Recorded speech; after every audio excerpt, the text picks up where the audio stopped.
Okay, sorry about that, everybody. Sorry about that.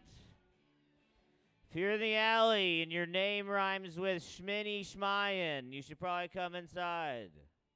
Schminny Schmayan, if anybody out there. If your name rhymes with Gaden Guinea, you should probably come inside. If your name rhymes with Gil Schmarshminez, that's pretty good. You ever met a guy named Gil? Um, I knew a guy named Gil one time. He was a great swimmer. Okay, there we go. I got it. I might be high, but it got there. Will you turn this microphone up a little bit, Will? Like a half of an inch. Thank you. The room is hot. Is Schminny Schmayan in here? That Gil joke is gonna go down in history. I am, but I still want. And what? You have to be outside like it's WWE or something? That's ridiculous. Like I have to hype you up that much. You're gonna burst through the doors and you're gonna slay these people with your jokes. That's ridiculous, dude. I don't want to do that. All right, I can bump you. You know, we are on live stream. If anybody is curious, we're on live stream. Somehow, 200 lucky souls have been watching every single one of these, and I don't even know how anybody would do that. Kenny, I don't you think I'm getting there? You said 3 minutes.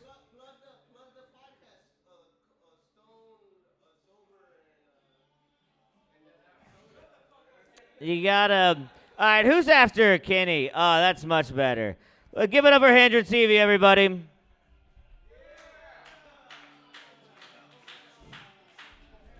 Let's go. Let's go. What's happening, ladies and gentlemen? Already starting off with a big feud. Nice. The room is hot. Everybody, give it up for Accidental Chaos. Bap, bap, bap. Oh, I think electric cars, they're getting real good. There's a lot of them out there. There's not a Tesla, just Teslas anymore. There's a lot of different electric cars. But I feel like all of them, you can still kind of tell. Like, you can look at a car and go like, that's an electric car. They're like trans women. Like, no matter how good they get, you're like, I can tell. Why does that sedan weigh 6,000 pounds? You know what I mean? Should a Tesla be able to race a Shelby? No, it's not fair. Okay. Not a lot of car fans. I realize most people here ride the bus. Okay. You own a Tesla? Who said that? Oh, you do? Yes, you know, it's fucking super heavy, right? Yeah. No. But late at night, you know, every once in a while, you might go try to pick up a Tesla. What was I going to speak about? Griffith Park. Who here's been to Griffith Park? Everybody been to Griffith Park?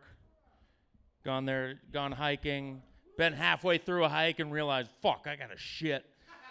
Sneak off the trail. Great place to sneak off the trail and take a shit. You ever been taking a shit, Griffith Park, and then you look over and you go, oh, somebody took a shit right there. Look at that. It happens.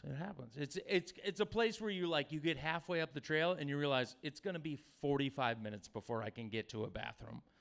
Am I going to shit in my shorts or am I going to be a man and go off the trail?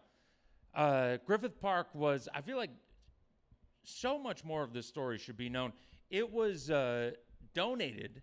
It was land that was donated by a guy named Griffith J. Griffith. That alone, it should be Griffith Park. I feel like the J stood for just. It was Griffith, just Griffith.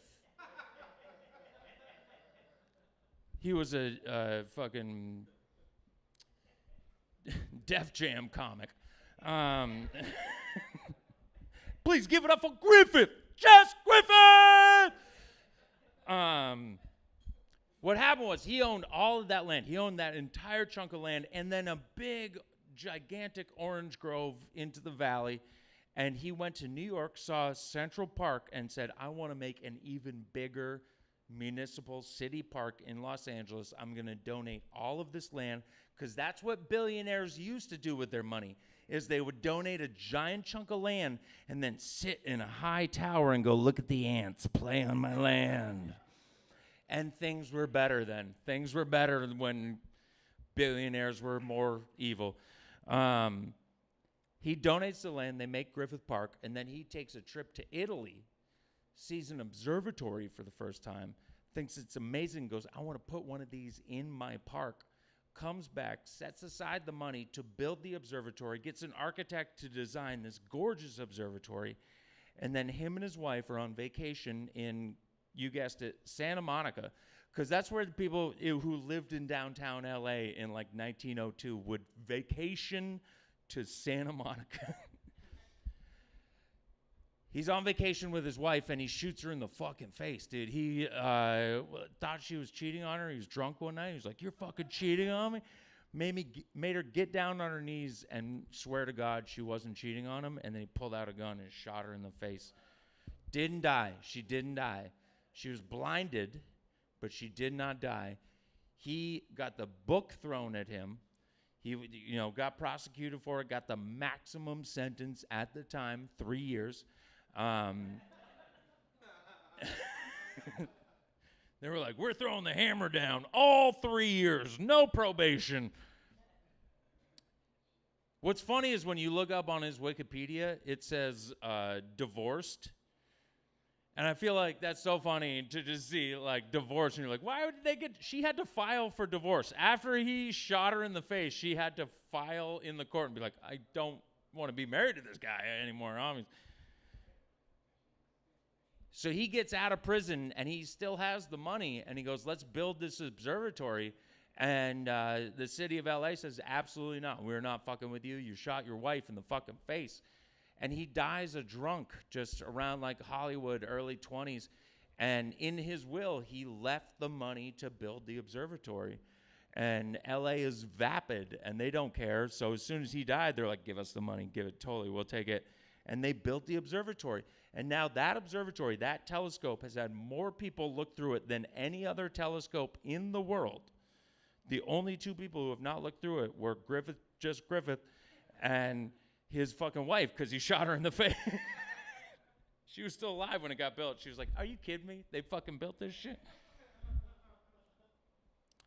Let's keep going with disabilities. Do you know Alexander Graham Bell invented the telephone? You know his wife was deaf? What a passive-aggressive life's passion to have, just like fiddling away in your workshop every day. And she comes in and is like, what are you working on? He's like, you wouldn't get it, bitch. You would not. Trying to talk to somebody, anybody.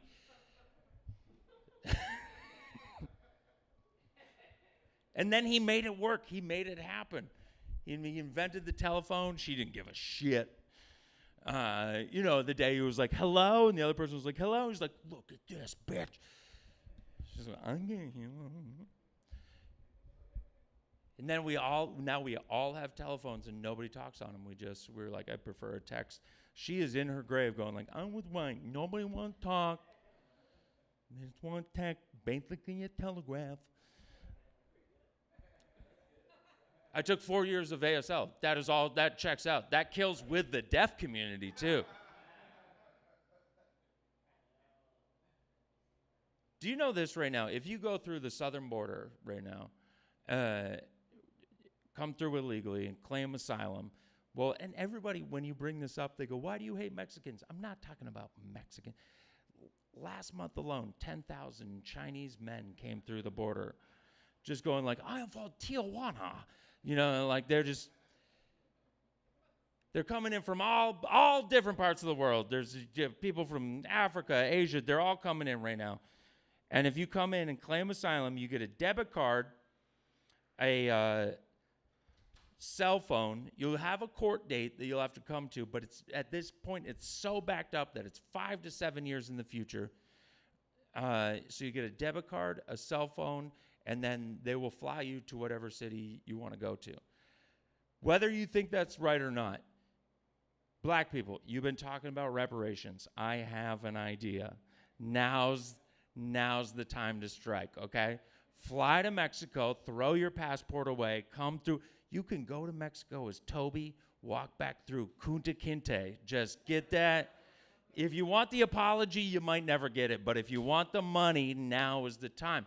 I'm thinking about doing it, but I don't know any other language other than ASL, and they don't have their own country. I don't have a deaf country to claim that I'm from, and that is what I am pushing tonight, is deaf people should have their own country, and I think it should be in the middle of Israel. Just right in the middle of Israel, we put a fucking bunch of deaf people just to fuck with. I see you guys are all Palestinian. Kids don't have snow days anymore. You know that? I don't know if anybody grew up in places where you had snow days. Kids do not, because of Zoom school. If it snows too much and they can't go to school, they just go, it's going to be Zoom school. Yeah. How you supposed to fucking jerk off now? Like, that was the day your parents go to work and you're like, eh. It does mean that my single day JO record will never be broken. 56. Thank you.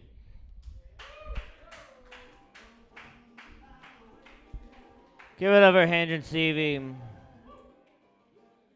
I like the idea of the deaf people are deciding what they're going to call their country.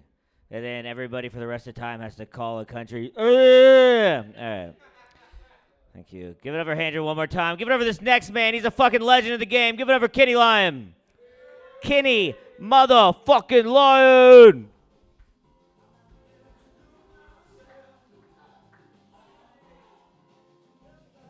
Tip your bartender. That's what I did. Well, I wasn't really going to buy a beer, but I accidentally ashed the joint. I wasn't even trying to do that for you guys. Like, oh, man, that's so funny. I feel like Pee Wee's playing. For real, no, seriously. I accidentally ashed the joint on Russell's beer, so and he got mad at me. I've never seen Russell that mad ever in my life, you know. And he's the roast battle host. All right, roast battle Sundays. Come check it out. Are you guys in a relationship? Well, y'all need to come and roast each other, all right, man? Whatever you've been holding back, let her know on Sunday, all right? I've been taking you to all these open mics and you still don't want to give me a hand job. What the fuck? I'm just kidding. I'm just kidding. That's how we all feel. Stop lying. Yeah, Russ, my bad, bro. Crying over a little ash in a beer. And we were having a real heartfelt conversation together. Like, we were like getting to know each other. We were telling each other all kinds of stuff. And he just got mad at me over an accident.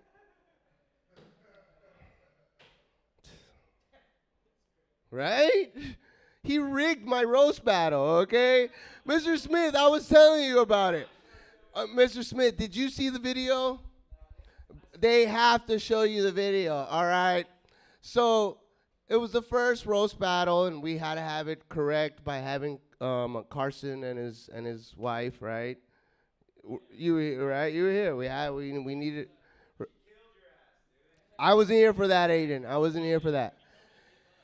And so I was at the Liquid Zoo over in the Valley and doing an open mic, and I'm like, let me come over here, let me check it out. So I got here late, and apparently Carson's wife was roasting everybody back to back to back to back to back. I don't believe it, but whatever, right? Like, that's what they said. And I got here, and I'm like, they're like, Kenny, you want to go up next? I'm like, hell yeah, right? And I don't want to toot my own horn, Mr. Smith, all right? But I am the first roast battler of the whole roast battle thing at the Comedy Store, okay? Wait a minute. Hold up. Just if you don't believe me, here. I have proof. Who here knows Kill Tony? Thank you, Aiden. A very smart man here. Thank you. At least one of them. Here we go. So everybody knows who's the host of Kill Tony, right? What's his name? Right? 3 or 4 months after Kill Tony. So Okay, we gotcha. were June 2013, July, August, September, October, somewhere in there, maybe August. But Kenny Lyon and Josh Martin got into an argument during an open mic, and they let them argue it out, and everybody had a bunch of fun with it. It's so crazy to think that those two started the show. It's unbelievable. Josh Martin and Kenny Lyon. It's great. And then, yeah. So the whole show. I know. I love it. I'll tell you right now how it's going for me right now. You can all. I never forget. I just want you to know that. And so I'm over here. I'm watching this, and I'm like, let me get a little taste of Carson's wife, right? Carson's wife. Just a roast, right? And I came up here, and my first joke was, oh man, everybody clap it up, everybody for Adam's sister-in-law, aka Carson's rebound chick. That was a real good one.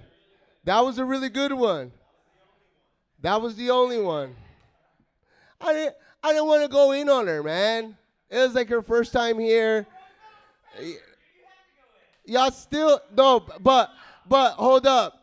But the way I started it, I should have won by default just because of that. Just because I came in and just bursted this shit into flames, and everybody went like, "Oh!" Just because of that, you should have fucking gave me the dub, bro.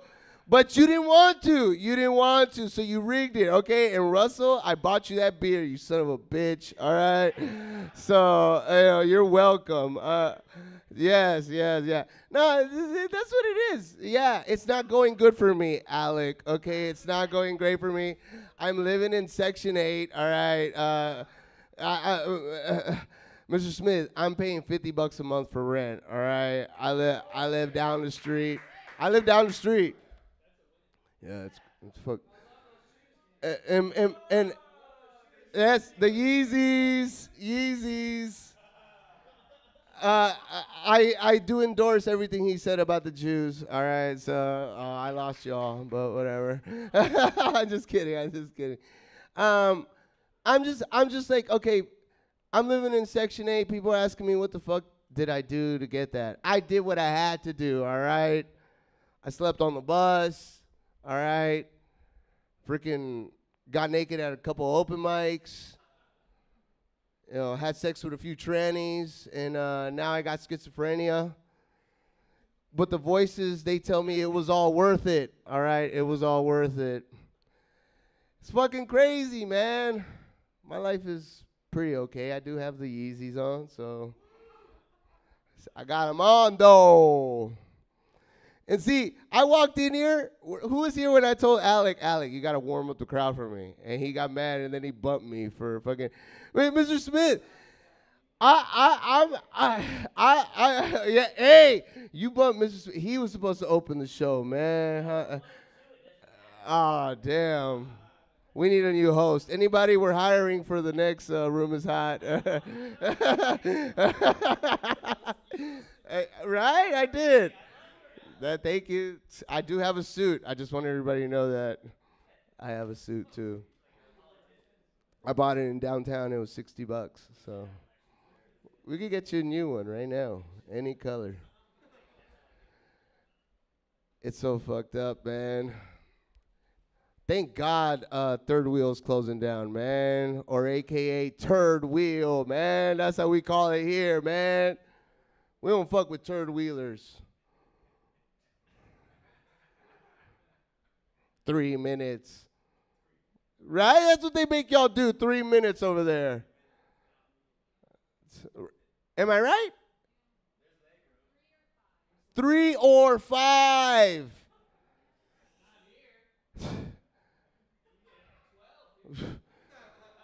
This is the BOGO of comedy, okay? Buy one, get another one free, all right? Right after. This is the fucking TJ Maxx of comedy. Or JC Penney. Kohl's. BJ's. If we're talking about brands and franchises right now, I want to ask everybody, has anyone had 7-Up lately? What's going on with 7-Up? Dude, does everyone remember when 7-Up was one of the most crispest, tastiest, fucking tastiest, fucking ice cold soda, fucking sugary beverages out there? No one remembers when 7-Up was the stuff, especially with the glass, the Mexican 7-Up, with the tacos, right?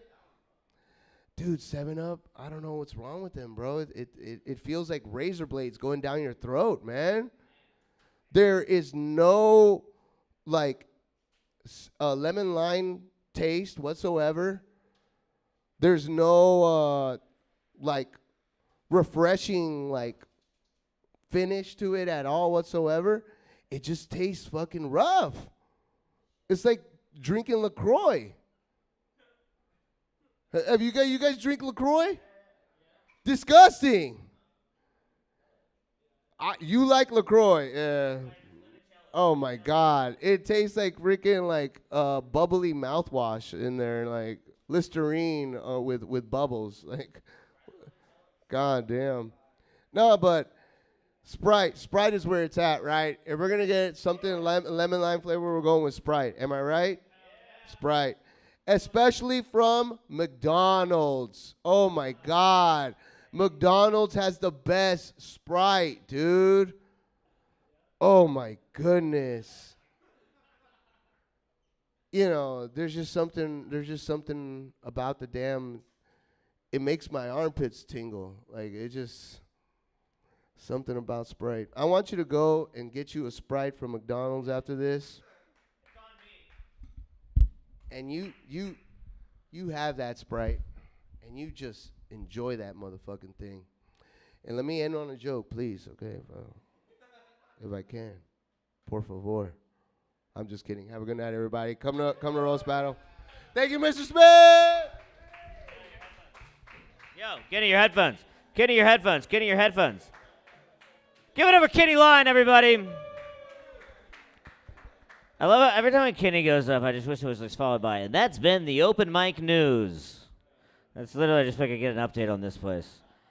Also, I didn't even say earlier, we have Adam's dad here. Adam's dad is in the building, because if your son is a comedy club, why not show up and do jokes, because he's getting on stage later. Give it up for Lexi, everybody.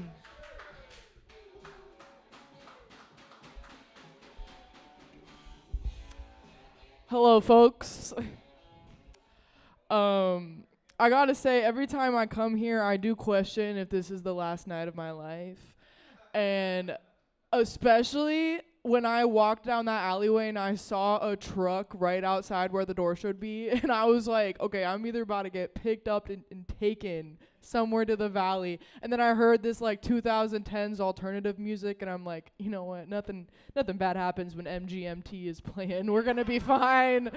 We're gonna be fine. A lot of people here, they like to hang out in the alleyway beforehand. Not me. I like to sit here and Shazam every single Leonard Skinner song and try to become closer to with my father.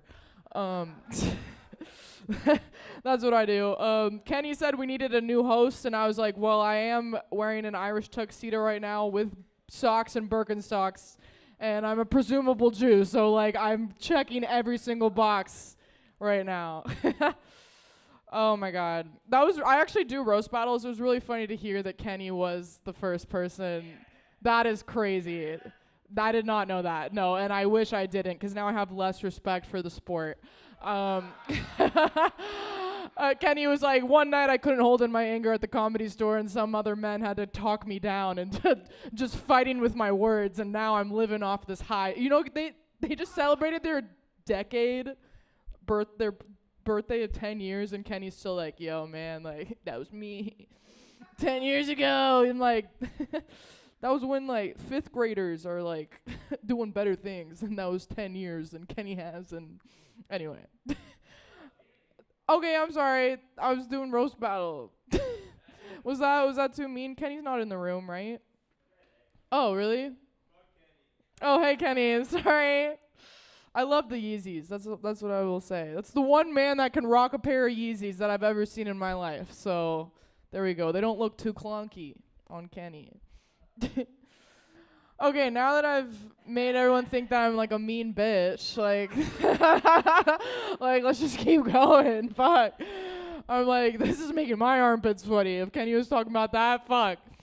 Kenny's the only person I knew that was like McDonald's Sprite, top tier. Everyone is like, that shit makes my insides burn. Okay, now we're gonna talk about some personal things, you guys. My dating life.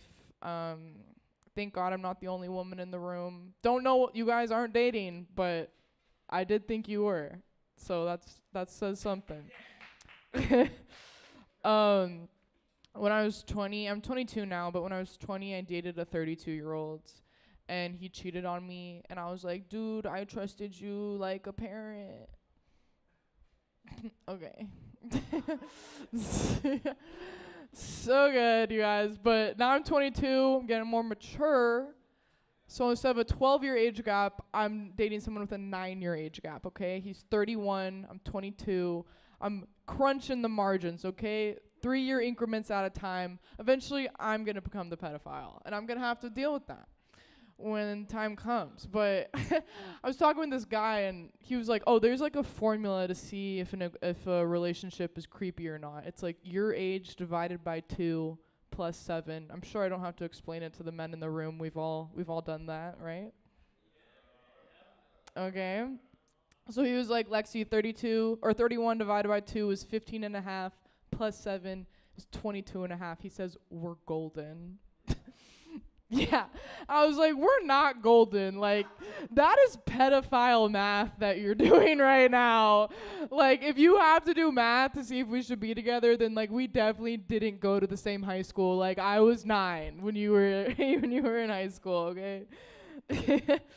But like I think about like how I was like a baby when these men were like 9 and 12, and it's weird. It's weird to think about. And I like came to the consensus that like a 12-year-old could never date a baby, but a 9-year-old could. The silence. It speaks, you guys. It's really speaking. Okay. Okay. This one dude that I dated, I think he had like a fetish for like people hearing him have sex. Cause like one time we were about to have sex in his apartment, and he had his window wide open, and I was like, do you want to close that? And he was like, we're all adults here. And I was like, there is a single mother living underneath you with a family of 5. Like, what do you mean we're all adults here? I'm like, there are children playing outside on the pavement. Like, not only are you going to traumatize the children, like, this mother's going to hear me moan and they'd be like, oh my God, the baby's crying. Like, she's going to have to go upstairs and tend to me. I'm bisexual. Thank you. Finally, some empathy from the crowd. Okay. But I was telling people I was bisexual since I was 15. So I've been telling people I'm bisexual for 7 years. And I just ate pussy for the first time last week. Thank you. And I was like eating it, and I was like enjoying it, and I was like, oh, thank God. Because like it would be so embarrassing if I had told all these people I was bisexual and then I ate pussy and I was like, oh, never fucking mind. Like, I was just a tomboy the whole time. I just had a deep voice. Like, I just didn't like to wear makeup. Like, It would have been so embarrassing if I didn't like that experience and I've had to like come out to people. Like that would have been really awkward. I'm like my gay friends in high school. I'd be like, I just liked you guys because you were gay and you were fun. I wasn't even gay too. Like I joined the Gay Straight Alliance in high school as a straight because I was like, I'm just interested in the culture. Okay. I would have had to send each of them an individual email and been like, guys, it was true. I really was straight the whole time. So that happens. The first time I smoked weed too was in high school and my dad caught me. I was smoking weed upstairs in my room and my dad busts in and he was like, Lexi, why is your pipe shaped like a penis? This was the first thing he said. I was like, Dad, you're an engineer. Like, the phallic shape's the best shape to get the maximum airflow. I don't know what he's talking about. But I was like, that was so weird that he wasn't mad about the weed, you know? Because if I was doing, like, any other drug, like, what would he have done? Like, if I was doing meth up there and he, like, busts in, he's like, hey, yo, girl, why your tinfoil shaped like a pussy? I'd be like, Dad, like, that's not what we should be concerned on right now. Like, that's not the topic of concern. I just want to say the word accident just to get some energy in the room. Is that the trick? Did I learn that? The room is hot. I would hate to see the live stream comments right now. That would be too many. Thank you. I think men are really bad at pickup lines. Like, this guy hit on me the other day, and he was like, oh my God, I love your body. Fuck that skinny shit.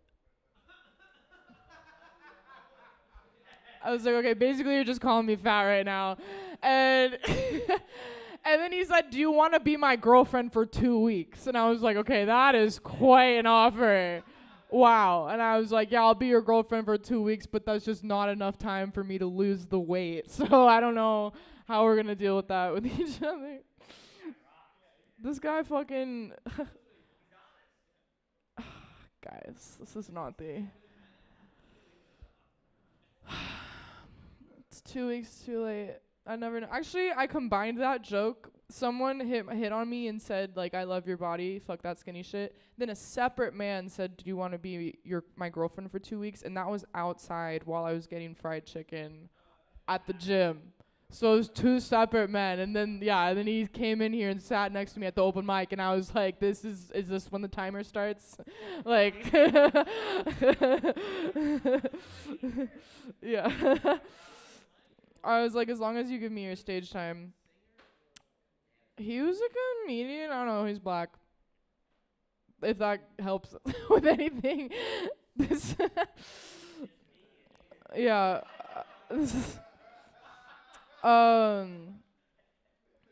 Yeah. Actually, this is such a tangent, but my brother's girlfriend, like, they've been together for like 5 years, and she got really drunk one night, and she was like, Lexi, I've never fucked a black guy. And I was like, Talia, you're from Oregon. Like, shut the fuck up. Like, go do your white girl things. I don't know. My parents have like a Netflix restriction password for like, I don't know, they like haven't taken it off of the family account yet, and it's 1996, which was the year that they got married. But what y'all don't know is my parents got divorced while I was in high school, and then they got back together, and the password is still 1996. And I was like, I feel like we should start back at 0. Like, you don't deserve to still have 1996 as your password. Like, put that shit to 2020 when you guys were fucking lonely during the pandemic and decided to give it another try. Okay, just like Kenny, I'm gonna end with a joke. Okay, one time in high school, my friends and I, we were all gonna have a party at her house, and her parents, her mom and her stepdad were gone that weekend. They were like, we're gonna go on an anniversary trip. We're gonna be 2 hours away. You have the house to yourself. And we're like, this is perfect. We're all gonna lose our virginities together on the same night. And okay, not in the same room. Don't get fucking weird about it. They had a 2-story house. It was gonna be spread out. It was gonna be a great fucking event, okay? We're gonna come in the kitchen to get water. Like, girl, what's going on right now? But then her parents, they leave. We're like smoking. We're hotboxing every single room in her house, and then they call her and they're like, Sierra, Vince and I are separating and we're getting a divorce and we'll be home in 20 minutes. Like, they couldn't even make it like that. Like, they couldn't even make the car ride to their anniversary fucking hotspot. And so we're all freaking out. And then we, like, ran away to this park and, like, the dudes were, like, still trying to lose their virginity. And I'm like, unfortunately, I'm not going to do it on a slide, okay? Like, we're going to need a plunger if that's going to work at all for stability. Okay, that was all new shit. Thank you guys for doing that. My name's been Lexi. Give it up for Lexi! Damn, I want to know which black guy that was now. I like the idea, like, afterwards, like, after it struck out, him just being like, I should have said fucking 2.5 weeks.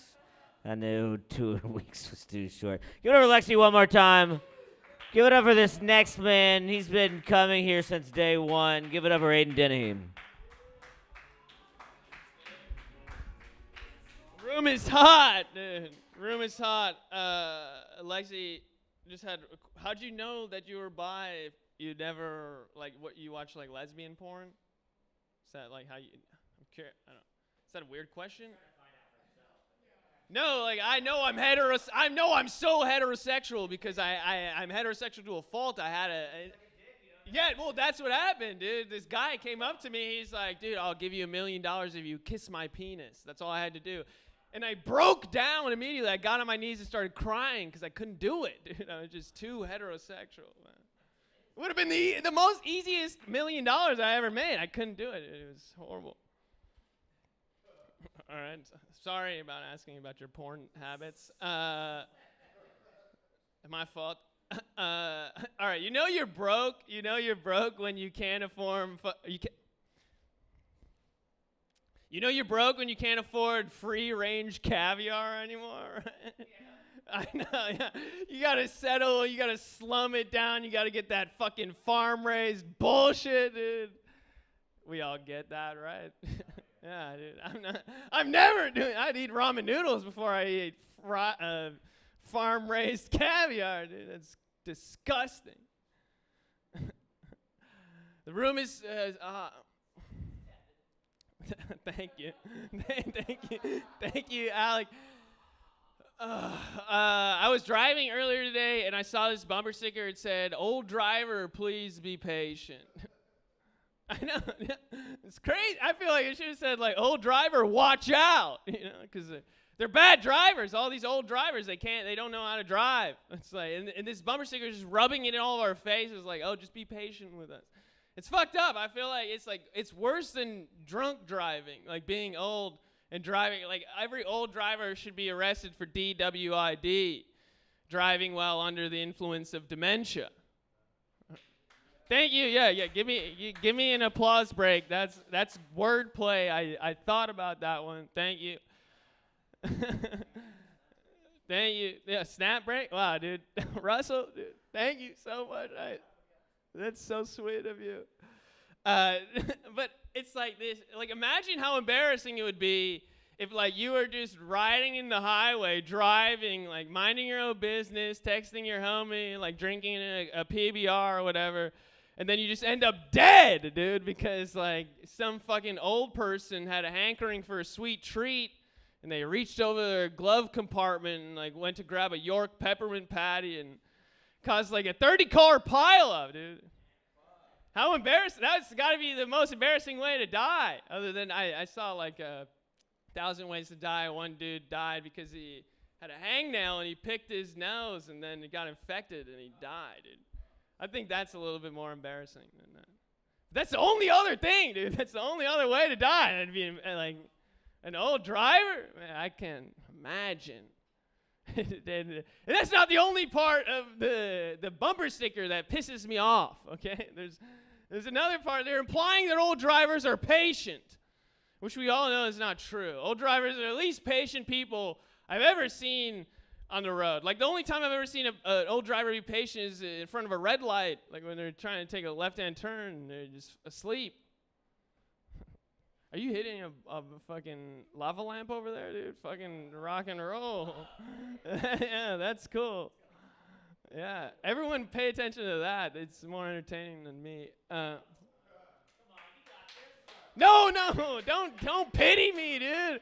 You said I've been here since the beginning, and I still suck. Don't pity me, bro.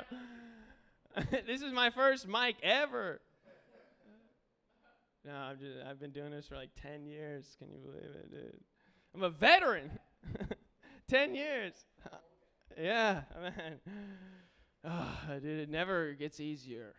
Every year, all 10 years, it just gets hard. yeah. For a young comic, just getting. David, you're my friend. How long you been doing it? Oh, dude, that's like dipping your pinky toe into the tub of the fucking. You're barely even there, dude. What'd you say, Alec? What advice would you give him? Well, I would just say, just keep going up. Like, it's all about stage time, bro. That's really all that matters. Just keep getting up on stage. That's all you need to do. It doesn't matter. Don't write anything. Just get on stage. Like, don't ever write. Just get on stage. That's all that matters. It's like this is what I'm doing right now. Like this is helping me. I'm becoming better. Hopefully, next week you'll see me and I'll maybe get a laugh or two. Dude, it'll be fucking phenomenal. All right, well, I'm going to finish the bit about old drivers being patient, okay? I was at a crosswalk, and I got the light, like I got the crosswalk light to go, and I take one step, and all of a sudden I hear a car to my right, or no, to my left, honking at me because they want to take a right-hand turn, and it's like, honk, honk, honk. Like I had a sign on my bag that said, like, honk, it's your birthday. I'm an Aquarius, man. Like, what? It wasn't my birthday. Almost accident. Yeah, like, no, it's like, what are they honking at me for? I'm halfway through the crosswalk. All of a sudden, I see, I hear someone screaming at me. They're like, hurry up, you slow bitch. You don't own the crosswalk? I was like, what? I looked over. It's a 90-year-old woman, like, screaming at me. Her skin is flapping in the wind because she's so old. Her skin doesn't stick to her skull anymore, and she's like holding her dentures while she's screaming at me. So she's definitely done this before. You know, she's prepared. She knows what to do. And she drove past me. I was being too slow. She drove past me, but I saw in her back, her car, there was a bumper sticker that said, "I'd rather be at Red Lobster." So I was holding her up, dude. It was around 6 o'clock. The Silver Fox special was coming up, dude. She needs her shrimp. Who am I to hold her back? It's not fair. I don't think so. That's not good. All right. I thank God every single day that I'm not an ugly piece of shit, right? Yeah, because that would be such a disadvantage in life. I was ugly, bro. We're all pretty. Everyone's good looking. Adam was in fucking America's Next Top Model, and his dad's here, so. Yeah, and his dad's a dentist. He helps people teeth. And all that's great. So I feel like I could say this. Like I think that eugenics is okay if we kill all the ugly people, right? Yeah, because we don't need them to breed anymore. Like we don't want any more ugly kids. That's like you might be upset with what I'm saying right now, but I'm just saying what Raya is doing. Like Raya is just putting all of the attractive people together and then sterilizing all the ugly people. What? Why are you upset about that? Dude, shut up. Shut up. I was at a mic the other day, and this dude was sitting in the front row with a frown the whole time. And he laughs like this. He's like, like with a frown the whole time. I'm like, what are you doing? Are you laughing? Are you laughing at my joke? And he's like, yeah, it was a great joke. But he just looked pissed at me the whole time. I was like, you don't have to pity me, man. Thank you, Alec. All right, one thing, there's a couple ladies in the room. All right, I'll end on this because this is just a public service. I don't like locker room talk around women, okay? I don't like, it seems disrespectful to me. Like, come on, like, fellas, can we be adults? There's bitches in the building, okay?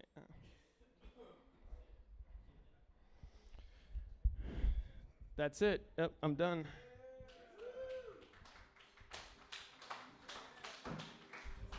Give it up for Aiden did a 3, everybody. Aiden did a 3. That was fun, right? That was a good 10-year comedian advice. I liked it. Talked about Adam. We talked about his dad. Isn't that great? Give it up for Adam's dad one more time. How do you think Adam got on America's Next Top Model? It's his dad's dental work. It was the smile. That's obviously how he did it. My God.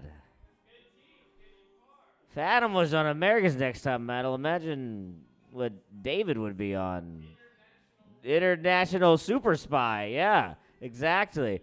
Give it up for Adam's dad again. This next comedian, I think it's his first time here. It's his first time at this mic. Give it up for David Warner, everybody.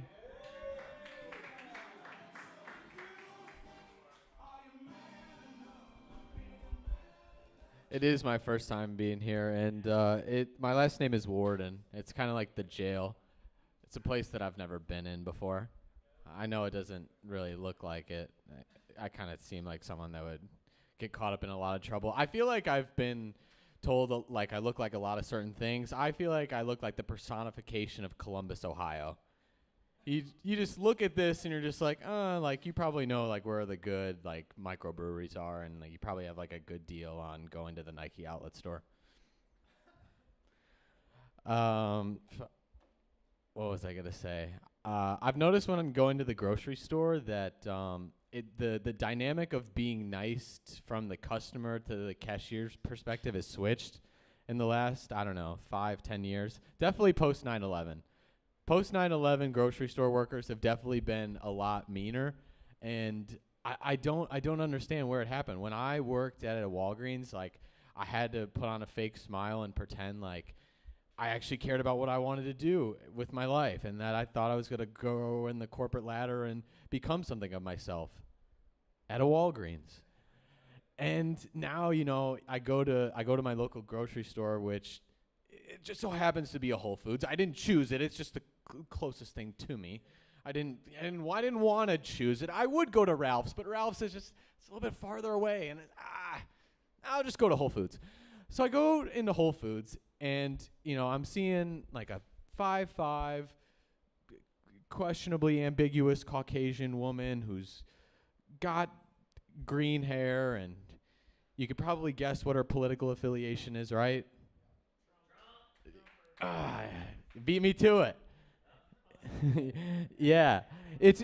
I just love the idea. I just love the idea of someone looking like that and just being like, you know, like I'm just more of a fiscally conservative person, but they can do whatever they want if they just leave me out of it. Do you need a bag? I don't understand it. Every time, the second you walk into the grocery store, you can just be like, hey, how are you? Do you need a bag? I don't get it. I don't get it. Same thing with like dentists, doctor's appointments. You have to book, confirm, and make sure that you've got that thing 5, 6, 7 months in advance. The second that doctor needs to have a vacation because he's going to divorce his wife, you know within 8 hours if your appointment's getting canceled by him. I think that's ridiculous. Yeah. You wouldn't do that though, right? I swear to God, I have to confirm. I go to a local dentistry about 3 miles east of here. I have to confirm 2 times over the phone. I have to click the button in my email so like I get that link, and then sometimes they'll call me, but then they'll say, "Oh, David, you know, you only come in here 2 times a year, and the doctor was wondering if you could come in 3 hours early in the middle of the day on a Tuesday when you have a job as well." Can't do that. Can't do that. We had the time. Do you cancel on people a lot? Never. Why would you? Yeah, you're a good person. Exactly. Could you imagine if he's just like, I gotta go watch this fucking guy in a small green sweater talk about working at Walgreens. I can't take my appointments right now. Your root canal can wait. What's that?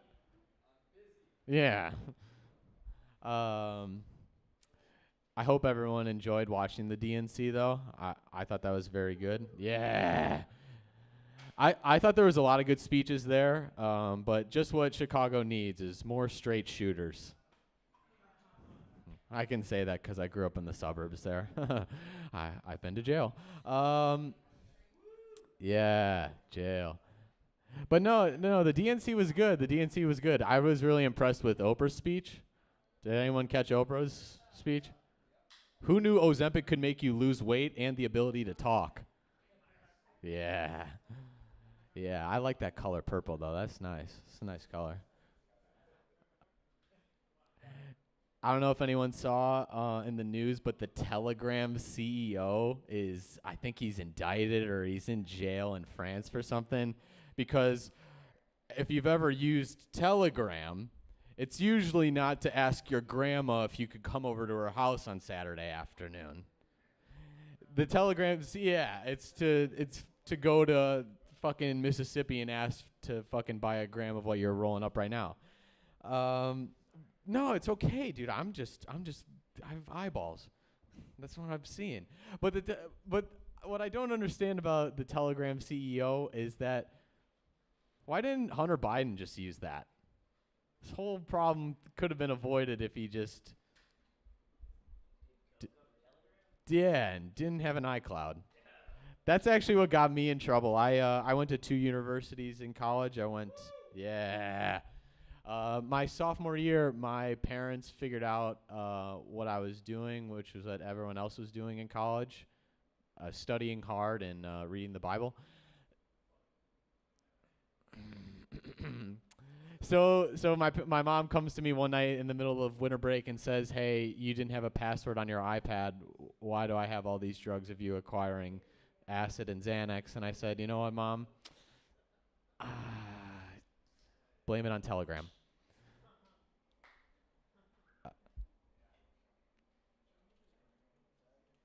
Anything else? Anything else that the book can help me with? I write my jokes in a book that was given to me by my desk job. It's an insurance company. I feel like it's a bit masochistic though. Like I'm writing the jokes about the things that I like into something that was given to me by something that I hate. I kind of feel like a sex worker complaining to the guy that sees her every Friday night. The last thing that I'll end on is another political thing. As the election gets closer and closer, I'm thinking I'm going to be apolitical as well as being asexual, mostly because I don't know the difference between a cervix and a caucus. Yeah. Thank you guys so much. You've been a lot of fun. I hope you have a good evening. Give it over David Warden. Give it over David, dude. First time here. I will give you a word to the wise. Regular doctor visit jokes in this room are not going to be relatable to anybody. Even just having health insurance jokes in here, everybody was just like, this motherfucker can afford the doctor? I can't get the fuck out. They just counted you out immediately. And then you said the 2 colleges you went to, and you had money to buy drugs? Like come on, dude. Yeah, that's worse, dude. It's if you're buying your Xanax and weed with a credit card, people here aren't gonna relate. So what? It said on the credit card, it said the transaction was Xanax and weed? What drug dealer do you have, dude? God, where he's like, all right, here's your invoice right here. It's going to come up on your credit card as Xanax and weed. Don't let your mom see. Give it over. I'm just fucking with you. Give it over David Warden, everybody. This next man coming to the stage, I'm glad he's here. He's very fucking funny. Give it over Bless West.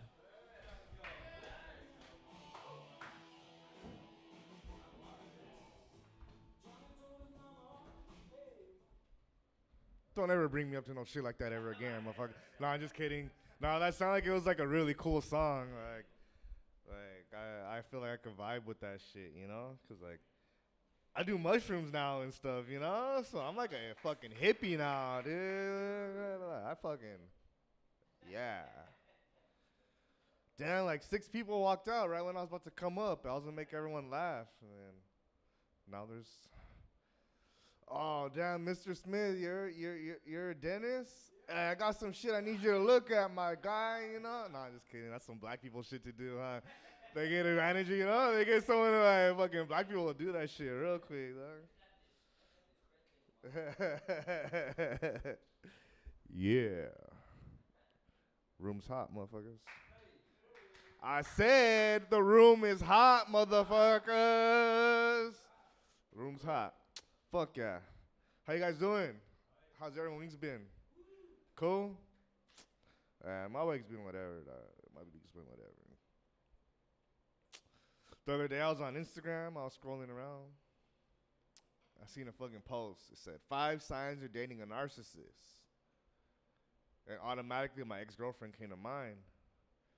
Because she used to call me that all the time, but I didn't know what a narcissist was, you know? So I was like, oh, fuck, I am a narcissist.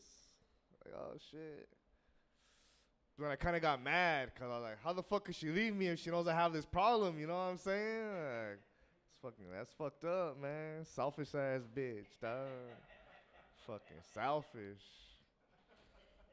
You feel me? You feel me? You know what I'm saying, man. Woo! Fucking A. We got all kinds of guys in here. We got all the fellas in here. So we get nasty. Are you like a homie chick? Or are you like are you like a dude? Or like a dude? You know what I'm saying? It's easy. It's a simple question. Is she like one of the bros, you know? Like, are you like one of the bros, or are you just like, you're just here to like chill? Like, you know, like if you're like, you know, if you're one of the bros, then like I'm gonna say some wild shit, but like I'll be respectful. Like if you're like, nah, like I'm just trying to like chill, then I'm just gonna like. I'm warning you. That's why it's just like a warning, you know? No, I'm just kidding. I'm just kidding. Say whatever I want. So I was plowing this chick right now. I'm just kidding. Nah. Huh? Huh? You hardly seen me? Oh. Oh, you've already heard me? You've already seen? Oh, you know me? Oh, shit. Oh.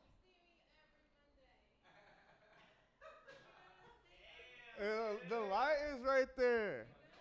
Oh, okay, yeah. Okay, yeah.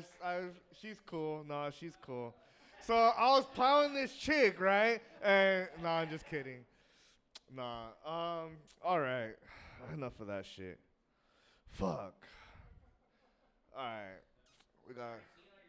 I know. I kind of impressed her now. I'm like, fuck. What am I gonna say? How can I charm her? I need to make her blush now. Nah. So we got our white people over here and stuff. White people crowd. I've been doing a lot of white people shit lately, man. I've been doing a lot of white people shit lately. Fucking hiking and camping and fishing and shit, you know? Fuck yeah. It's all right, you know? He's the only one that likes it. All the other white people are all quiet and shit. They're like, fuck that. We don't like that. Nah. It's all right, man. It's cool. Like, my homies convinced me, you know? And I'm like, all right, fuck it. Let's go. And we get out there and shit. We're fucking at the lake. We're camping. We're fucking fishing. But after a while, I'm like, this is cool and all, but where's the bitches at, dog? You know what I'm saying? Like, where's the fucking bitches, dog? Like, the fuck? I seen Brokeback Mountain, motherfucker. Like, shit's fucking weird now. You know, like, after like 12 hours with like a bunch of dudes and no chicks in sight, like, shit fucking gets weird, man. Yeah. Like, it didn't get, like, it feels weird. Like, it didn't get weird. But you feel like it's going to get weird, you know? Like, because the more you drunk you get, and you're like, damn, like, you know? Like, I don't know. I'm new to this shit, dog. Like, I'm like, what the fuck is going on here? Like, I'm used to like going to parties and there's chicks there and like what the fuck? I'm not trying to sing Kumbaya with a bunch of dudes. Like, nah, I can't even lie. You know what? Compared to that shit, I could compare it to like when you get all coked out with your homies and it's like 3 in the morning and you motherfuckers are all horny on your phones, like trying to find a chick to fucking meet up with and shit. No? No? You guys ever did that shit? All coked out, like, huh? You're sleeping at 3? All coked out? Can't sleep on coke, dog. I'm ready to fuck, but I can't even do nothing because my dick don't get hard, dog. That's the worst. That's the worst. No, that doesn't happen to no one else. You guys fucking whack. You guys don't get no pussy. That's why fucking whack, dog. Whack. Huh? I'm getting camping pussy? I wish. No, I got camping pussy once, dog. That shit's so fun. Like, I love it. That shit was dope. Just fucking in a tent. That shit was sick. What, dog? What the fuck? I was camping, dog. Like, what the fuck? I was camping. Like, I wasn't on Hollywood Boulevard, but like, that's bad too. Like, fuck it. That sounds like a story. I was fucking some chick on Hollywood Boulevard in a tent. Nah, you guys want to know something crazy? It's just the fellas. I don't care. I fucked some chick on Las Vegas Strip, dog. Yeah, on the strip. On the strip, yeah. We got, I was blacked out drunk. Blacked out drunk. We were at some, like, club or whatever. And, like, I came to, the bouncer was, like, kicking me out of the club. And as he was kicking me out, I told my homie, I was like, hey, this guy's trying to kick me out. And he was like, yeah, you're trying to fuck that chick on the dance floor, you know? And I was like, what the fuck? Like, I was hooking up with some chick, whatever. So when he kicked me out, that I seen that chick out there, the same chick, I seen her. And so fucking like, I was like, hey, like I got kicked out of the club because of you. Like, we have to hang out now type shit. Like, I don't know. So she was like, fuck it, I'm down, let's go to your room. So we were fucking trying to make our way back to the room, and somewhere along the way, we just fucking like, on the strip, just fucking started fucking going at it. Yeah, people were watching. People were walking by, like, yeah. It was a strip. Like, people don't sleep there. Like, people are always walking by. Yeah. That was crazy. And then she passed out in the bathroom. Like, while we were fucking, she passed out. And I was like, what the fuck? Yeah, and, like, she wouldn't wake up. So I just went and fell asleep in the bed. And then she woke up in the morning and she stole my homie's clothes to leave. Yeah. It was cool. It was a fun time. Yeah, stop, dude. It was weird. I was like, what the fuck? But yeah. You guys are nasty, man. You guys lived through me, though, because you guys don't get no pussy, so. Let me see. Should I tell you guys another story? You want to hear? No, you want to hear another Vegas story, dog? I have a lot of nasty Vegas stories, dog. Like, when I was like 20-something, I did a lot of nasty shit in Vegas. One time I was out there in Vegas, and I was in the fucking, I was at the casino, like down in the lobby and shit. Oh, no. All right, I'm going to tell you the truth. All right, so I was on Craigslist. Looking for weed. Because I was like, it was before like dispensaries and shit, you know? So I was like, fuck it. I typed in like Craigslist. I was looking for weed, whatever.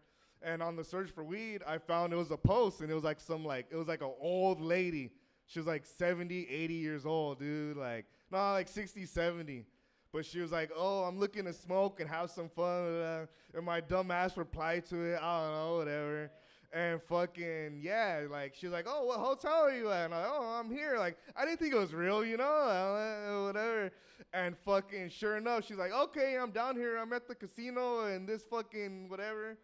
So I'm like, what the fuck? Like, no way. Like, and my dumb ass walks down and fucking, boom, there's this like old lady, dude. And she spots me and she's like, what's up? So we're gonna smoke?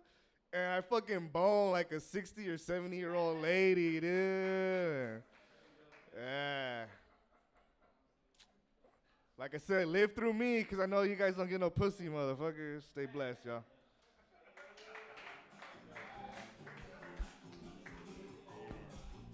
Give it over Bless West. Bless motherfucking West, the greatest camper of all time. Bless, dude, that's hilarious to me, the idea of like just like a black dude who's never camped before and then just being like, I gotta learn about camping. I'm gonna watch Brokeback Mountain. I gotta learn everything about that. And then you finish it and you go, I guess I gotta do that tomorrow. I guess I gotta have sex with these white guys in the woods, because that's camping. That's Jake Gyllenhaal and taught me that that's camping. And then you just try to fuck these white guys. They're like, dude, I didn't know you've seen Brokeback Mountain. All right, give it over Bless West. This next man coming to the stage is very funny. Give it over Keith Kelly.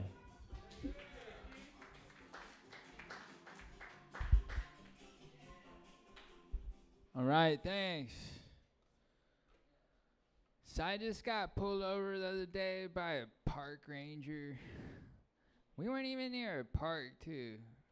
He's like, you know why I stopped you? I'm like, all I know is it's not your jurisdiction. And he got all mad. He wanted me to step out of the car. I'm like, are you going to take me to the rec center? Just wound up writing me a ticket. Said I got to go to court. I'm like, all right. I got to bring my basketball or what? Tired of this. So I was walking earlier. I had a car pull up, asked me if I know how to get to the beach. I was like, man, just go west, dude. Like, I don't know why I always get cars pulling up, asking me for directions. One time I had a car pull up, ask me if I know how to get to Sacramento. I'm like, yeah, you take the 5 north for like 6 hours. And he's like, oh, okay, cool, thanks. He takes off. And I just watched him go. I was like, man, that guy just planned a road trip off me? Like, people getting lazy now.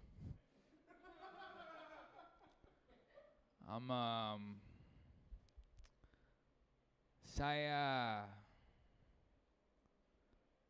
What else, man? I got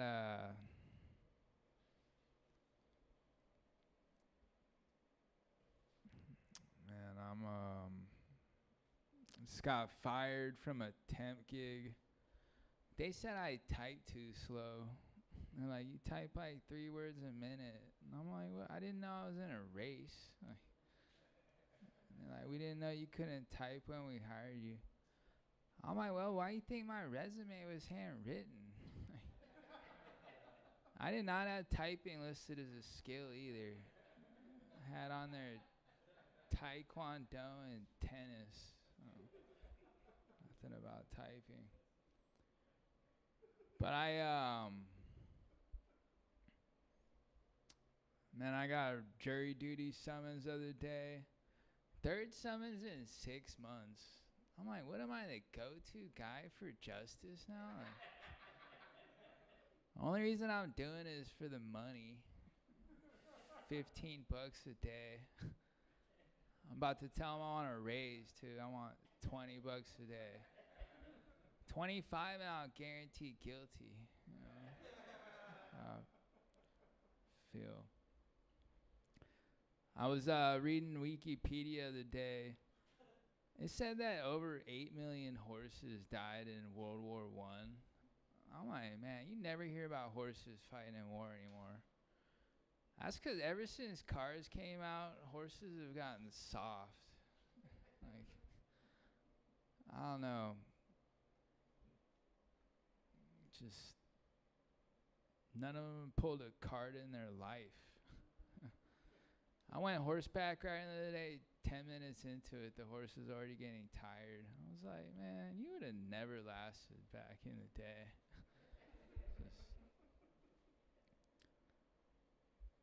I just get annoyed when I see a horse not doing anything. I'm like, put him in a polo team or something.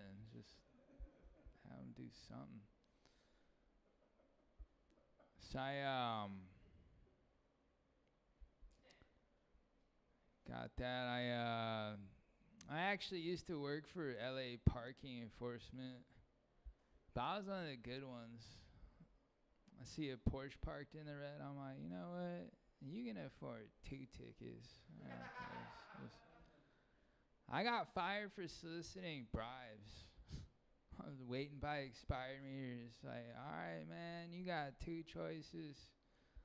You can either give $60 to the city or 10 to me. So, whichever one you want.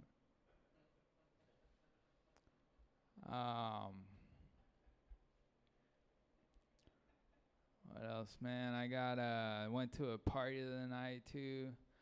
I got there, it was all dudes, not a single girl there. I'm like, what? Where are all the girls at? And they're like, I don't know. One girl said she's coming, but I'm like, what? We can't even get someone's sister up in here? Like, just 30 dudes hanging out in a backyard. I'm like, well, we might as well get a wrestling tournament going or something. Not make this weird. Trying to date though. I took this girl to the movies the other night. Tickets were like $25 each. I just turned and I'm like, all right, you gotta be real. Are you feeling me or what? Like, I'm not dropping. I'm like, why don't we go back to my place? I'll tell you a really good story. Use a lot of descriptions, make it visual. That's all I got. Thanks. Give it up for Keith Kelly. That's how you do it. He's fucking hilarious. Give it up for Keith Kelly. Let's keep this thing going. This next man coming to the stage, I'm excited to see him. Give it up for Michael Garcia.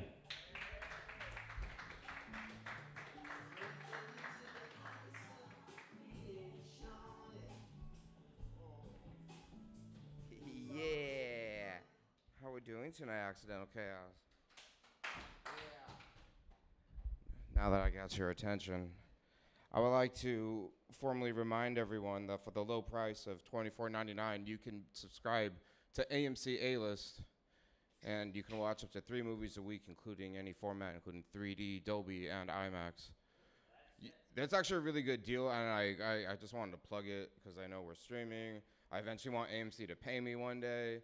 Hope probably not, but that's such a good deal because one IMAX movie costs like $25, or just one regular ticket costs like $16, $17. Like, you see that one movie, you get your money back, and every movie after that, it's like you're getting paid to go to the movies.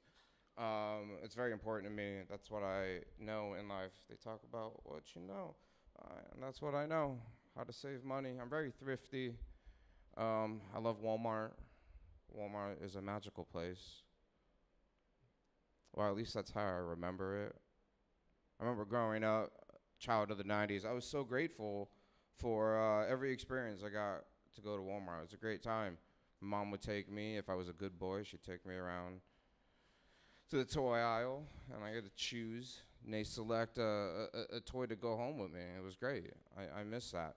And I don't know. I just wish I can keep that child alive in me. So every now and then, I take myself to Walmart. I go through the toy aisle. I look for a cool, cute, if not unique one. And I take that child home with me. Oh, it took a while to get there, but we got there. Thank you, guys. Woo! All right. Loose. I'm loose. So loose. I like my outfit. I don't care if you guys do, but this is one of my favorite things to wear because I feel like I'm your dad's special friend after the parents' divorce. Like, I suddenly start showing around. I'm like, hi, nice to meet you. Like, you're Dave's son? Yeah, you're so sweet. I heard so much about you. I don't know. I like to fuck shit up. Fucking play the role. Play the part you've been given. Oh. I like the... What's up, homie? How you doing? I like the different ways people describe having sex. I don't really get a lot of that, so I like to live vicariously. But it's cool. Like, I like when someone says, like, I'm gonna go clap some cheeks. And I'm like, oh shit, that's fun. That's cute. That's playful. Clap some cheeks. Okay. I like that. my homie the other day, he said he met this girl through Tinder, one of those apps, and he was just like, oh man, like it was great. Like went to a movie, hung out, and I went back to her place and I totally busted her back out. I was like, whoa. Like, is she okay? Like, holy shit, busted her back out. Like, what did she do to warrant such a treatment? I couldn't understand. Little did I know, that's a good thing. Yeah. I don't know. I'll have fun. We're having fun. We're having a good time tonight. I don't know. I'm having a great time. I am very high energy, as you could tell. Nah, but that's probably because I have type 1 diabetes. Yeah. Fuck yeah. The American disease, dude. I've had it since I was 7 years old. It's been great. I love it. It's good. It's a good time. It's a little annoying, though, sometimes. Like, because, I don't know. It's like any other disease. I feel like there's a little bit of sympathy for it. Like, oh, if you're depressed, like, there's a hotline for that, you know? People will listen to you. You can have friends. You have an outlet. You can talk to someone. Okay, if you got, I don't know, running out the outside. But if you got diabetes, it's just like, fuck, my blood sugar's high. It's like, well, you ate fucking 3 cupcakes and snuck in a candy bar into the movies, bro. What's your fucking problem? It's like, damn it, dude. It's like, shit. And then I feel like you got other disorders, like you got like autism, and it's like that in like TV and like movies is like represented in such a way as just like it's basically a superpower. Like if I know anything about autism, it's through movies, and it's basically a superpower. It's like, this is Timmy. Like he can smell what you ate for breakfast, and he also know you've been cheating on your wife for the past 3 years. You drop a pack of toothpicks, he knows how many there are. It's great. So, like autism's awesome. But it's like, there's nothing for that, for diabetics. It's just like, this is Michael. You know, if he eats too much sugar, he goes into shock, sweats and smells chemicals. It's not a good time. I don't know. We're working on that. We're working. There's a lot of work to be done there. I don't know. That was in the maybe pile. It's still there.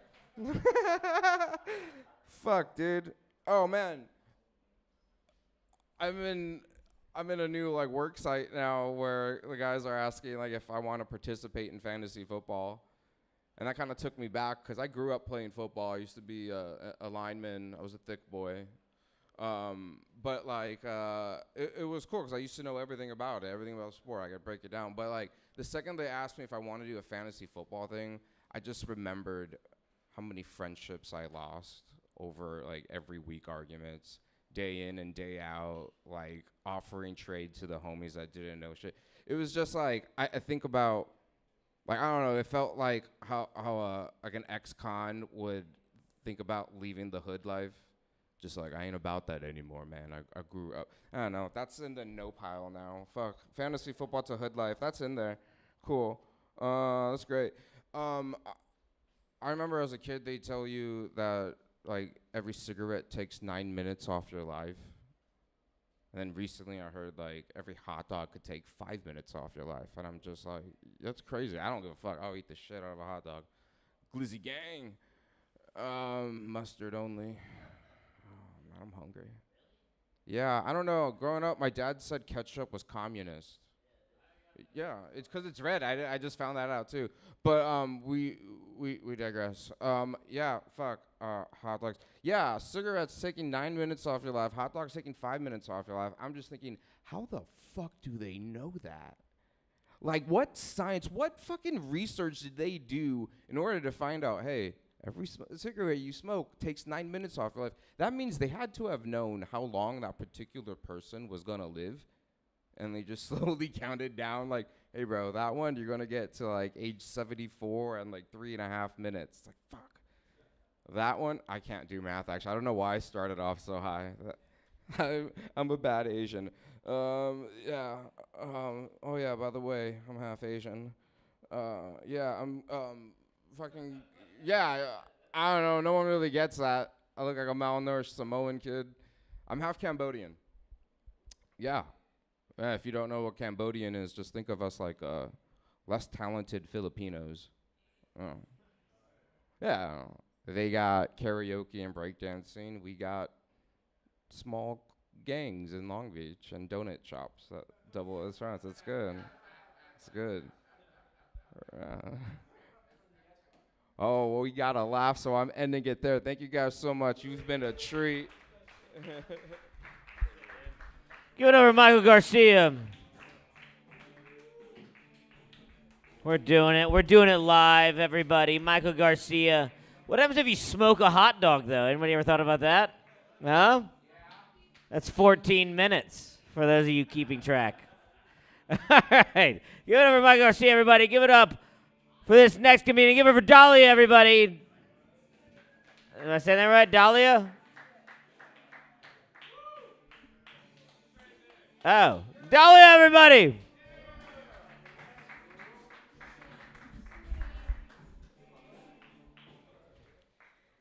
Hi, how's everybody doing? I am not gonna lie, I just had my first edible. Thanks. And I mean, I took 10 blah blah blah. So it's an adventure, guys. It's an adventure. Like, it definitely feels like I'm freezing and sleepy all at the same time. Yeah, it reminds me of those days I had exams at 7 a.m. Yeah, so crazy. Thank you guys for letting me come here. This is my first time here. Yes, I've heard rumors of this place for a long time, but just haven't made it through, guys. Couldn't come. Yeah, it's fucking awesome. I'm definitely coming back. And taking 2 edibles every time I come.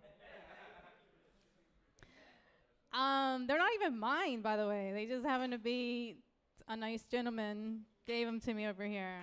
So thank you. I can tell like these edibles are interesting because like I feel like I have a tongue but don't have a tongue. You know, like I feel like I just drank a whole cola and not know that it's a cola. Like I feel like I need to re-drink it again. I didn't experience it the first time. Yeah, this experience has really opened my eyes to the things I should do more often. So if you have any edibles, just send them my way. I'll put you on my show. I'll put you #1 if you give me edibles. No, I already have the show booked, but if you want to be on my show, talk to me later. Anyways, yeah, shit. So I look like a DHW, a desperate housewife. But I have no husband, guys. I feel like I'm a desperate housewife. I'm desperate for adventure, a travel, a run in the wind, fantasies, obsessions. I don't know. I kind of want to be a divorced housewife at the same time. Like, just get it all done with. I know this has been a great beginning. We're getting married. Now we're making babies. But I know there's a big D coming, okay? I just want to just experience it without actually having to go through all the hurdles, okay? Desperate housewives, you know, they sit around and eat bonbons and eat light and watch serial killer shows. Who killed Monica Lewinsky? I don't know. I don't know. Who killed somebody, okay? No, she's not. Sorry, Monica Lewinsky. I'm glad you know her story so well. It's funny. So I really miss, one of the things I miss about COVID-19 is this amazing concept called quarantining. I miss it very much. You guys don't miss it? Right? Like, who doesn't love to stay at home and not leave their house and answer a bazillion questions from assholes, okay, at the stoplight? All right? Like, who doesn't want to leave their home for bullshit that happens just to get to the supermarket? All right, Melissa, stop spraying me with your hand sanitizer. You know, like, who wants this? Who wants to experience leaving the house? Not me. Not me. I love quarantining so much. I feel like you're not quarantining correctly if you're not smelling like a skunk, smoking weed, watching Game of Thrones season 4 because you don't have a VPN when you live in China. Okay, like we really are going there. And I know you're like, what the hell are you doing in China? You Chinese? No, bitch. I got a teaching job, teaching English. And the crazy part about it is I got this teaching job January 1st, 2020. 2020. Okay, this shit hit the fan December 19th, around December 15th, 2019. So I got there just in time for the quarantine party because we were quarantined 14 days after I landed in China. So hello, I have so much to tell you. No, I love quarantining. That's what I want to tell you. I hate 3 things from COVID-19. I've learned to hate 3 more things strongly. I hated them before, but I have more reason to hate them now, and it is people, germs, and hand sanitizer. Okay, I fucking hate all 3 of them, okay? If we have people, we have germs. If we have germs, then we have hand sanitizer, and they do not separate from each other. And it's misleading because it smells like alcohol, but you can't drink it. It's a shit show, it really is. I fucking hate germs. I remember as a kid, fuck germs, yes. And I remember as a kid, I used to eat mud pies, and I was a child in El Salvador eating mud pies and worms, okay? We didn't think about germs back then. But right now, I'm terrified of how many germs are in this microphone. Which one of you have sick, COVID sickness, cough? Oh, I don't think I can get that from the microphone. Shit. I hate germs. Yes, I hate people. I think people ask way too many questions about your vaccinations. Girl, why aren't you vaccinated? Bitch, I tried. They lost my records in the hospital. It was in Chinese. It doesn't matter. It's not relevant. I got the first one. First one, for sure.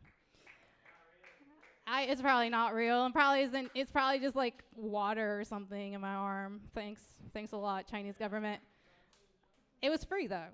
Everything's free there. Well, if you have a job and a working visa and you have medical insurance, you get it. You don't have to cover anything. Okay, not relevant. Very boring. So my point is, I hate people because they ask way too many questions. They like to tell you too many things. They overshare. You know, you're like, okay, Brenda, we get that your dog died of COVID. I don't know how that happened, but that happened. Maybe he was just old. And then COVID. Okay, no dog jokes. Okay, so I hate hand sanitizer. Okay, let me get to the really nitty gritty. I really hate hand sanitizer because I feel like it reminds me of pre-cum all over my hands, and it's sticky and gooey, and it's just like, what the fuck? Like, what happened, Peter? Why? Like, what's going on? You know, and it's like before you leave the house, Peter's like spritzing me with hand sanitizer. I'm like, Peter, I get it. I gave you a bad hand job. Like, stop spritzing me with your cucumber melon hand sanitizer. Yes, I gave a bad hand job. I have no idea how. I think it's because of the hand sanitizer, okay? Don't make me do it, because then you get your skin, your foreskin. Men, it's not a lubricant. That's the point of the story, okay? Hand sanitizer is not a lubricant. I will say hand sanitizer is even worse when you're trying to eat something, right? You're trying to eat a cheeseburger, animal-style fries, and your hands smell like cucumber melon. No, thank you. And I think the easiest thing, I guess the last thing I'm going to say, the easiest thing to remember is just use soap and water, people. Yeah. Soap and water. Put that on the dick, okay? And you guys don't bag it. Bye. Give it over, Dahlia. Fuck hand sanitizer, dude. Fuck it. No, literally, fuck it. That's, I don't know. I bet Dr. Fauci comes hand sanitizer. Wouldn't that be sick, dude? God, that's the ultimate liberal, dude. If you identify as a woman and you can jack your cock off and sanitizer comes out, oh my, you're going to be the next president. Give it up for Dahlia one more time. This next man, yeah, I'd vote for the... Dude, if a guy stood behind a podium and goes, I'm about to come hand sanitizer, and then he did it, you'd bow down. You'd write a new Bible. You'd be like, that's his first miracle is coming hand sanitizer. There's just all these people with dirty hands, and he's jacking off on them, and then... We got a little weird there. I think I walked that girl, but... But it is what it is, you know? Give it up for Dahlia. This next man, he has a show here every Sunday that you all should come to. It's Roast Battle. It's very unique. I've really never seen anything like it. I love it. I'm a judge frequently. I've won one time. Give it up for Russell Navarrete. Keep it going for Alec, everybody. He's the hottest host in the hottest room. Fuck yeah, dude. That's not gay, dude. You know what I mean? I'm just, he's sweating. I can tell, bro. It's hot in the suit. Okay, fuck this, dude. Fuck, bro. Kenny, dude. He's so bitter, dude. He's so bitter. Like, shit is crazy, dude. Like, yeah, dude. We're all fucking high, drunk, and retarded in here, and it's rigged. You know what I mean? Like, you're fucking crazy. He's just mad that he lost to Danny. You know what I mean? Like, how do you lose to a guy that in a roast battle compliments the guy who's roasting him? You know what I mean? He's just, you'll call him a bitch. He's like, yeah, he's right. I am a bitch. And just like, you lost to that guy. You know what I mean? I don't know, dude. Fuck, man. It is fun, dude. I wish you could be here. Doctor, mister. I'm just going to go. Senor Smith. Senor Smith. Just like what your the guy that does your yard calls you. You know what I mean? Senor Smith, it is finished. And we'll be back. We'll see you next week, you know?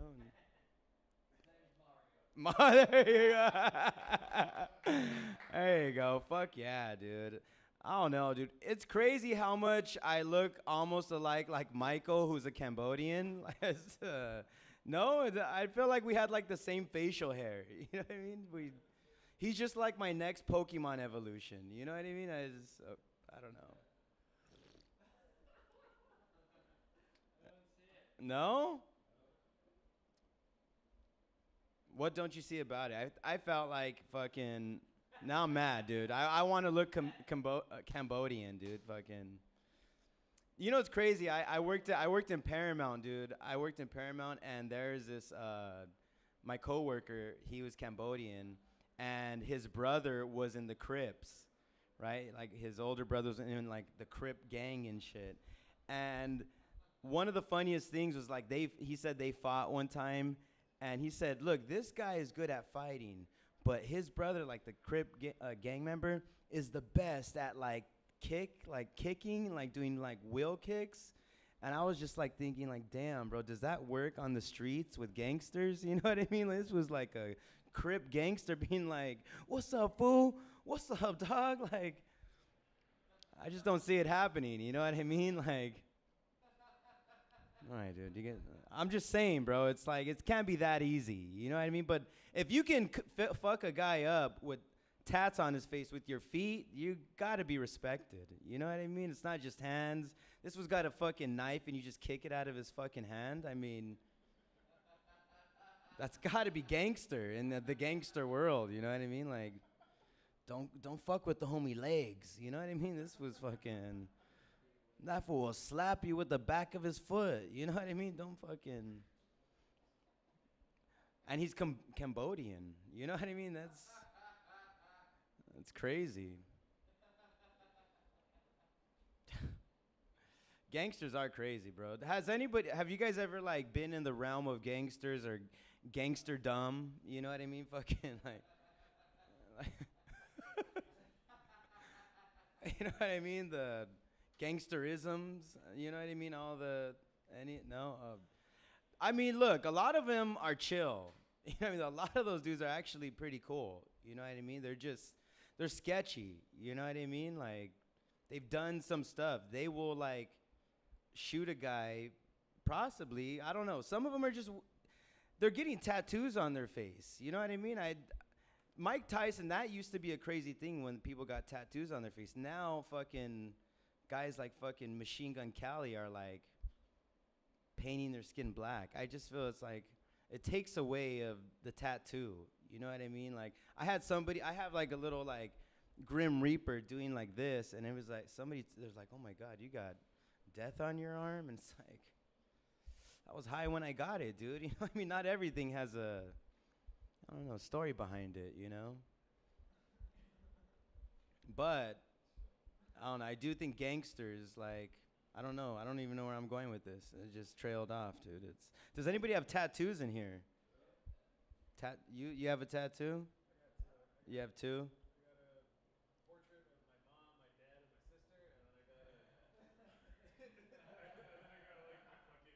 Wait, a portrait of your dad, your mom, and your sister? Okay. For what? Did they all die?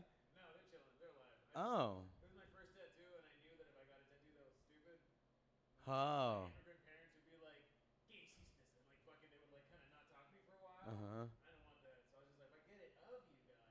I don't ever have to see you again. You know, it's just like I could just look in the mirror. You know, and It's crazy. I can hit my dad in the face with my God. that's you know what. We all have our shit, dude. You know what I mean? Like we all have our things. You know, sometimes that needs to happen. I don't have any portraits. I'm a bitch, dude. I have little cartoons on me, dude. I can't do that. You know, a tattoo, Dr. Smith, Senor Smith. Do you have any tattoos, Senor Smith? No, you don't have to talk like that. That's racist, Senor Smith. I have. Well, do you have any tattoos, bro? No? Were you close to ever getting one? Not even your wife's name? Hell nah. You can say hell nah. It's cool. He's next? Oh, he'll talk about it. Yeah. By the way, dude, what's up with your daughter-in-law, dude? Fucking, she killed everybody at the roast battle. Like, is she angry? She fucked everybody up. It was 100% comics here, and she just annihilated them. You want that chick running your business. You know what I mean? She'll fucking win a deal for you. You know what I mean? She won wings here. You know, that's fucking crazy, dude. People were scared. I don't know, bro. I hate being desperate, dude. I really hate being desperate. You know, desperate as like a comic or even like just a person. I don't like it. And like I don't know if you guys have ever been like so desperate for attention that you let yourself get scammed. You know, it happens. You know, like one minute you're like exchanging nudes. You know what I mean? And the next. They're blackmailing you. You know what I mean? It seemed like a good deal. You know what I mean? And I sent them great pics too. You know what I mean? Because it's not just like the dick pic where you're just like the camera's right here and it's like kind of like it's just too much. Like I had like the big mirrors. You know, I had the tall. Yeah, I could pose. You know what I mean? I was just like. I squatted, you know, it's like you can do different things, you know, and it makes it like funner, you know. And so I was proud of them, and you know, I sent her everything in, right? And then she's like, you know, she ends up tying me like, dude, you know, she's like, you better fucking send me $1,000 or I'm going to send this to everybody you know and ruin your career. I was like, fuck, dude. I was like, okay. I responded and I said, LOL. You know, I was like, yeah, can you send that to everybody? Because I need a career to ruin. You know what I mean? I have a show coming up. You could put the date on it. You know what I mean? And send it out. That would help me out, you know. Dude, when you don't give in to their demands, they just leave you alone. You know what I mean? You don't have to pay. You know, your dick is out there, but I mean, it's do you know a bad publicity is better than no publicity. You know what I mean? Pubicity. There you go. Yes, sir. Fuck, dude. I don't know. I want to say this. I just feel like people come to Los Angeles just to fuck. You know what I mean? And that's fucked up. You know what I mean? Like, because like, yeah, there's like, here, I don't mind fucking, but like, it's not all about the skinny bitches. They got the worst pussy. You know what I mean? I think the big bitches have the best pussy. You know what I mean? Don't give me a bitch that does yoga. You know what I mean? Give me a bitch with a bad diet. You know what I mean? She knows how to break her back. You know what I mean? Have you ever fucked a hungry bitch? You know what I mean? They fuck hard and good. You know, like, they satisfy themselves. They know what it... Okay, guys, that's my time. Thank you so much. Give it up for Alec. Hot rooms. Thank you so much. Give it up for Russell Navarrete, everybody. Damn, dude, just like a fat bitch who's giving you a blowjob like it's the one meal she can get. She's just like sauteing it. Swirling it around in her mouth like a sommelier. This is a 12-year-old from Nap. All right. And then, you know what a sommelier is? All right. Give it up for Russell Navarrete. This next man, I'm very excited he's here. I'm very excited to see him. Give it up for David Smith. David motherfucking Smith.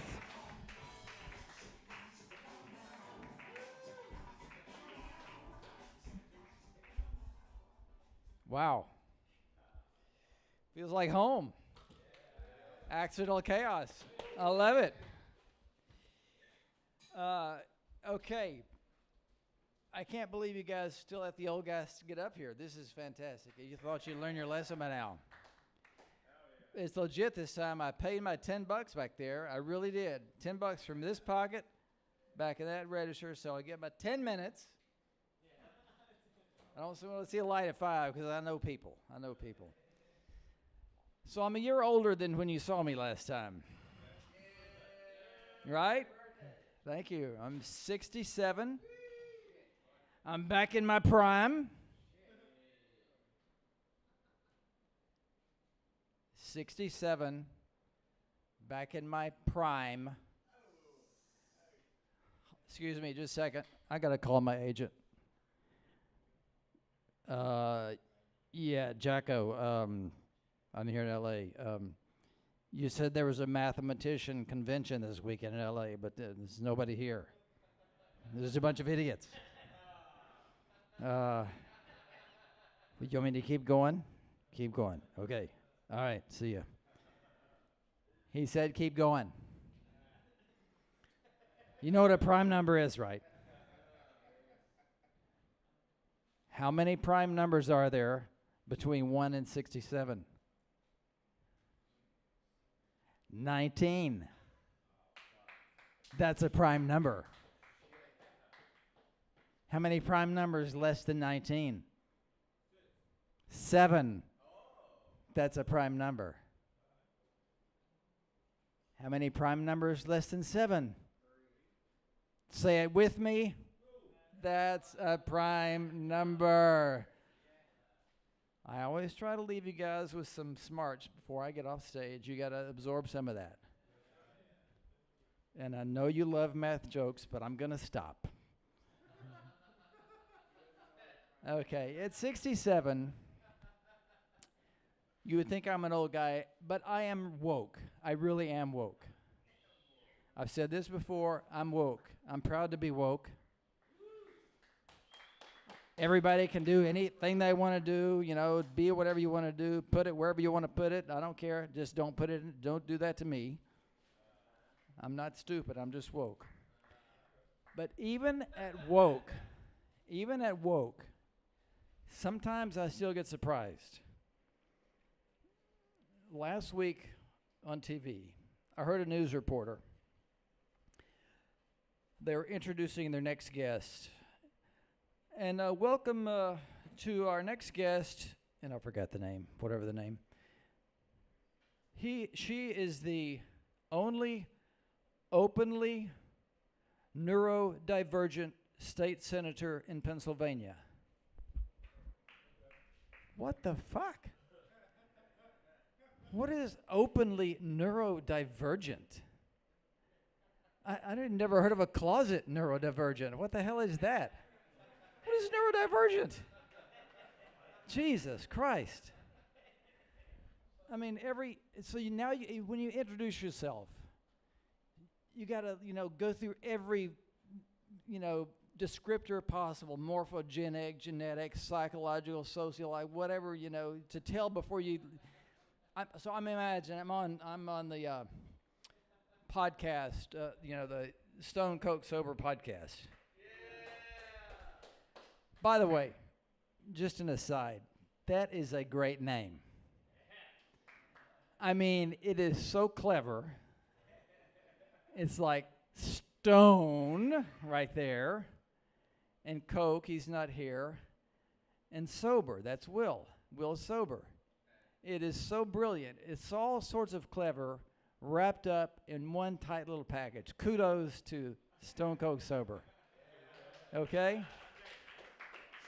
Anyway, so I'm on the podcast, and Alec is introducing me. He says, okay, welcome to our guest, Mr. David Smith.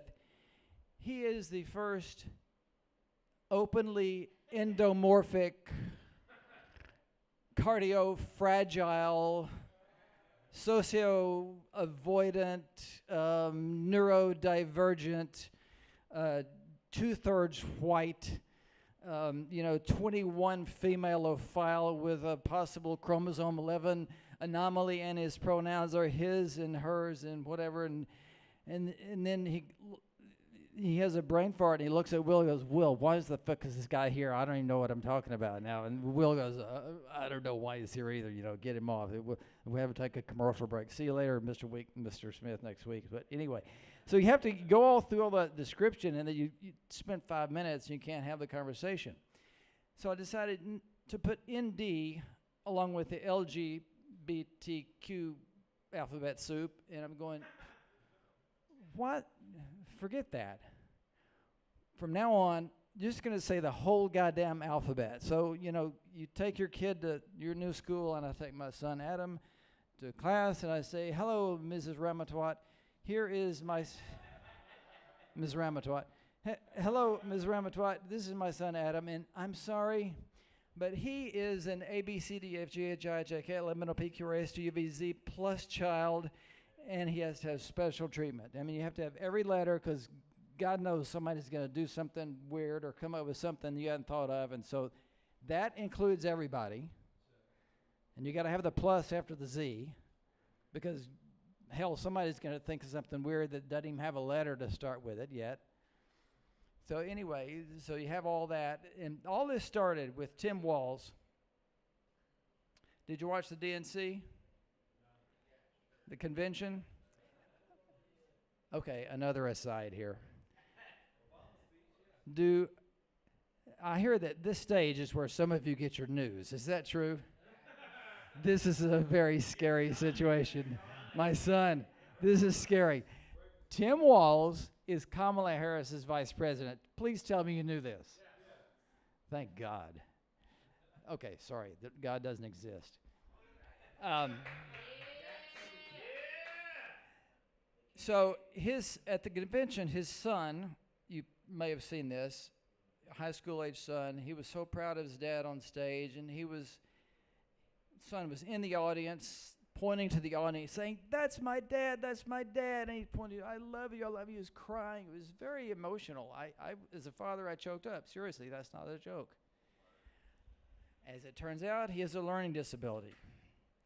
Okay, so now you can't make fun of people with learning disabilities, but normal people can't. Normal humans can't. Comedians can. There's nothing normal about them at all, but they can make fun of them.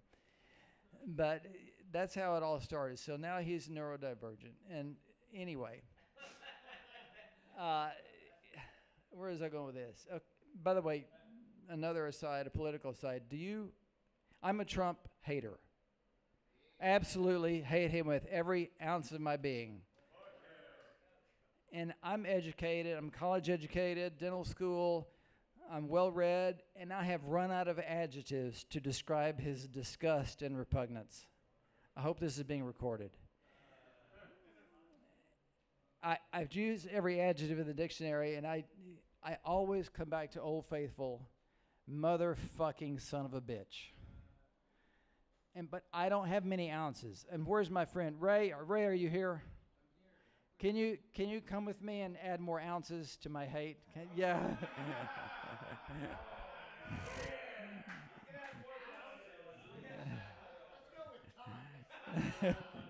Here's my friend Ray, and together we have a lot of ounces. And I hate Trump. He's fucking gay. Yay! Thank you for that. And we're not going to have a belly roll like the Comedy Store, which is your fame. He's a closeted neurodivergent. So I mentioned in closing, two of my identifiers were, if you missed it, 2/3 white. And it's weird though how you get to be 2/3 anything. By the way, 2 and 3, those are your prime numbers. Boom, callback. 2/3 white. I'm thinking if you're 2/3 something, then your parents were a menage a trois, and so you're some fractional collection of all the sperms and eggs that were in the orgy. So that's, I guess that's how you get 2/3. The other thing, I was a 21-year-old femaleophile. You know what that is, right? I mean, a pedophile is a strange predilection for fucking children. A 21-year-old femaleophile, that's a pretty good damn disorder. I'm in line with when God's handing out disorders, he's going, okay, let's say narcissistic sociopath. He goes, no, that one's already taken. Donald Trump's got that one. 21-year-old femaleophile, and I'm going, ooh, pick me. And God goes, you there in the Accidental Chaos t-shirt, what's your name? I say, I'm David Smith, and I'm glad to be back at Accidental Chaos. Thank you very much.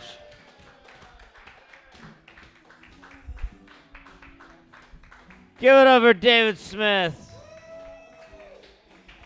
David Smith rocks. He identifies as a prime number. It's awesome. Give it over, David Smith, one more time. This next man coming on stage, he's very fucking funny. Give it over, Spence Griffith.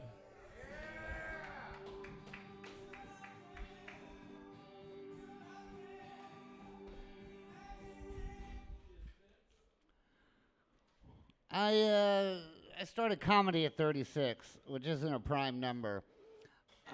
But it is the age where no matter what state I'm in, I can fuck girls half my age.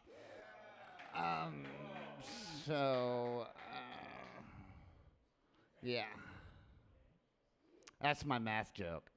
I tried to be smart. You were the cutest dad ever, by the way. What a sweet. My dad's a super sweet dude, also, but racist. Like the same niceness. He's not racist. He's race-ish. Like he's just old. Older than you. He's gonna kill somebody. Not necessarily a black person. Yeah, Mexican for sure. He's got seagulls that are shitting on his boat.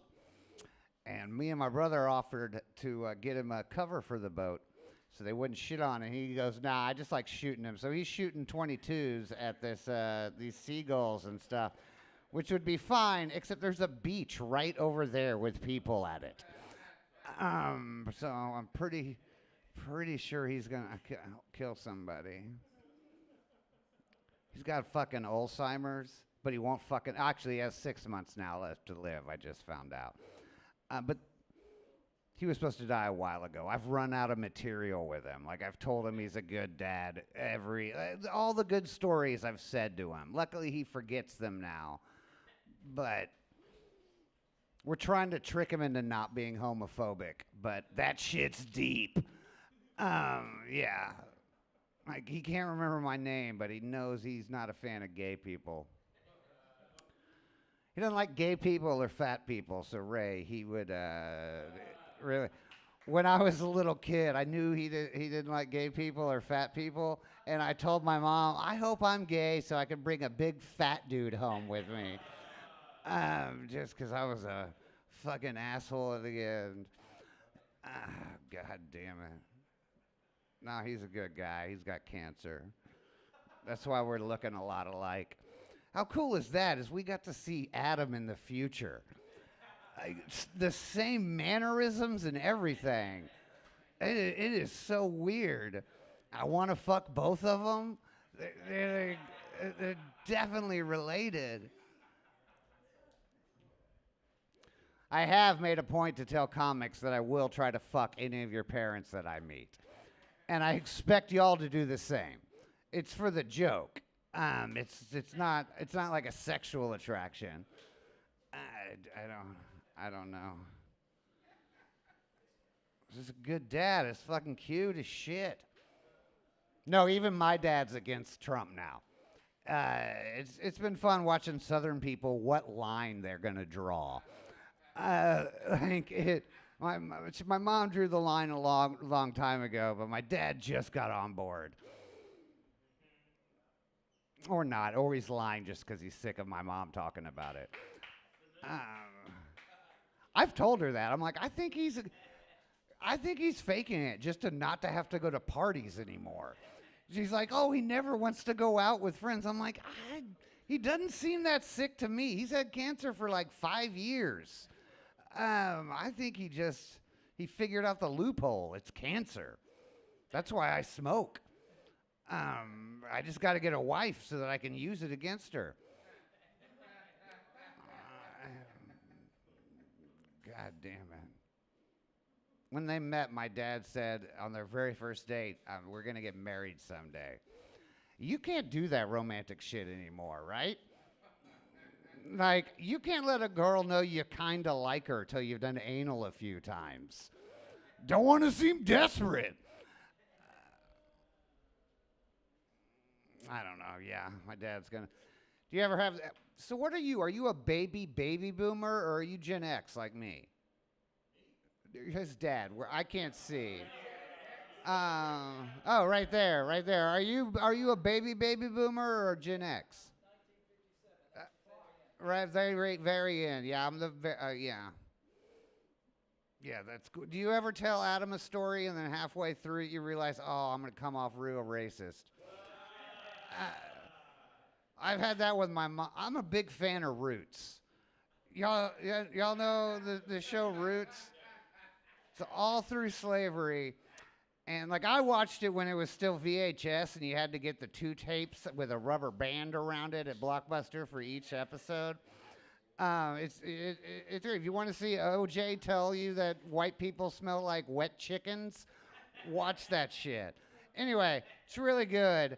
And when it came out, it was the most popular thing ever, and that was before DVR and stuff. So when I saw it, I called my mom, and I'm like, oh, that's so cool. You got to be a part of that when that was part of the culture and stuff. And she goes, yeah, Halloween happened that year, and we went to a party where you dress up as famous couples. And, like, our friends dressed it up as the BTK. I'm sorry. I'm sorry. Their friends dressed up like the Friendly Rapist, which was a rapist in Texas and stuff at the time. And my mom goes, me and your dad dressed up as Kunta Kinte and Fanta. All right. No. There's no costume for Kunta Kinte and Fanta. First of all, so she realizes, oh, we did blackface. Because I asked her what was the costume, and she was like, all right, blackface and a little outfit. And I was like, what about Dad? And he had a bloody sock on because Kunta gets his toes chopped off. The funny thing is, though, is they clearly hadn't seen the end of it because Fanta turns him in. They're not a good couple. They don't end up together. So yeah, my mom had that realization talking to me. I know there's got to be a picture of him somewhere, and I want to find it so goddamn bad. Just to fuck with her. I'd have done blackface. Yeah. Like in my life, all right, if I was going to do blackface in Halloween, I'd do blackface with a hoodie and a Skittles bag and be the scariest thing to white people ever.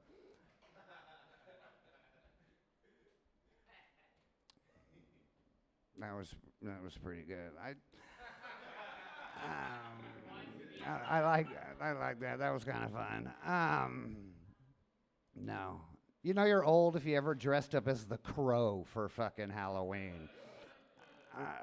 Every Gen X person at one point was the Crow. Oh, God damn it. Dad stuff. Fuck Trump. He's boring is his real problem. I'm just sick of him. Like, there's been no character arc. If he could have, he started off hard and has just been, I don't do a lot of Trump jokes. Here's the problem is I'll say like homophobic stuff and like sexist shit and stuff. I don't give a fuck, but I feel bad. Like I feel like I'm punching down when I go after MAGA. You know, it's like making fun of a kid for believing in Santa. I feel everybody else can take a fucking joke. I get a lot of death threats online. Nothing's more fun than a triggered MAGA. You know what the NRA people hate being called? Fags. They really. I would never say it to a gay dude, but you know, I don't know. Thank you.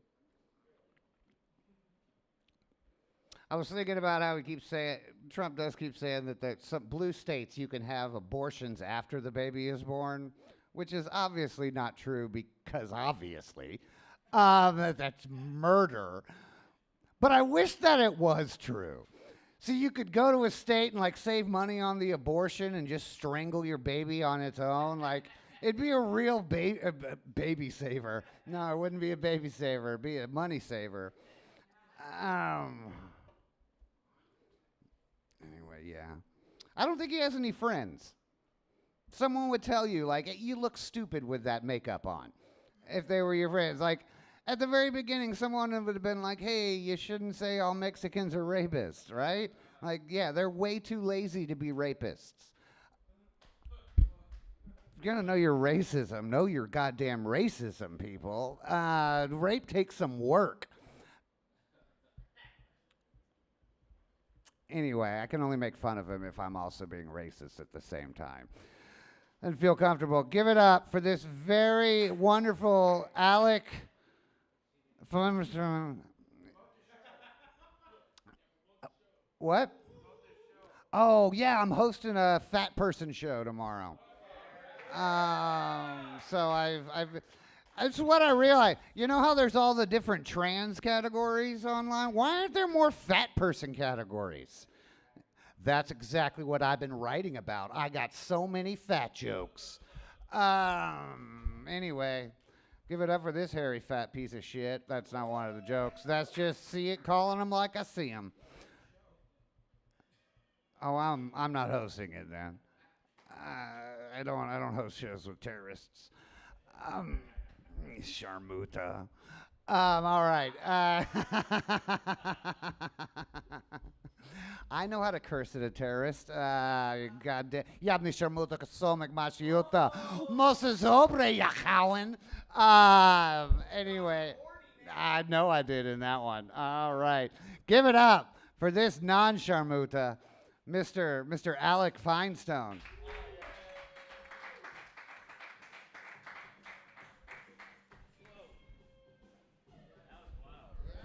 Give it over, Spence Griffith. I think you might have thought that I was going to fall because I'm drunk, but it's literally only had 3 beers, which is embarrassing. I was really just standing on the edge of that thing. Give it over, Spence, one more time. I do like the idea of Spence's parents being like, we don't have a lot of money this year for Halloween costumes, but we got a couple Sharpies and bed sheets. All right. Give it a space cover one more time. This next man coming to the stage, he didn't know he was going up. I'm very excited to see him. Give it up for Ray Cameron.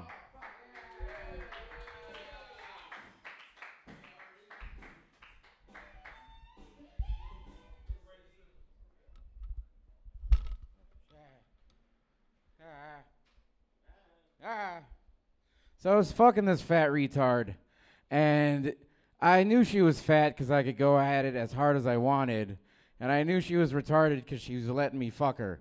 And it was brutal because when you're in a Chevy Cobalt in the middle of East LA on Cesar Chavez Avenue, you know you're really playing with fire.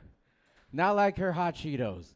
But it was brutal as fuck because, you know, all of East Hollywood hasn't been gentrified yet, even though there's a part of USC there.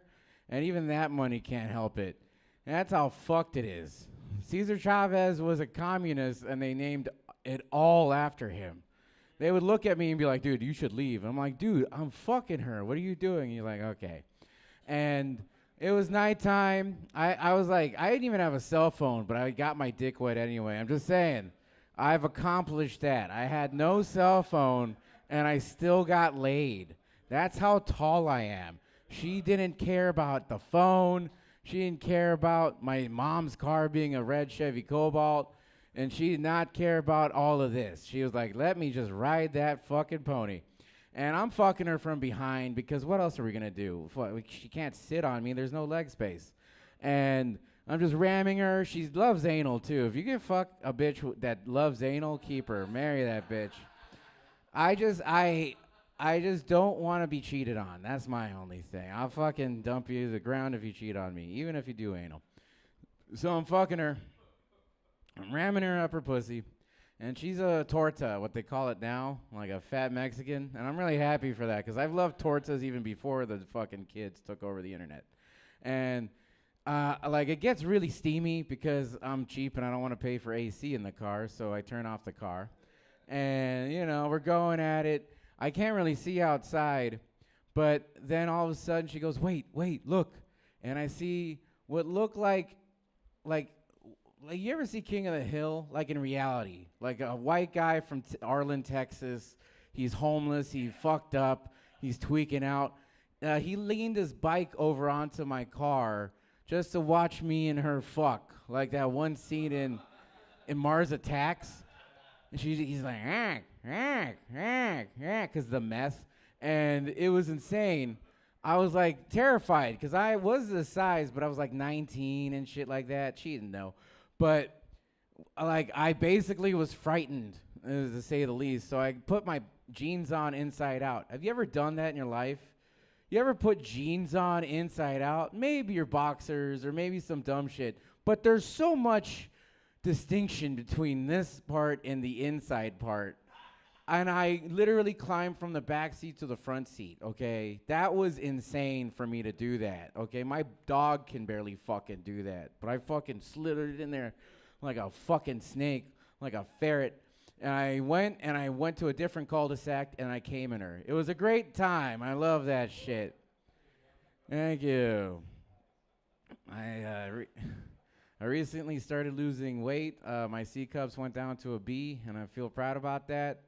The 3XL shirts are starting to fit, and I'm happy. I started doing a new drug to lose weight. You guys ever heard of it? It's called Blow. And it's crazy. A lot of people are like, Ray, which type of Coke will kill you first? And I was like, I don't know. Probably the soda. I don't know what's worse for me, fentanyl or high fructose corn syrup. And it's pretty brutal.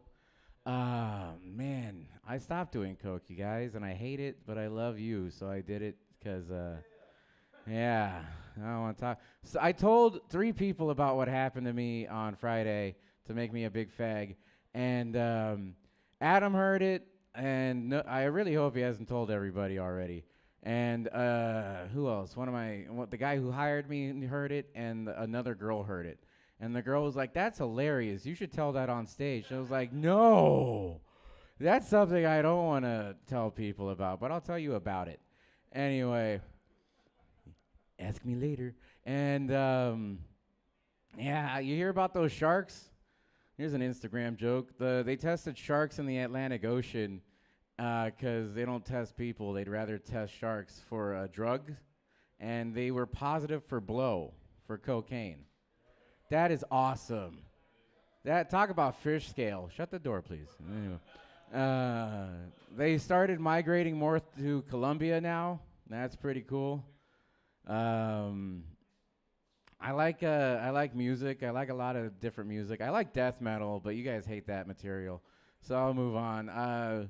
One of my favorite bands right now is he's a dude. His name's Peso Pluma.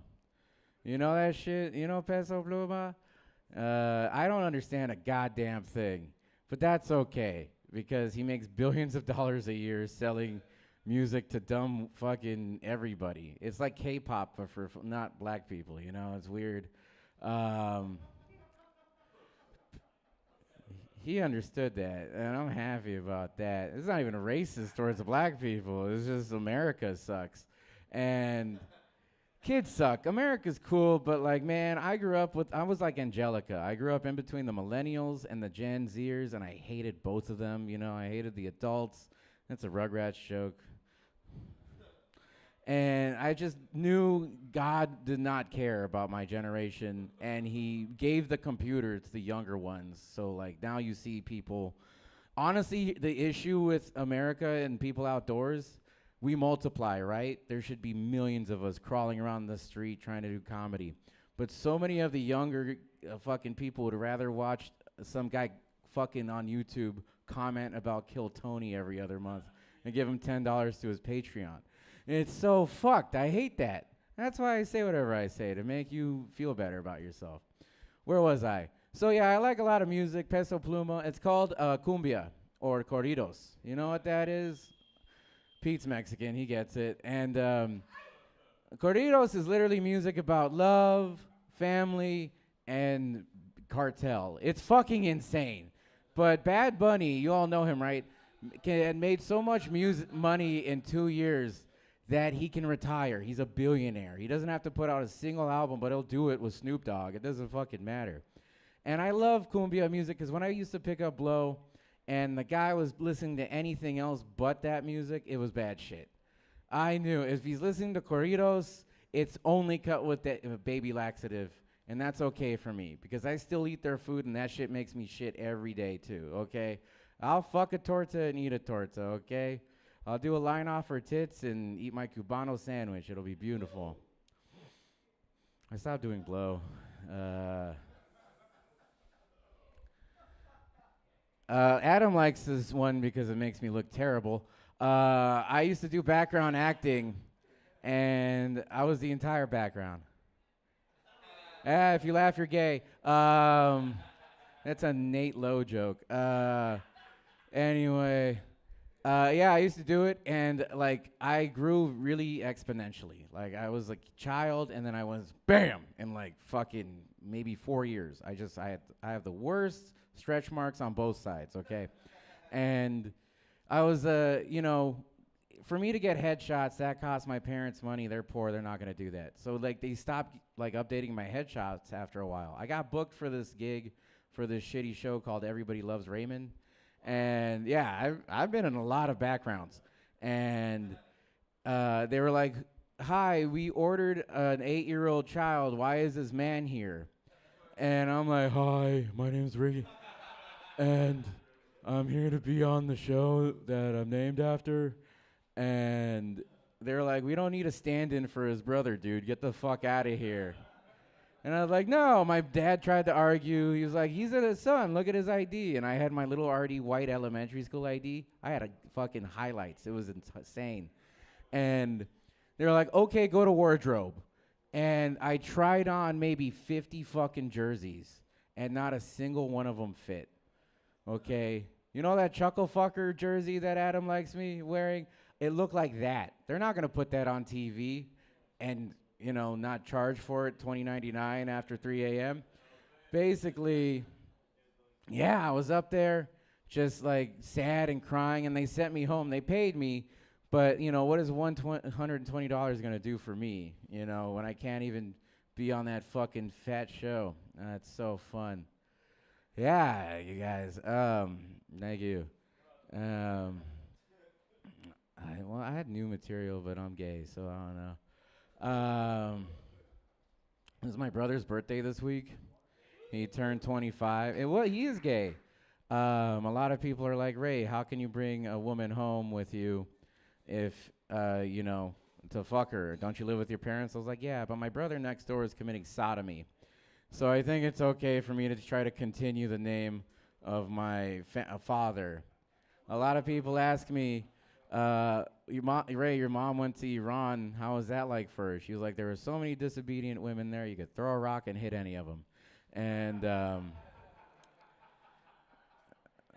thank you. A lot of people ask me, Ray, are you a tits or ass guy? And I say ass because I got enough tits for the both of us.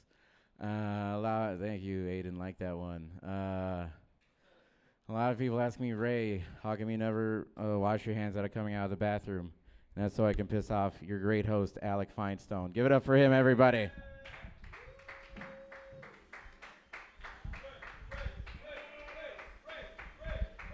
Give it up for Ray Cameron.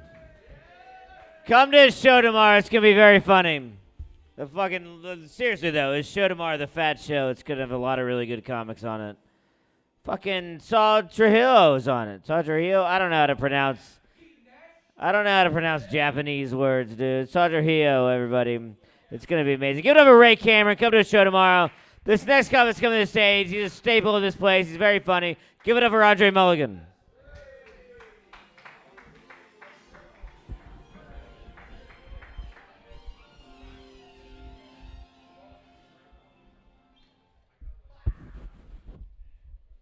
Is that game show music? Is that what that was? Okay.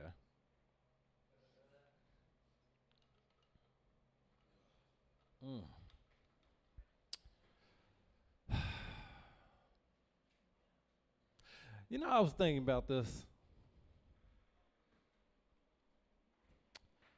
I still get PTSD from when I got shot and a dude kicked me. You know that? I still get PTSD. It wasn't the shot, it was the kick. Because the foot, I remember the cowboy boot. I remember the exact cowboy boot. He kicked me with some leather tips on, man. Like, he kicked the shit out of me. Only been kicked a few times in my life. Twice. Been kicked twice. My mama kicked me one time. Mom kicked me hard. I ain't know a leg can get up that high. It's just like, BAM! I was like, why you right in front of my cousin kicked me? Nobody said nothing. I called her a bitch. I shouldn't have said that. When I said it, I didn't think I was going to say it. I got cable in my room. I didn't get in her room. She came in the house. I'm like, what you doing here? She was never home. She was on crack. What are you doing here? She was like, cable ain't going to be in my room. It ain't going to be in nobody's room.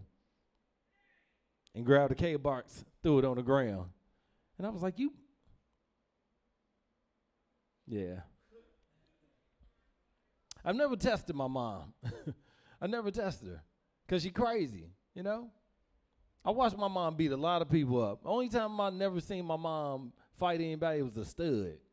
It was a stud girl. She used to dunk on us. Like, she played basketball with us. She was big. She was like, yeah, this is big. She just, boom, it was like, man, Miss Sherry just dunked on you. And I remember one time my mom and her got into it, and my mother didn't want to fight. I was like, Mom, go get her. She was like, I ain't fighting that bulldog. I was like, Mom, go fight the lady. What are you doing? She done punked you out in front of the whole neighborhood. My mom has fought a lot. It's crazy when you watch your dad get beat up. I watched my mom beat my daddy up. I don't know if you ever fought your wife. My mom picked my daddy up and slammed him. Bam! I was like, God damn, Daddy, get up. He was like, I can't. Your mama's strong. Your mama is strong. She slammed the hell out of him. Bam! I was like, God damn. Y'all, a lot of people don't know I wrestled. I was a state wrestler. My mom taught me all that. Mama taught me all that. I pin all y'all. Mama, like that, right? Hold the arm down. Like, just like Daddy. It's crazy. I love my dad. He called me the other day. He was like, man, what do you think about me and your mama getting back together? I was like, why would you do that to yourself? She ain't changed yet. She done beat you up as soon as you come in. What my child support? You never gonna give her that money. My mama still think my dad gonna pay child support. Still think it. She called me the other day. Your daddy was a bum. I was like, Mama, he smashed you though, right? He wasn't that bummy. So you were the stupid one. She like, see, there you go calling me stupid. Mama, what else I supposed to call you? You let my daddy smash you and he was broke. What is wrong with you? You was a thought. You was a thought.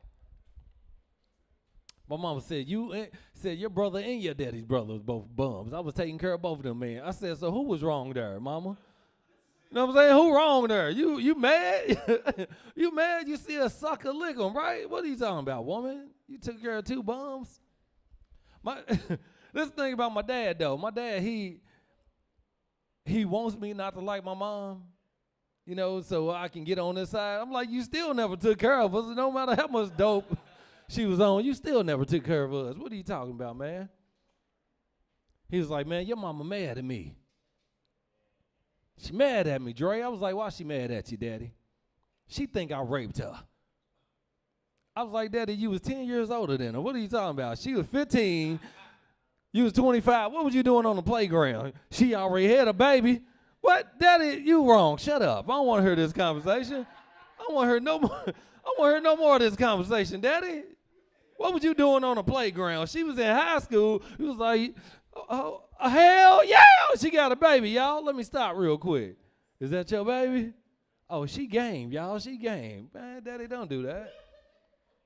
Don't do that. It's crazy, man. My dad hates the fact that I let him talk. I do. I let my daddy tell me, I don't care. I listen to him. Sometimes I don't think he know what he's talking about, but I still listen. This is what he told me yesterday. He was like, look, neither you did it or you didn't. Which one did you? I was like, what do you mean? He said, did you buy me any shoes? I was like, Daddy, no, I ain't buy you no shoes. No, I didn't buy you no shoes. Because him and my mom was having a conversation, and she was like, have they ever bought you any shoes? He was like, you know, son, y'all ain't never bought me no shoes. I was like, well, Daddy, we can't buy. He's like, no, I don't want her, can you? Or you can't. Your mama telling the truth. You know, I'm like, Daddy, you don't want to hear what my excuse is? He's like, I don't want to hear your excuse. I was like, all right. He's like, well, let me hear your excuse. I was like, if I buy you some shoes, mama gonna talk about me. She's gonna be like, why you buy that bum ass some shoes? He ain't never pay y'all no child support. I don't want to hear that conversation.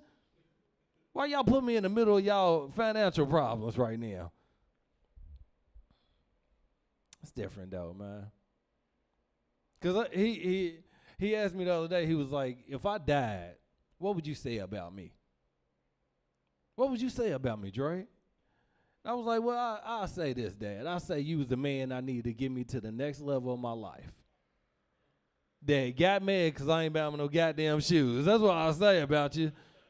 You mad I ain't buying you no shoes? What, you not even my daddy. You my brother daddy. Why you get mad at me for? You mad at me. You ain't my son. Man, you are not my daddy. You know who my daddy is.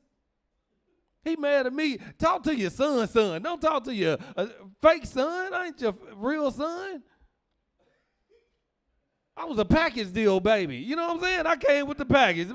I came with the package. You want him? You got to take him. That was me. You know, my daddy left. My daddy was gone. It's crazy because I ain't know how my daddy looked. You know what I'm saying? But then they'll tell you, be like, man, your daddy used to have you all the time. I was like, for real? He had me all the time. I was like, yeah. But I knew his name was like Kenny Reedale. I was like, man, that don't even sound like a man to take care of his kid's name. You don't sound like a man. That sound like a boy. What are you talking about? And then I remember my mom coming to me. She was like, hey, did you see your daddy? I was like, who, Lewis? She's like, boy, that ain't your daddy. Kenny, did you see Kenny? I was like, my mama know who the hell you talking about. She was like, he ain't talk to you? I was like, what? She was like, he was just over here moving your grandma. He ain't talk to you? I was like, man, who does that? Who does that? You know, she ain't like you. White people, y'all got a way to look. Hey, come here, Forrest. This is your daddy. This is your son, Forrest. My mama didn't do that. My mom never been that way. My mother was like, he in there somewhere. And just walked off. It was 20 kids out there. Nah, that ain't my kid. Man, I ain't looking at all them goddamn kids. And just walked off. My dad was broke, man. My dad did something like this. Like, he used to take us to Kentucky Kingdom all the time. I'm from Louisville. He'd take us Six Flags Kentucky Kingdom all the time. But he wouldn't pay our way to get in. He would just drop us off and tell us go get a stamp and tell him we forgot to get a stamp on the way out. And then we would just put stamps on each other's hand. He did that for my birthday, y'all. We did that for 20 kids. It's like that. All right. Thank you, man. I'm Andre Mulligan. I appreciate you. Give it to Andre Mulligan. Always killing it, dude. I love it. Let's keep this thing going. This man is a myth. He is a legend. He is Jeffrey Feldman.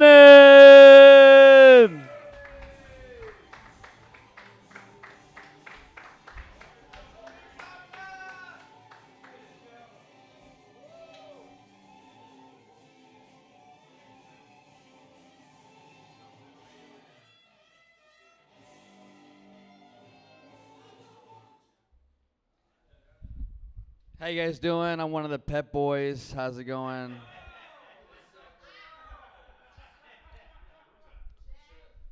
You might recognize me from that sign. I'm Manny from the Pep Boys. What's going on? I get my hair cut by a friend of mine in AA. He also has Parkinson's disease.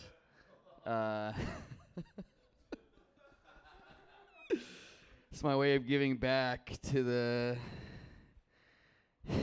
to the community. Have you guys noticed how Facebook is replacing the phone book? Have you guys? I mean, I use both of them, but let me just be serious with you guys for a second. I'm living in my car. It's a clown car. I have 14 roommates. They're all Native Americans, and they call me. They gave me the name Sitting Bitch. Because I always sit in the middle, and I love that show, Comedians in Cars Getting Coffee, because Jerry Seinfeld will just call you up in the middle of the day, and you're just supposed to like drop whatever you're doing to have coffee with him. Like you just say, "Hey, what's going on? It's Jerry. Get some coffee with me." It's like, doesn't he know everyone's like busy doing things? Like when the people answer the phone, like Jerry, I'm having sex with my wife right now. His wife's like, who was that? He's like, that was Jerry Seinfeld. He asked me if I wanted to get coffee with him. Fucking weirdo. I guess what makes the whole thing make sense is that it's like, but Jerry, what car are you driving? Well, I thought you wouldn't ask. I never thought you would ask. It's like the car makes up for the whole thing. Like he's like, I'm driving a 1933 Mercedes-Benz. This was taken from Hitler's vault. Okay. That I love comedy. I've from a very young age I wanted my dream of being in entertainment. Originally I wanted to get into pornography, but but I'm happy I didn't, you know, because pornography is a dying art, and also I have what they refer to as a small penis. In the business.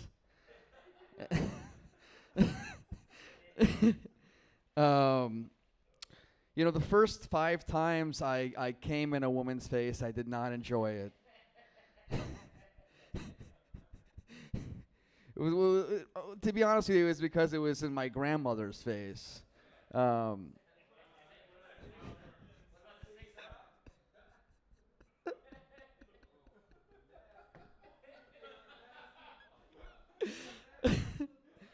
This is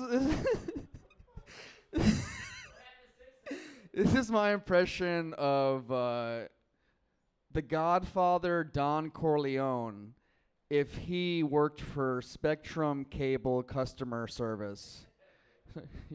He's just like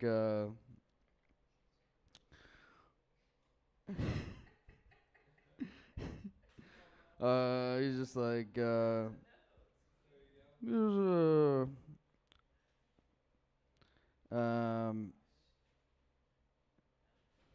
this is Don Corleone. Who do I have the pleasure of speaking with today? Well, I'm trying to get down the accent. This is Don Corleone. Who do I have the pleasure of speaking with today? I can't think of it right now. I'm workshopping this fucking bit. Hold on. Hold on. Hold on.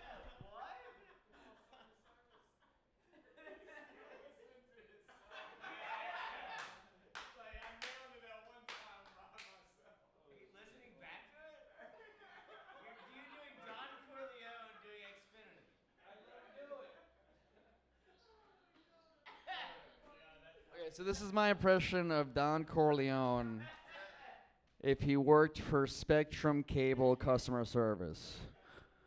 Hello, this is Don Corleone. Who do I have the pleasure of speaking with today?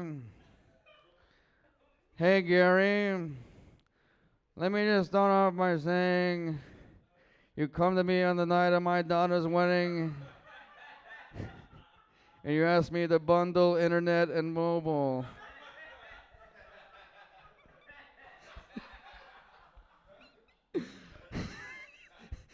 I'm going to give you an offer you can't refuse. I'm going to throw in Spectrum Cable and 3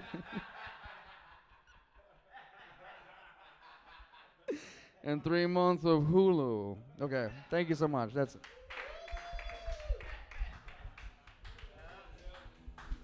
Give it up for Jeffrey Feldman. That's amazing. God, I wish I had so many people on the list. Wait, what was that? Were you just doing that in like your bathroom or something? You recorded it? That's amazing, dude. Give it up for Jeffrey Feldman. That's true comedy. Exactly. That's amazing. What happened the 6th time, dude? What happened the 6th time? Yeah. Give it up for Jeffrey Feldman one more time. I'm so happy this next comedian's here. She's a legend. Give it up for V, everybody.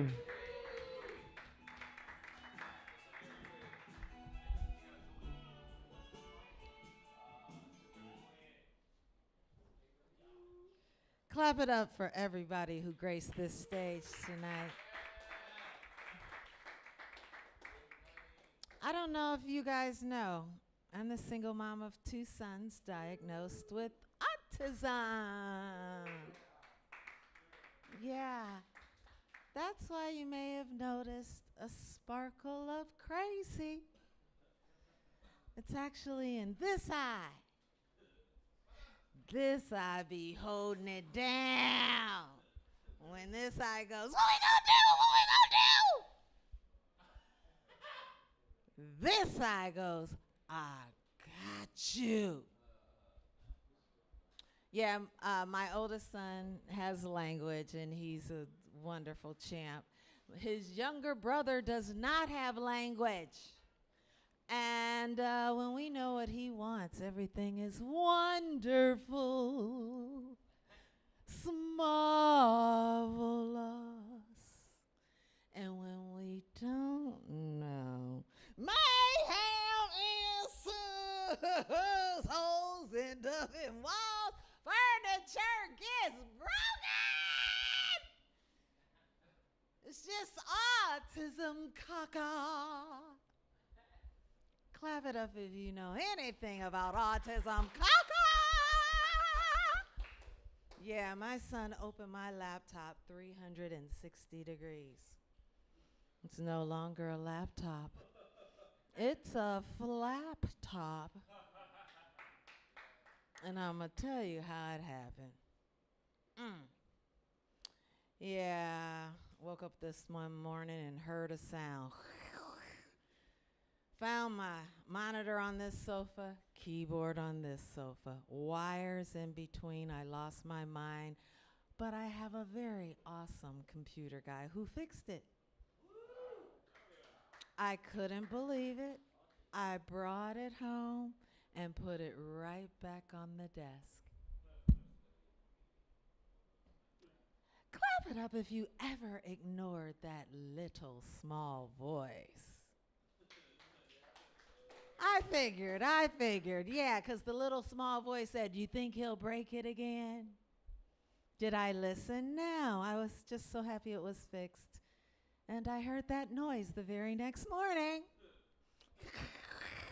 I ran in there so fast, and there he was, jumping, leaping, flapping my laptop in the wind. And I tried to choke him out. You guys, this is so real. It really happened. I remember watching my fingers as a mother, reaching for his neck because I tackled his little ass, and the laptop flew under the dining room table, flew off of the leg of the chair, and crashed into the dining room wall. And I blacked out. When I came to, realizing my son had a wonderful angel looking out after him, I took it back to the computer guy, who's a smart businessman. He was waiting for me. I walked in the door. He put this thing on the table. Doom. I'm like, what's that? He said, military grade. I'm like, military grade? He's like, this is a military grade laptop. You could run a tractor over it. You could run a tank over it. You could run 10 trains over it, and it won't break. I was like, for real? He's like, for real. I couldn't believe it. I took it home to my son. Oh, yeah, a little side note. I saw my military-grade laptop one time in a Steven Seagal movie. I was like, is that my military-grade laptop up there? Morris Chestnut is fingering. It was very exciting. And then I saw it in Fast and Furious 4. And then again in Fast and Furious 7. Yeah. Oh, anyway, so I showed my son how to use his brand new military-grade laptop, and I went and hid mine. Finally. So, you guys, I come out of my bedroom from hiding my laptop. And I look down the hallway, and there he is with his brand new military-grade laptop. Open! This is for real. Face up. And he's in full lunge position. Trying to break it!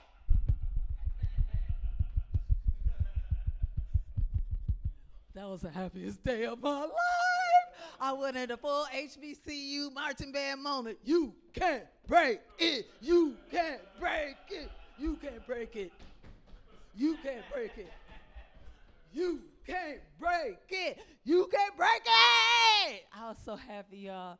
But I did all of that in my head because as a parent, you want to get eye contact when you catch him. So when I was sneaking up on him, all stealth-like, I was thinking, who does this little young man think he is that he could break a military computer? like, wow, he must think autism is stronger than the U.S. military. What a notion. Because the U.S. military was winning, and I was watching him cracking up inside. And when he saw me, oh, he was.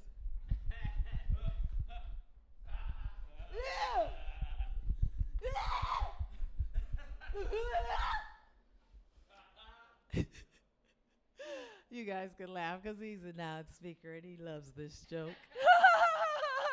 Because it's so true. Yeah. I imagine he was trying to say, what the fuck is this? Why can't I bring it? Are you fucking with me? Well, I had to answer him back in autism speak. I said, get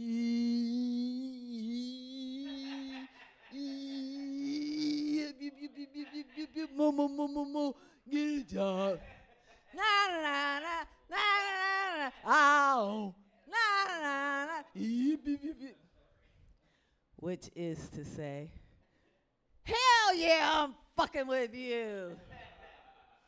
I read it in the parenting manual on page 3. It says, fuck with your kids whenever possible. Yeah. And that's how you nip autism in the butt. And I've been V. Thank you very much. Give it up for V, everybody. Give it up for V. Dude, I am so jealous of that. Could you imagine just the greatest thing that you have happening in your entire life is that brings you the most joy in the entire world is just snapping a laptop in half? God, dude, what a cool life that is. That's amazing to literally just like it's not even a laptop at that point. It's just something to fucking break in half. Like, they build laptops to be the most easily breakable in half thing. Like, in his mind, he's like, what fucking retard would ever build a device where you could break it in half this easily? What do you think I'm gonna do? Dude, if they need to start like hiring like at the Dell factory just a kid with unspeakable autism to test the strength of their laptops. And then like they'll make a commercial and be like, yeah, you know, our new Dells, even retards can't break them. They don't even try. They try for hours. And all right, give it up for V, everybody.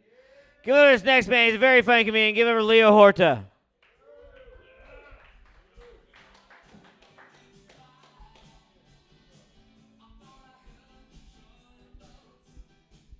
I've never used a mic stand. I'm going to try to use it for once. Hey, I have a question because you're a dentist, right?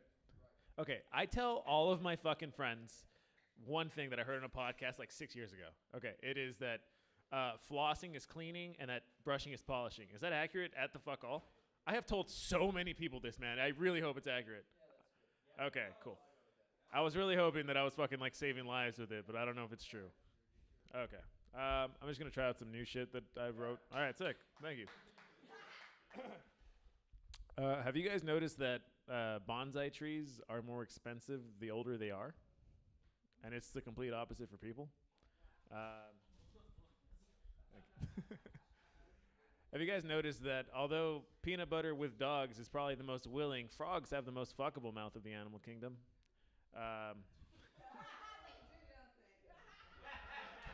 Yes, they do, V. You can really just get them by the eyelids and do whatever you want, especially as a guy. It's really like, I mean, as a lady, it kind of changes up, huh? You think that fucking tongue is just for like catching flies. It could be for like stimulation. Anyway, thank you. This is fucking dumbass set. Jesus Christ. I forgot what I was going to fucking say. My hand washed off, which is annoying. Fuck me. Jeez. Oh, have you guys? Okay, so I come from a Latin neighborhood. I'm from El Monte, and there's like a lot of my friends. I'm 28 now, so I have a lot of friends with kids that are like fucking 12. Like, it's weird. You know, have you noticed that if you have a child too young, there's a real chance. I mean, if it's not an iPad kid, there's a real chance you're gonna raise it just to be like a fucking sport protege. Dude, one of my buddies, like we fought together. His kid's 9, and he's the 72-pound, the 76-pound, and the 80-pound wrestling champion of California. And he's like this big. It's weird. Anyway, let's just do jokes. What the fuck am I doing? All right. I got. This isn't even a joke. If you guys remember the Cambodian guy that was up here earlier, Michael Garcia? We're going to Napa next week because we got booked at a show in Napa. I don't know shit about Napa, but I searched it up. You know, in California, it has the most fucking strip clubs per capita. That's crazy. I thought it was like a wine country. There's nothing the fuck to do there at all. Anyway, you guys want to know something about me? I used to be fat as shit. I would have qualified for Ray's show, but I didn't because I got depressed because my ex-girlfriend cheated on me. Right? That's kind of fucked up. Like she was the love of my life. She cheated on me. And then it was during the pandemic. She cheated on me during the pandemic, and then she went on to be a police officer. Which is nuts because you totally missed the point of the pandemic. We had so many protests, and we were told to not see anyone other than your immediate family. She did the opposite of both. Bless you. She did the opposite of both of those things. It was awful. They say that the punchline here is they say ACAB, right? All cops are bastards. All cops are bastards. Well, one is also a whore. That was my ex. Yeah, she wasn't very nice to me. God, does your mouth ever touch the mic and you're just like, well, that's AIDS. Fuck me. Yeah, no, she wasn't very nice to. Oh, you got mic AIDS. That's nice. She gave my dick a nickname. Yeah, no, it wasn't nice. It was actually really mean. It was Tillamook. Do you want to know why? Tillamook, yeah. Yeah, because it made a lot of cheese. Yeah, it was disgusting. Yeah, I know. This is the first crowd that's ever laughed at that shit. Even like slightly. Everyone else just a renounding bleh. I love that shit. I love the groan. I did a mic today in Atwater Village, which is no longer scary. It was like the most bisexual crowd I've ever seen in my fucking life. It was crazy. All the men's shorts ended here. All the women's skirts ended here. It was nuts. It was like the widest. I've never been in a room with so much money that did not have a savings account. It was nuts. It was a weird room to be in. I made them laugh with the word retard, and then I saw all of them be like, oh, I shouldn't have done that. And I was just like, no one's recording you, asshole. Anyway, damn, I really wish my hand. Oh, I just turned 28. Thank you. It was nice. Thank you, V. I'm realizing now that I'm getting older and things are getting different. In particular, thank you. Shit is getting harder. And I mean that so literally, like it's getting harder to take a shit. I had Chipotle yesterday as like a combative resource, you understand? And I just got bloated for the whole day. It was awful. I farted so bad in a bar last night, I had to apologize to other patrons. There was 2 gay guys next to me having a real flirtatious conversation because they were all like noodly into each other and like I was like, damn, that's like what a night to have.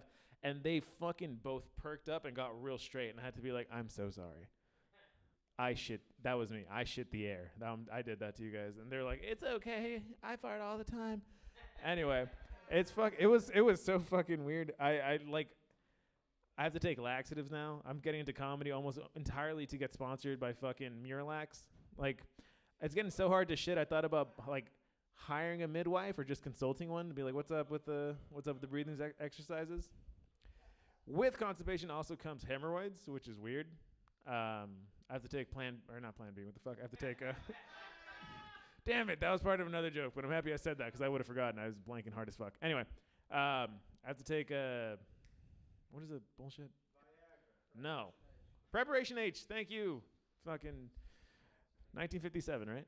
All right. Have to take Preparation H, and no one tells you the Preparation H is fucking mint. It's weird. It doesn't feel good. It feels like every morning I have to I boof a Zyn. Like every day I smoke a menthol via my ass. It's disgusting. I can't walk upstairs quickly because it heats up. It's gross.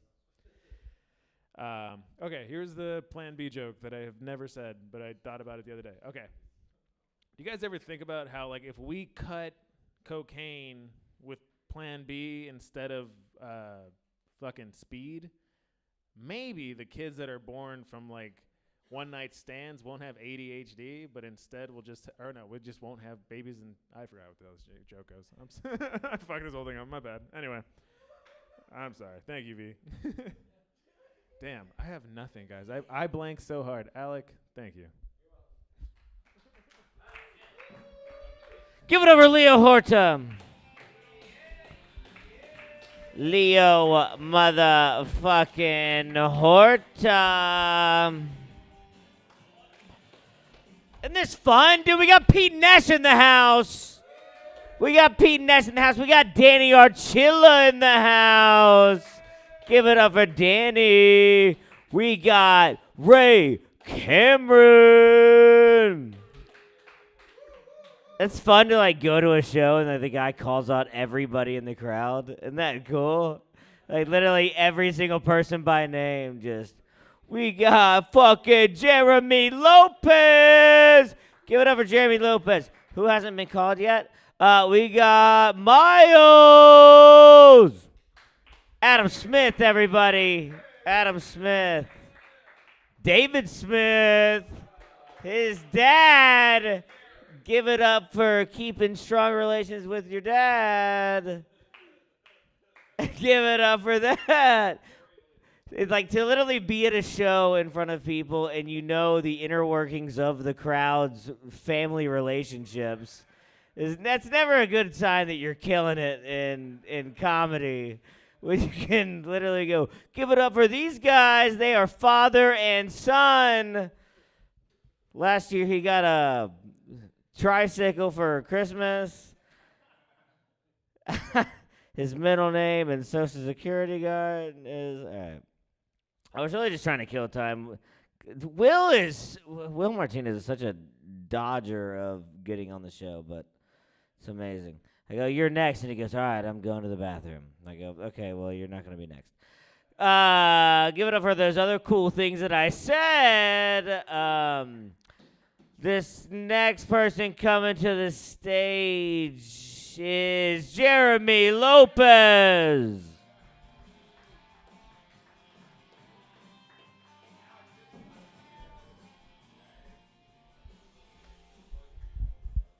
You're leaving, Aiden?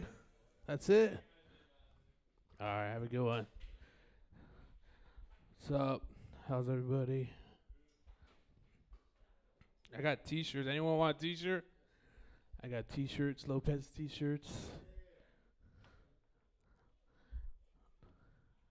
I don't know how to open this backpack. Let me see. It's got a zipper. Anybody want a shirt? It's the one I'm wearing, but it's different. It's a green one. There's a green one. I got a blue one. Who wants one? Who wants it? Throw it. They're all large. They only got large. Which one? You want one? Here you go. That's my favorite one right here. Medium. I got medium. You got large. You want one?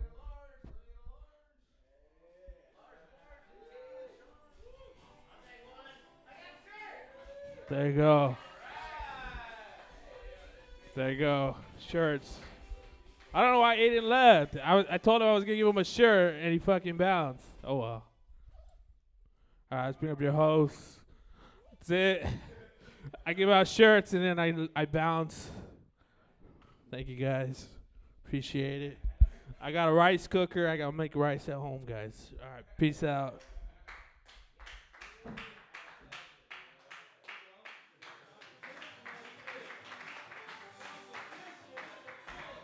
Give it over Jeremy Lopez. Give it over his next comedian. Give it over Tim, everybody.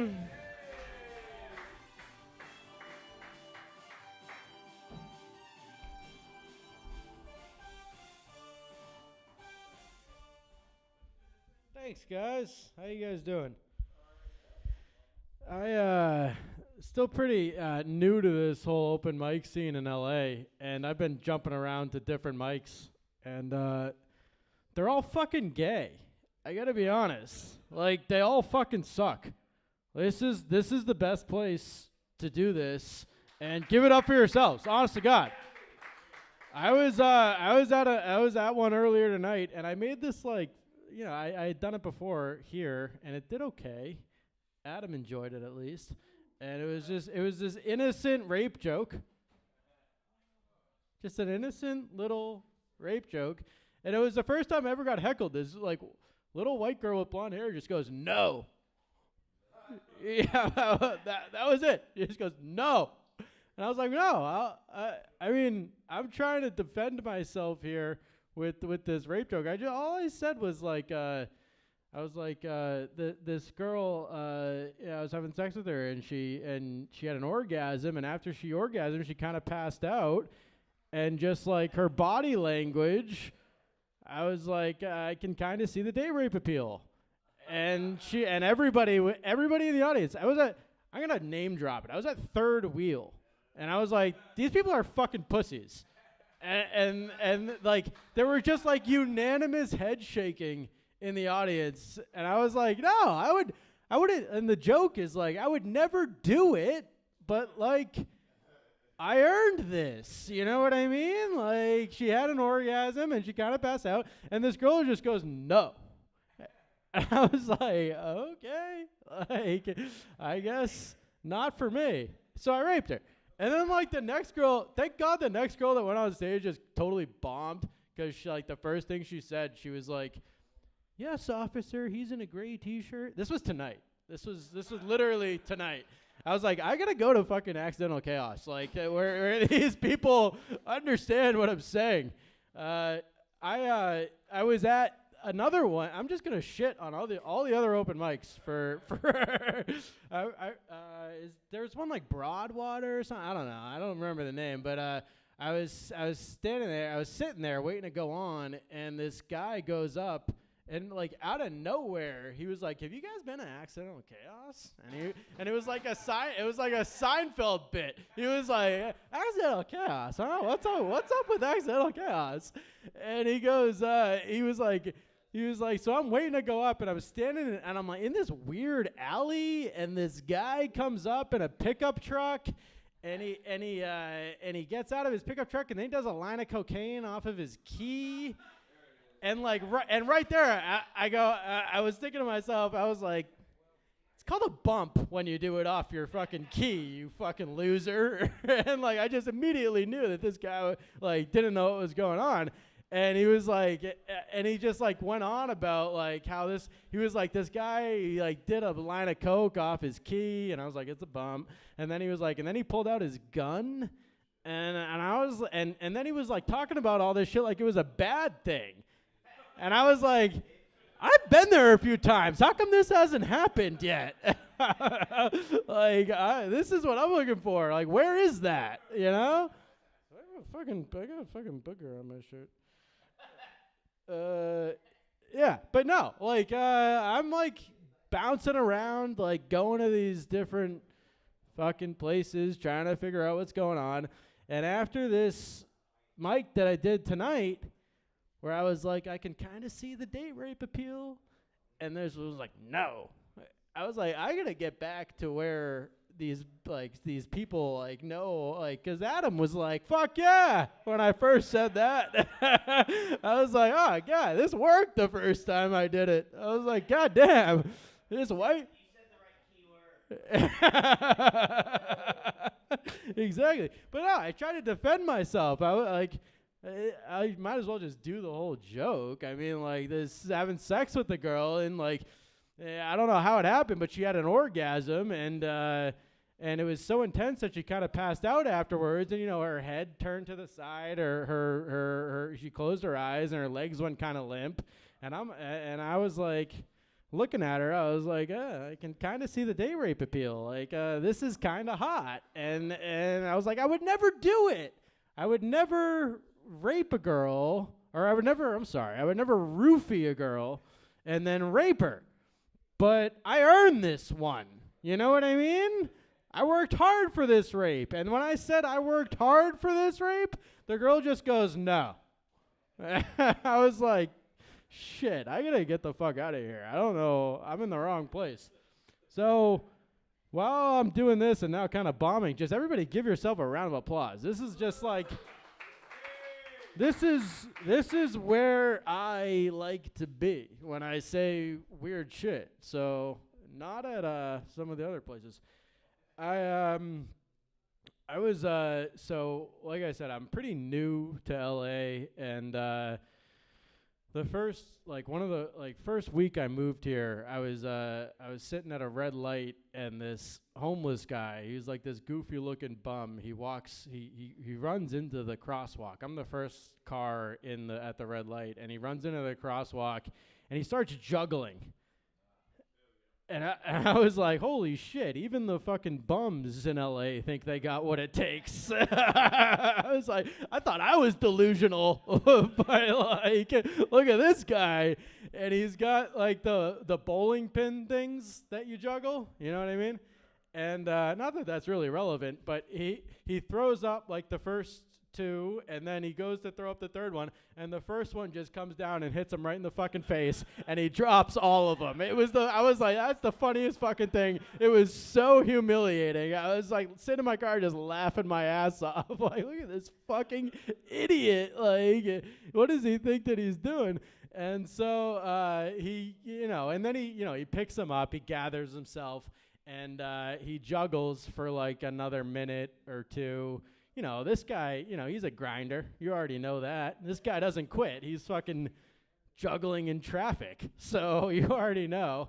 And so he does it for another minute. He successfully does it, and he like bows and then he starts going up the line of cars at the red light, and he's looking for money. And I'm the first one in line, and my window's up, and I'm like, all right, I'll give this guy $1. Why not? This guy just juggled in front of my face. And I took out my wallet, and he's standing there, and all I have in my wallet is a $20 bill. So I open my wallet, and I like take out the 20, and I'm like, and he looks at me, and his fucking face lights up, and he's like so excited. He's like, yes. And I'm like, oh no, I'm sorry. Like, this is all I have. And you can't have it. And the switch from excitement to anger was so jarring for me. He was like yes, and then he was like fuck you, and he like gave me the finger, and I was like, dude, I don't know, I'm not giving you fucking $20, like, you know what I mean? Like, you're a homeless guy. I'm just like, maybe if you got it on the first try. But even then, no. That's all I got. Thank you all, everybody. Give it up for yourselves. Thank you. Thank you, man. Appreciate it. Give it over, Tim. I don't know. Maybe I'm an asshole, but I immediately thought, dude, you should have looked that guy right in the face, pulled out the $20 bill, lit it on fire, and said, shouldn't have dropped that fucking pin. You think you're going to make it in this town? Bitch, you still live in a tent, dude. You should see Jerome on 3rd, dude. He catches them in his teeth. He's only got 2 of them. Snags them right in between them. All right. Give it up for Tim. This next man, we do a podcast together. He's the one live streaming and all the stuff. He's the technical guy. He does real estate. Give it up for Will Martinez.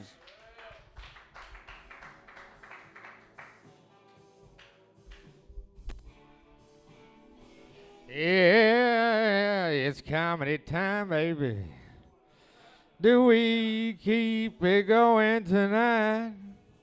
Got Jeremy Lopez selling some booty-ass shirts. Alec Feinstone came here to rock the mic. And Mr. Smith will fix your teeth if they fucked up right. And that's it, yeah. What's up? So, yeah, we have this shit going here. Look at this, man. You guys saw fucking Lopez's T-shirts? Like, why he look like a model on there? Yeah, this was like he was trying to be Adam. Like, he's sending it to fucking, what's it called? America's Top Mexican. Fucking, I can do it too. Tyra, llámame. I mean, dude, like, I fuck with people. What's up, dude? Look at that. Love from the fucking door. Bro, but like, I mean, I can't fuck with the tie-dye. That's your shit. That's that hippie white boy shit. But he was like, how can I look gay but unstoppable? On a fucking t-shirt. Damn, so you heard somebody was out here doing cocaine and guns? Who? Huh? It's not me. That could never be me. What Latinos have guns and drugs? Huh? I mean, I don't do nothing. I just associate with motherfuckers. My name is Clean Government. Watch Stone Cold Sober, because we're definitely sober, no drugs with us, every Monday at 8 p.m. or whenever the fuck we decide. Just like this. The room is hot, and I do not want my phones to be. Fuck. See, that's the benefit. That's the benefit. We got a brother here.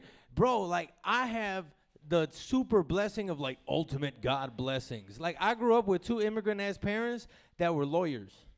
So I know how to get out of everything. You know, my dad's like, William, don't join the gangs. Not because you have protection, because you won't get fucked in jail. You know, like, he was talking about rape and shit. Like, well, what? Not actually, but all your white boys. Yeah, but all you white boys love that shit. I wish I could get mine back. Like, only if you had some sexual juice, man. That's all you gotta do, man. I wish I could have an accent like this. Then pussy will be easy. You know, she'll say, where are you from? I'll be like, from your bed. She'll be like, okay, mama. And then I could sing like fucking, what's his, Antonio Banderas? Bailamos. You know what I'm talking about? Fuck. What was I saying? Oh, yeah, there was another thing that I was thinking about, like, because I'm Cuban and Venezuelan, and there's a lot of Latinos right now, and we're making it hard. Are you white? Yeah. Yep, figured. But, like, we're making it hard on y'all. Like, Latinos are making it hard. Like, not only do all the Republicans think we sell drugs and rape and shit, but they're pissed because now, like, every time you call anywhere, it's like, presione español, número dos para español. And you guys are like, fuck, I have to go to Taco Bell and speak Taco Bell. You know, and then just recently, some Mexican out here in the California region, because, like, there's different dialects and shit. But, like, Mexicans came out with that one song, like, you know, and my bitch hit my line, like, you heard that shit? And that's like a whole nother language that Mexicans just made it harder for white people to understand, dude. I had my white friends come up to me. They were like, hey, dude, what does mean? And I was like, I don't know. I'm Cuban. I don't speak that language. Like, because it's hard, man. I mean, everybody speaks different. You, like, every time I go somewhere, because I work for, like, lawyers' offices and shit, helping people, and you can tell right away they know you're not Mexican. They're like, hey, you're not Mexican, right? And you're, how'd you know? Your accent. You speak the Venezuelan and TV Spanish. Like, because all the Latin cultures are different. My dad was like the Scarface cocaine, I'm going to protect you, boss fucking vibe. Because he was the lawyer in Chicago. It was the shit. That's how I was saying. I learned to not get affiliated. Because that's just a fucking cycle of, and I'm not going to go into some Dave Chappelle shit. But it's you know, a whole cycle of shit that, like, just holds you down. But, like, bro, I still got into some bullshit. I got into, like, the club culture with nightclubs, like, after hours. I used to say, how do you find a guy with drugs in the club, like, with the ecstasy? Just look for the guy with sunglasses. He'll have them on. I walked up to this guy in fucking Club Space, Miami. I was like, he's on a speaker with his sunglasses chilling. I was like, do you have ecstasy? He's like, how do you know I have the ecstasies? I was like, you got sunglasses on. You're right, $20. But, yeah, so, like, but I was going through all that shit, man. And then back in the day, like, you get hit on by different fucking people, right? So there's this dude, JoJo Baby, dresses all fucking crazy, all intricate, and he's from the other side of the community, the other letters. You know what I'm saying? He comes up and he's like, Will, I want to paint you naked. And I was like, bro, I'm not one of your French boys. You know, but, like, it's still nice to hear that because you're like, okay, I'm not busted. You know what I'm saying? Nobody wants to be the motherfucker at the party and nobody's like, oh, I wouldn't touch that shit at all. You know, at least I'm getting something. But, like, then you keep, you know, like, you're living life and shit. And I was out here one weekend. And this homeless guy, as many homeless people walk through this alley, this homeless guy comes up and he's like, hey, man, you good looking. You got swag. Keep doing you, boo. And I was like feeling confident. I was like, yes, I will. But then I remember that back in the day I had a DUI. I had 2. And I was like, man, thank God I've quit drinking. Because, like, dude, I've had close calls out here. And the third one is jail time. And I'm doing the math because I like numbers. And I was like, man, if that guy tells me I'm cute, JoJo told me I'm cute, and I get locked up, there's going to be a 7-foot motherfucker that's going to think I'm cute. And then I'm going to be like, oh, shit, I'm getting raped. You know, like, and I can't fight a big motherfucker. Like, I can fight somewhat, but I ain't fighting that. And I'm not clicked up. I am not clicked up. Man, so what's up, Mr. Smith? Fucking, you back in the mix in Los Angeles, California, where dreams are made and hookers do cocaine. Fucking love it. Have you been in any of the strip clubs out here yet? Nope, no Candy Girls. This Friday, fucking 2-for-1 lap dances. Are you a dentist? Look down her throat as she's looking up at you. Right? Yeah. Fuck. Dude, I remember one time when I first moved out here, like, I've had some, like, decent moves, you know what I'm saying? Like, with the non-rape shit. Like, yeah, bro. Like, I was out here, and I had first moved out here. I planned to move out here, and I, what do you call it? I went to get to the airport, and I got to the airport a day early. And I was like, fuck, I'm really anticipating on going home because it was when I was getting rid of my DUI shit. I was getting my license back. And I went into the fucking, I came back, and it was right across the street from a strip club and a weed shop. And I was like, all right, I'm going to buy some weed, and I'm going to see some titties because it's my birthday. Bro, this stripper girl, after the thing, like, because I was getting wasted, after the show was like, hi, so what's your name? Da-da-da. We exchanged numbers, and I was like, I'm getting too drunk, and my shit's going to get robbed. You know, they're already robbing me here. Dude, she gave me her number. I get home, and this fucking, why is it all women, like, that are the roommates that aren't getting none? They always cock block. She calls, I'm having this girl on the way, and she's like, who you having coming over? And I was like, oh, well, some stripper girl I just met. I don't think Jimmy would like strippers. And I was like, clearly you don't know Jimmy. But to create peace in this home, I'm going to go smoke this blunt in the car. And thanks to her, I kind of dodged the bullet. Because she was like, yeah, I'm dating some white gangster motherfucker, and I'm trying to get rid of him. And I was like, well, that's not on me. I will finish this blunt and la-ti-da, bitch. All right, guys, thank you very much. It's been fun. Accidental Chaos Room's hot. Give it over Will Martinez. Let's keep this thing going for a guy that needs no introduction other than the fact that I'm going to beat his fucking ass in 1 month from now in a boxing match when I beat the ever-living shit out of him. Or not. He's been training much harder than me. I don't know. He's been training much harder. Give it up for Danny Archilla.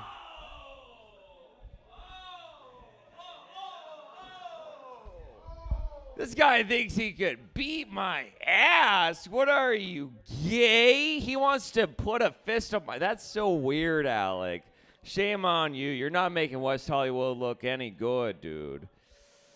I'm gonna terminate you, dude. I have a reason. I have a reason why this fight is so important. You want to know why it is, Peter Nash? Because this is my introduction into my 30s, dude. Like, I'm a baby boy. I have a quarter life crisis. No thanks to Taylor Tomlinson. Fact is, man, quarter, a dime, a penny life crisis. That's my thing. Here's the thing. It's been 10 years next January that I moved to California, and I'm reflecting. I'm reflecting on all I've learned.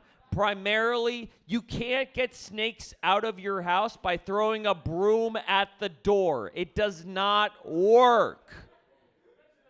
I had snakes in my house. The first year I lived in California, I was sweeping outside because I lived in a ranch, and I'm about those hoes. by which I mean contractual farm work for lower subsidized rent. That's what I mean. Those hoes, not women. I couldn't get those. Couldn't get those hoes. Had no rose, says. Anyway, have you guys ever had a snake enter your home? It's dangerous, it's scary, and it can't be eradicated by throwing a gosh damn Dyson brush over at your door because it traps them in there. And before you know it, you're looking like an idiot calling the fire department. That's right. I had Moore Park FD come to my house and get a snake out of my room. It was funny. It was funny. I was going to say, I like it a lot. It's always good to know that you could just be that much of a fucked up person. How's it going? Sit on down. How are you? How are you? I'm talking about trauma that I've lived. I'm about to turn 30 this year, and I'm really freaking scared. I don't know if you guys would have any advice, given that you look so beautiful. You're 25 each. I don't know. So it's just... You're turning 28. Hey, there we go. 28. You're coming up on 28. When's your birthday? Okay. Ooh, spooky month. Spooky month. I can't stand having parties during spooky month, all right? Something about October really grosses me out. Let's see. I think it's blood, right? That's the thing, right? Like, that's like, who? I don't want to. I always thought I just, like, was a puppet, you know? Like, I always thought somebody, well, a god was just, like, controlling me with marionette. I don't want to know I'm full of blood. That makes it impossible to eat pizza during Halloween. Am I racist or am I accurate? You know, I can't eat pizza and I can't eat chocolate cherry-filled donuts. I can't eat either of them. It just looks too much like skin. The blood inside, it's like I can't eat pizza. I don't know if you and I will become fast friends. What's your name? Ariana. I love that. What a beautiful, sexy name, Adriana. ¿Hablas español o de dónde estés? Italiano, entonces, comme si, comme ça. No, sacre bleu, zutalo. I'm totally racist. That's cool. Oh, okay, Italy. So, I don't care if we become friends, but I don't care if we become fast friends. I will never eat pizza at your party. I will never, it looks too much like skin. I look enough like a serial killer as is. I don't want to become like a cannibal. That's not... No pizza? Okay, great, cool. What about cherry pie? There cannot be any cherry pie. I hate cherry pie. I'm sorry. I'm losing you. I'm losing you. Let me get your attention back, Adriana. Let me tell you something. Don't be fooled. Don't be fooled, okay? I'm not trying to... There's nothing between us. You know, I'm seeing someone. Thank you very much. Get your talons out of my heart today, Juliana. Come on, I am committed. I'm seeing someone. She's a therapist. Yeah. Yeah. I see her. I just see her through a window. A Zoom window, because then I get to enhance on all of my mental disabilities. Did you know that the EDD considers depression a disability? It's true. It's crippling. Damn it! How the fuck? Threads ain't shit, okay? I got 4,000 views on that joke on Threads and so much advice about how to treat depression and unemployment. Like, that's not... I don't need a job. I'm going to make my business, Ray, and when you regret it, that's when I'm going to have you be a spokesperson for something. Mark my words. Getting back to you, Juliana. I'm not going to fall for your tricks because I'm seeing a therapist. That's how I justify watching her sessions with other men. Some people call it creepy. I call it cuckold's counseling. Okay, all right. I don't need your guys' peanut almond gallery. I'm trying to talk to Adriana and her amazing friend. I'm sorry, what's your name? Andrea. And awesome. Are you guys a happy couple? How long have you guys been together? 3 days. Hey, give it up for the newlyweds. How about that? So you guys are visiting from Italy? Is that what's happening? That's great. That's awesome. I don't know anything about Italy, but I know one thing. Super Mario Bros, they ain't shit. They don't know shit about the real world. They're not real Italians. Because real Italians would tell you taking shrooms would hold up all the traffic in front of the Colosseum. That is not... I'm not going to call... Okay. Easy, Ray. Adriana and Andrea? That's my sister's name. Andrea is... Why is that... Do you ever... I guess it doesn't happen in Italy. Oh! Look at this. Oh, man. Joe Romaine lettuce. Oh, my gosh. That is fantastic. Yeah, no, I am assuming your gender. I know. I know, but that's what I'm saying is that, like, my sister's named Andrea. So it's like, do you think names really matter? Like, if you named your daughter Raymond, would you be any less disappointed in her? Like, what would... Absolutely not. You'd be proud of her. Okay, well then your name works in both languages, Ray. Congrats. You know that's. But you are a woman, so it's she's got big titties, you know, with hair on them for some reason. I don't know. I'm sorry. I'm just so distracted because you guys seem like such bright beaming lights in this room of darkness. Everybody's got a shadow. Everybody's got something to hide. I'm. There's a lot to hide. There's a lot to hide. I had a lot to hide in 10 years. I had to get a restraining order against somebody, and then a few years later, somebody got a restraining order against me. I'm like, and it's not even because of anything except for people are just annoying to each other. Do you guys feel like you're annoying? You can tell me. It's okay. Is she annoying to you? Is he annoying to you? Is that a fact?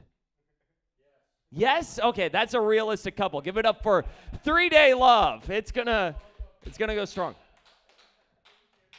Everybody's annoying, okay? I had an ex that would go ahead and follow me into my bedroom of my shared apartment. And then I also got a restraining order against because I told a friend of mine that, hey, there's 33-cent dollar burgers available at the window in Hollywood. Why don't you go get one? She said, I'm gonna put a restraining order on you. So it's like, why? Why do we need to be annoyed? Why can't we love each other? Why do I have to beat up Alec? You know, why do I have to punch him? Why do I have to kick his ass? He's a nice guy. He's a great host. Isn't Alec a great host? He's an amazing host. He's an amazing host, and I'm gonna make sure that he looks irrecognizable after our fight. Like you don't need Botox. You're gonna have my fists. I'm gonna change your face. I'm gonna give him the gift of looking good because he's ugly. He's ugly. I have a mustache and even I look less like a pedophile than you do. Like he's ugly. False. Oh, Andrea. Oh, you're hurting my feelings, Andrea. Just like my real sister. All Andreas hurt me. Andrea Bocelli makes my ears bleed, okay? Like, all Andrea's hurt. Oh, you think I'm a puppet, huh? Hi-ho. Danny the comic here, and something tells me, although I'm the Muppet here, you might have a hand up your ass. Oh, Adriana. I don't know how to do Italian Kermit. I will leave you with this. I'm a concerning person. You know, I talk a lot about what's going on in here. It's like, multiple personality disorder means endless orgies. Oh, you know, it sucks. It sucks. But I think one thing I've realized is that I got to stop worrying about myself and start worrying about my environment. Like, you know, I live near the mountains. I see a lot of wildlife. And I wonder, are possums suicidal? Are possums suicidal? Think about it. They're always trying to hang. They sleep in the trash, right? And they're pretending to be dead the whole time, which is my shtick. They stole it from me, okay? I try to suffocate myself by drinking too much mouthwash, by flossing my teeth till I bled to death, by swallowing toothpaste. And you know what? I didn't die. I was just crestfallen. Okay. I know. I wanted to test that. That's the last time I'm ever doing this. I did that on purpose because you're from Italy. Buona noche. There we go. Hey, thank you so much. I'm Danny. Give it up for Alec, my rival. Give it up for Danny Archilla, dude. Give it up for the Italians, everybody. Give it up for the Italians. Isn't that awesome, dude? I got some Italian jokes for you.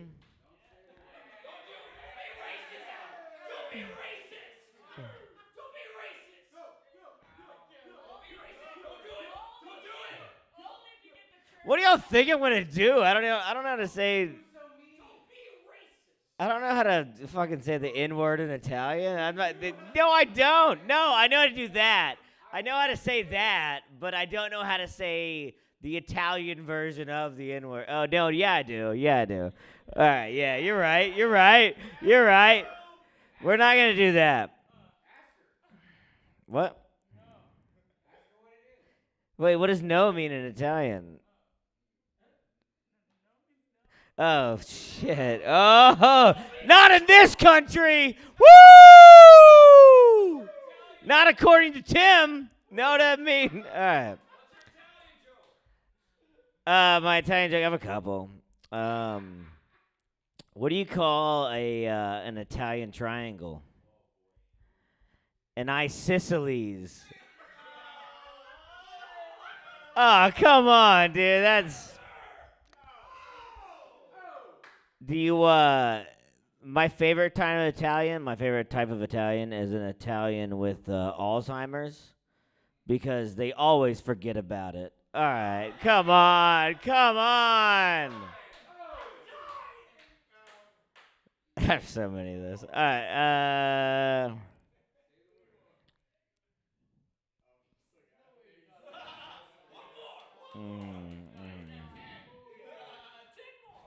10, dude.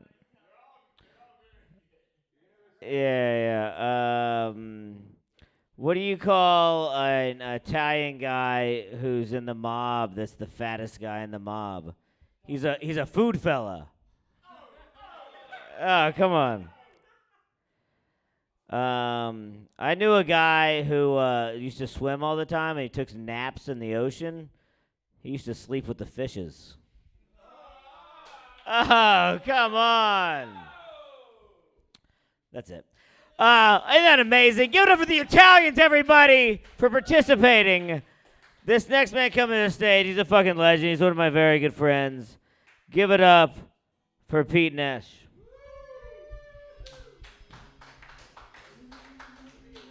Give it up for your host.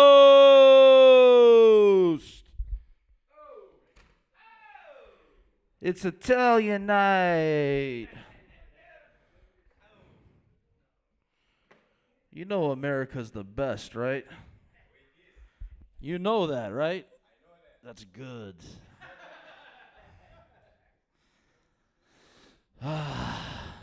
3 days in California, first time?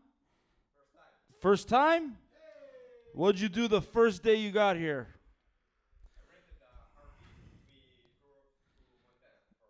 Wow.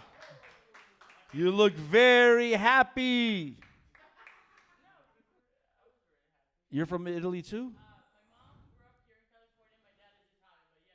Wow. Do you have any sisters? Do they like fat Americans?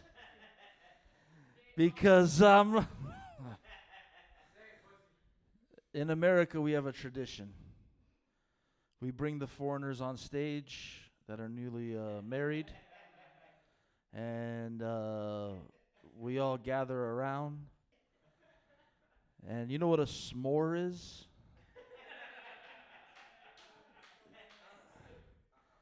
Yeah, we make s'mores. We sing a song while you guys make love. I don't want to steal Don Barris's bit. I had to stop. So you guys, how long did you date before you got married? Oh, I got it. You met at the wedding and hooked up. And the wedding was in California?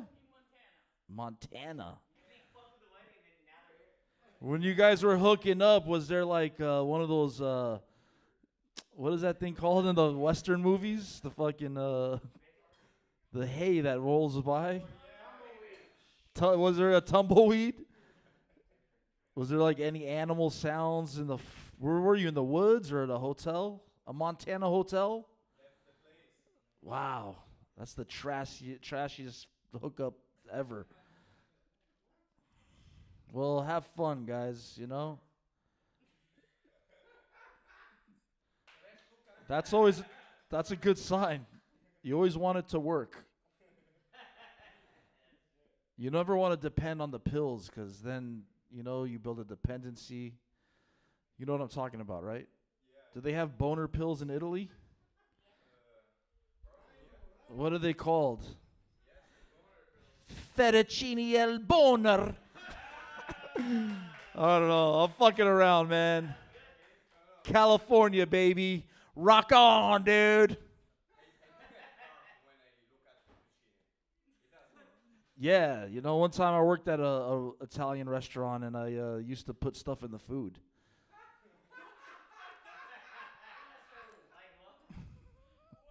Hairs, fingernails. Yeah, mine or the. You ever do that back home? Put something in someone's food? Like if it's an American visiting Italy, like you say, "You fat American pig, you come to my country. I'm going to spit on your food." No, that's the French. My bad, dude. I want to go to Italy one day. I don't know what I'm going to do there because I can't ride those gondola boats. They'll probably fucking sink.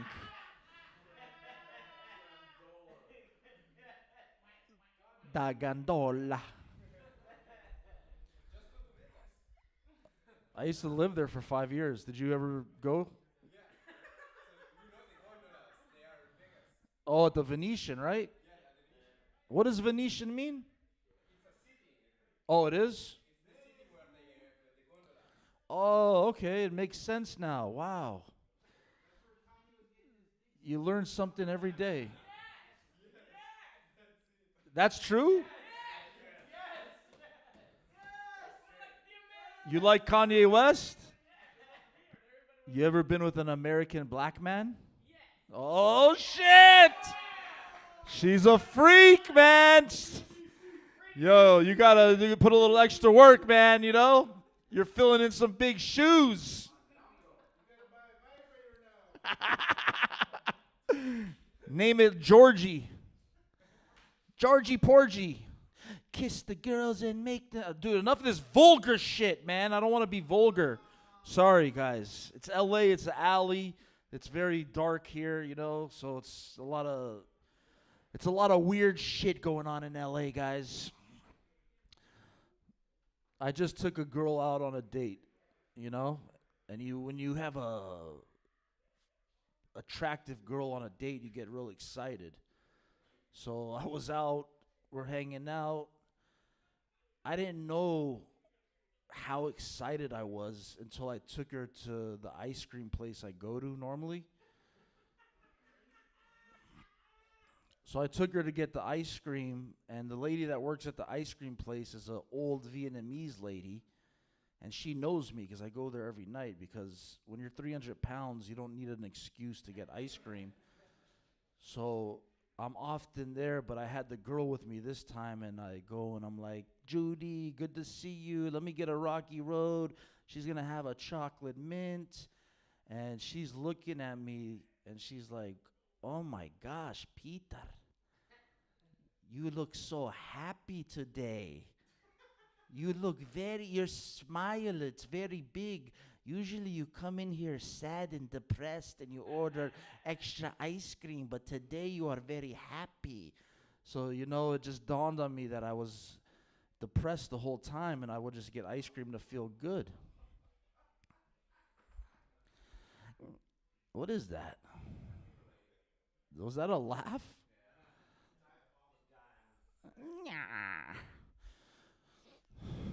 My uncle is from the Middle East. You guys ever been to Arabia? And do you like Arabs? You do? Wow. Give it up for my man. Free Palestine, huh? Yeah, you believe that?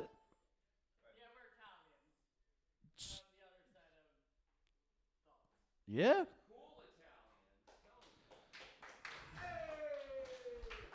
Arabs are very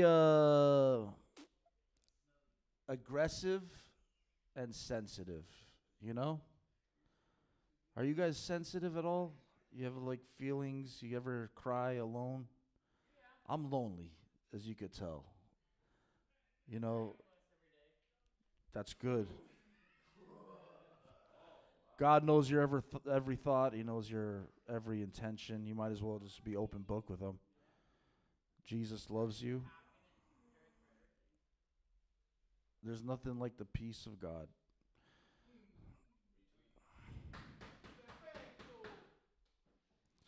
So Arabs, they're very sensitive and they're very aggressive. My uncle's from Palestine.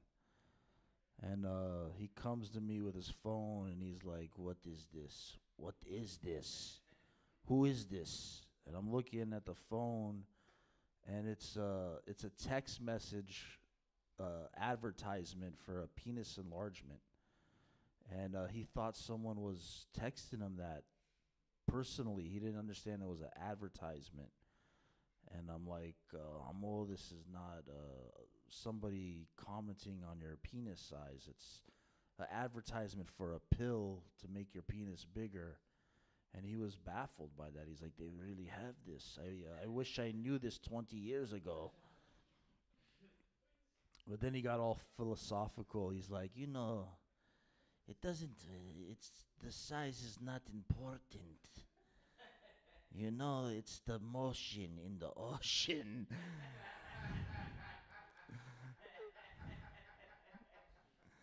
He's a real old Arab guy. I don't even know how he learned that, but he's like, it's the motion in the ocean. The ocean? The Mediterranean Ocean? That is like my penis. You disagree with that?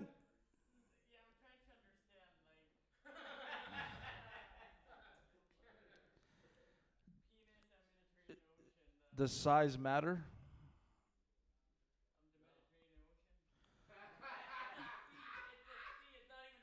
That's good. You were born to be here today.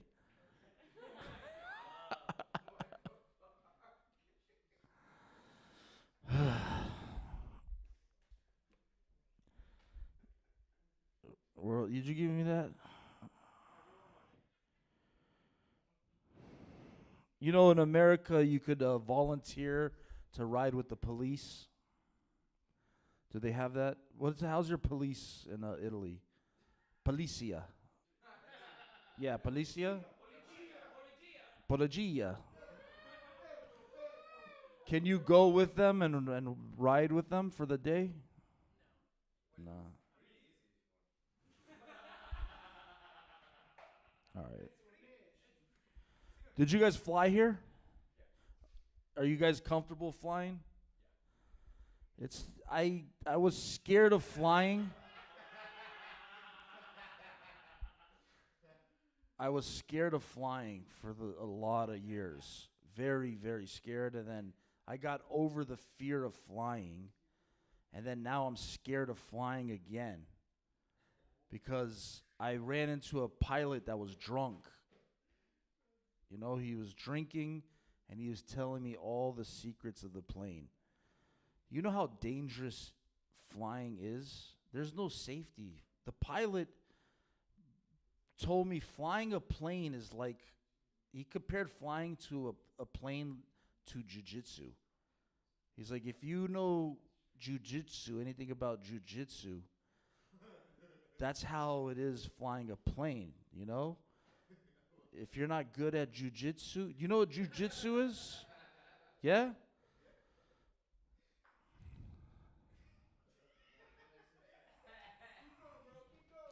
I'm just fucking around, man. You have any questions for me before I get out of here? What do you have questions? Anything you want to know? So why you are afraid of flying planes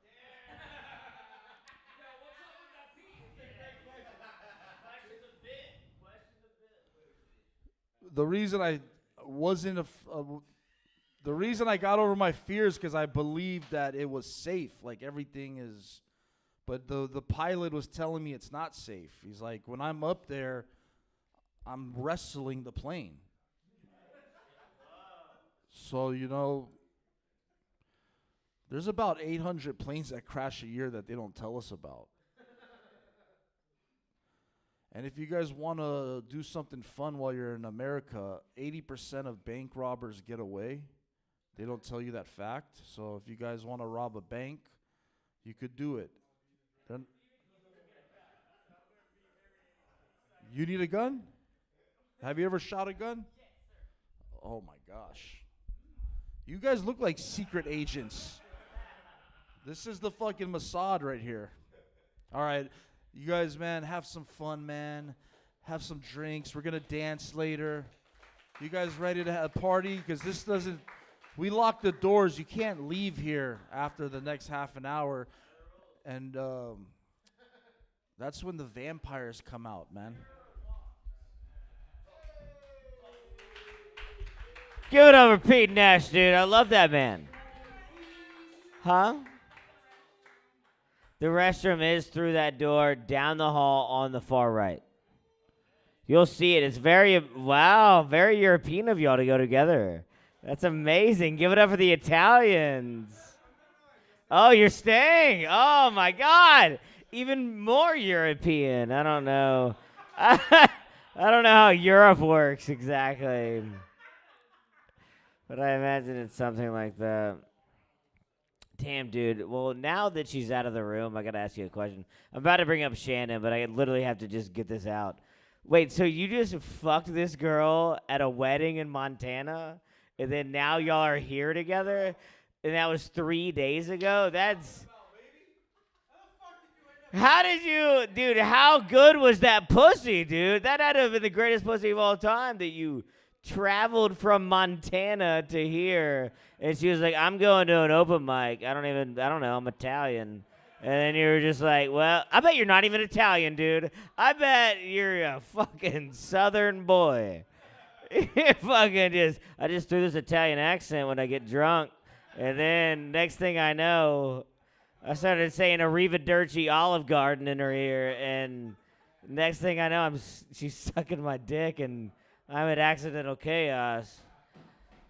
Room's hot. Give it up for give it up for Kendall Shannon, everybody.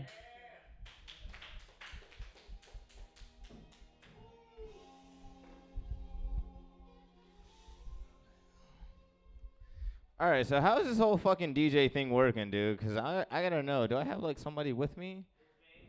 It's you? Oh, so you're the DJ. All right. Sick. I was wondering. Okay, cool. You never know if you'll need a DJ for your bits, type shit. Can you cue up BBL Drizzy, the merengue mix?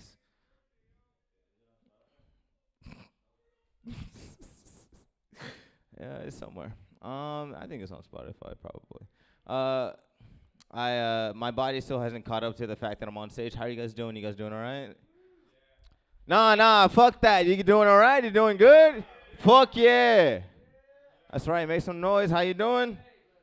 Yeah, all right. That's all right. You give a firm handshake. I know it, good sir.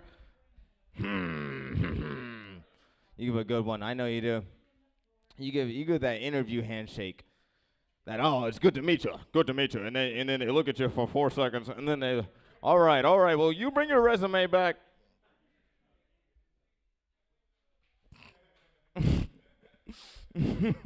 They always got that furrowed brow type shit.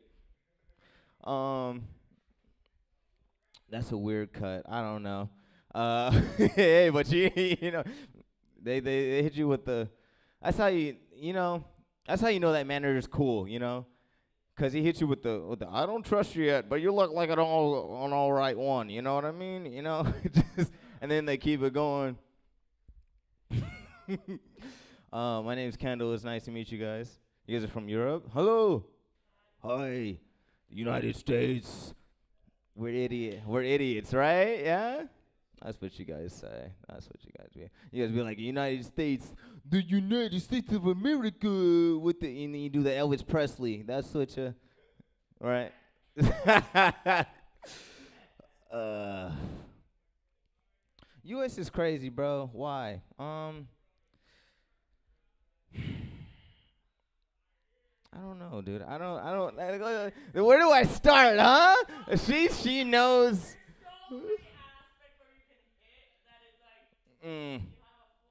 We got Kamala in the office. Bam, bam, bam, bam.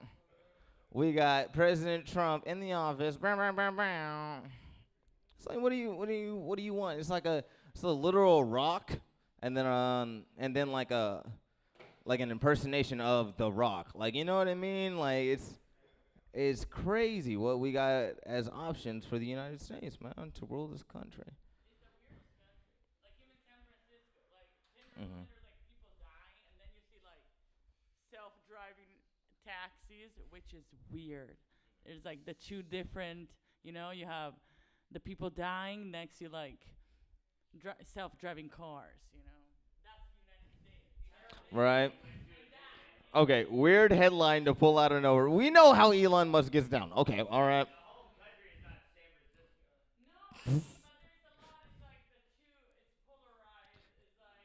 Gabble, gabble, gabble, gabble, gabble. So, okay, are you saying that there's no EV crashes in Europe? Which are stone roads and are all of a sudden so smooth. Cobbles. All right, relax.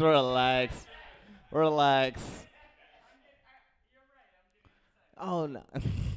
I'm having a great time. Are you having a great time? Okay, all right. That's all that matters. Dude, we're friends. I promise, dude.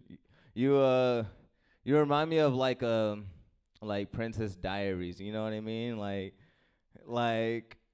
you're cool. All right, you're cool. You know what I'm doing. All right. What, Danny? What? All right. She's all right. Nigger.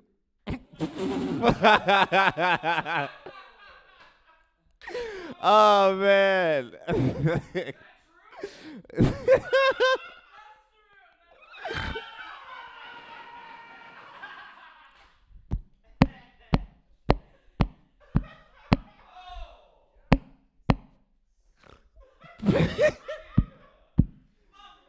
Pandemonium in the court. Gavel, gavel, gavel, gavel. Relax. Craziness.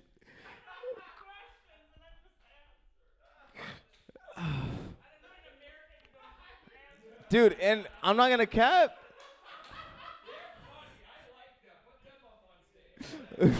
Oh, fuck you, Danny. That's how you feel, Danny? A type of pasta? It's got 2 R's. Hey, just to let you know. Well, can I get the nigger? Can I?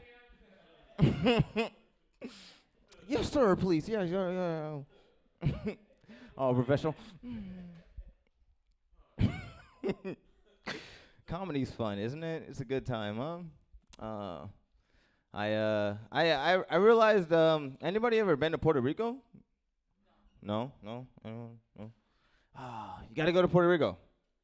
You gotta go. It's crazy, dude. Like the weirdest thing. Like Puerto Rico's like a jungle that they built like a city into. You know what I mean?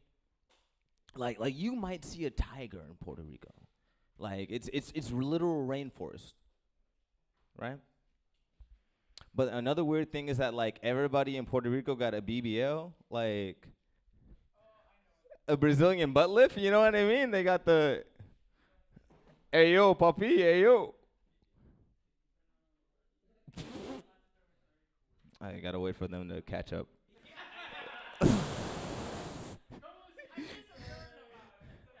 They got the Kim Kardashian. Yes, Kim Kardashian.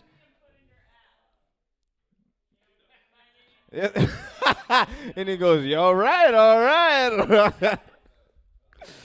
You know, the sad part is that you don't. All right, that's a little. No, the BBL. I feel like I just got cussed out in Italian right now. I just. And once you start hitting that one on you, that's how you know you're a moolie or whatever. You know, that's what they say. You're a moolie. No, dude, the bad part about Puerto Rico is that even the dudes got BBLs. Like, they got them at 7-Eleven type. Like, you pull up to the 7-Eleven, they got the small, the medium, the large, just on the wall. The homie Puerto Rican P is in there. Hey, yo, papi. Hey, yo. Hey, yo. Hey, yo, papi. Let me get it right for you. Oh, what you want? The small, the mini? The grande, the Kim Kardashian. Just kidding. But Puerto Rico lets you know that Puerto Rico is a American-owned land. Because yeah, it is. It is. A lot of people don't realize that. You don't even need a passport to go to Puerto Rico. Type shit. Yeah, it's cool. Exactly. Yeah. All right. A friend of yours, what? From Italy, because during Bill Clinton, if you have your grandfather American, you can get an American citizenship. And so her grandmother was Puerto Rican, and she's American. Crazy. She was born in Puerto Rico. And she's an American. Okay, we get the point. Who, her? What?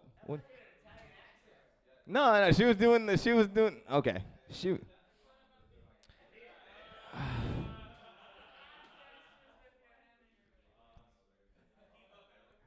Okay.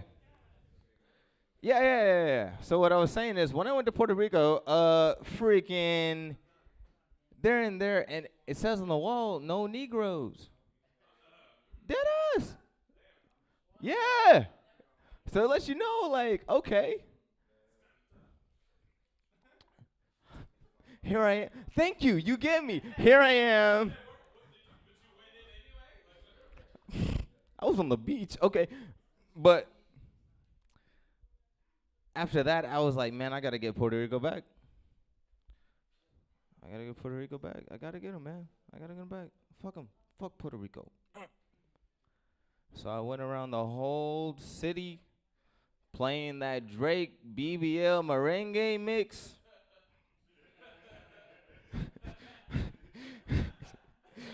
And they couldn't resist it, bro. It was crazy, bro. When I went around the whole island, it was like the BBL merengue. Come on, DJ. Where are you at, DJ? BBL. They was like, hey, yo, papi. Hey, yo, it's me. Hey, yo. On the back of a truck. You. Aha, papi. It's me, Puerto Rican P. It's nice to meet you, Papa. You having a good night tonight from Europe? Yo, Papa. Yeah, yo. Danny. I always love to you, baby. Hey, yo. Hey, yo. It's my boy right here with the jacket in. It's nice to meet you guys. My name is Kendall. Thank you. Give it up for Kendall, everybody. God, dude, you got so much love for the Italian guy?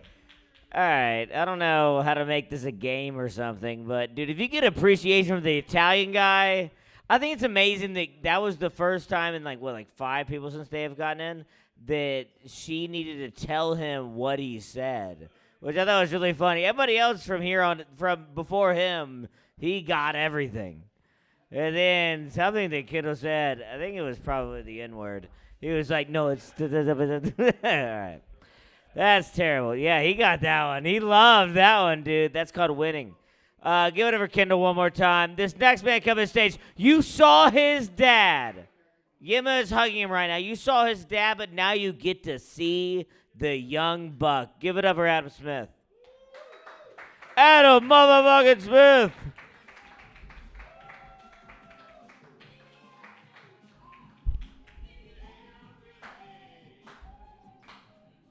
Oh, give it up for Alec. Hell yeah, dude. Room's hot. Room's hot. Fucking. All right. Yeah, the slow pitch shirt. I don't know why I'm wearing this. I don't know. Someone throws a t-shirt, I come running. Yeah, it is. I don't like that it looks like Kenny. But what are we talking about? Fucking, yeah, thank y'all for staying this late. Fucking get to go up. I got to update my dad on my job prospects. What's going on right now is I got a minimum wage job, fucking courtesy of Mikey Silver. I drive fish around, you know. I pick up fish and drop fish off at the places people need fish at. You know, rain, sleet, or shine. How does that thing go? Rain, snow, sleet, or the fish must go through. No, it's a humbling kind of thing, and not that I could do much else. I mean, I graduated fucking 9 years ago, master's degree in finance thanks to my dad. Yeah, I got too lazy to do med school, so I was like, yeah, I just. Instead of doing actuarial science, I'll do fake math and then be a finance bro. Didn't use the degree at all, and I almost didn't get the fish driving job because I don't know, I don't know if y'all are in interviews and you're like, Mr. So and so, like it seems like you're gonna be overqualified for this, and there was no interview for this, but going through after you get a certain amount of degrees, that's what people say to you when they just don't want to hire you, but they don't know how to just say we got a lot of other good candidates, and so they say you're overqualified, for this job. So they tried to say that to me for this fish driving job, which I'm certainly overqualified for. But you have to just assure them, it's I don't got a lot else going on, man. Come on, man. Just let me do this. I'll be there every morning. I'll be the best fish driver. Yeah, and I've slept in accidentally a couple times. Yeah, literally almost got fired from this job. Had to have Mikey pull a couple strings with his aunt. That's what I meant now. I got to get my comic buddies to fucking make a call so I can pay rent. But I got an interview tomorrow for a better job. I might be using my finance degree a little bit on this one. So I'm selling gold IRAs, basically to old people, and if you know what IRA is, it doesn't really matter. It's an individual retirement account, but basically you're convincing old people to take their retirement accounts and buy fucking gold, and there's some more complications to it, but it's essentially because it's a investment in the economy and it's anti-inflation, you don't get taxed on it, yada yada yada. It's some boring finance stuff. I think they made a South Park episode on it, but it's not it's not like those infomercials at night where you're just actually selling coins. You are actually giving some decent financial advice to whoever wants it. But the thing is, I imagine, and I'll know more in the interview tomorrow, but you're going to be selling to a bunch of different types of people, right? Hopefully you're selling to, someone who just has plenty of money and it doesn't matter that you're ripping them off, right? Because then you can still kind of feel good about yourself. It's I'll take my commission. You just move your money from this pocket to this pocket and whatever. but then like if you're selling it to the old lady actually like watching the infomercials who's buying like Hummels or like tiaras or some shit, you know, then you feel kind of bad. There's probably a different sales pitch there. And it's like, you know, grandma, like, you know, think about it like this. I don't know. I really hope to like tomorrow, like in the training session, they're not like, all right, like when you're selling gold to black people though, Adam, like do it like this. I'm like, no. I don't know.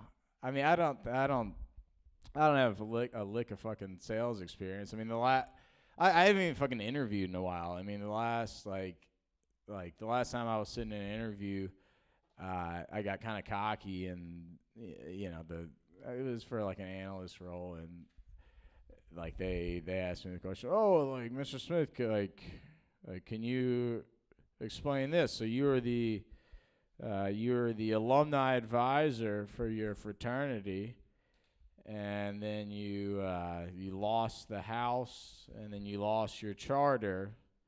And I was like, all right, like yeah, risk manager / alumni advisor, you know, like for whatever reason, like risk manager / alumni advisor for my fraternity 14 years ago is still on my resume. Like I haven't like updated it like in a while.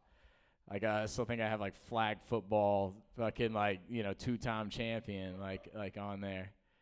But then, yeah, I left off my like America's Next Top Model, you know, fucking, you know, stint.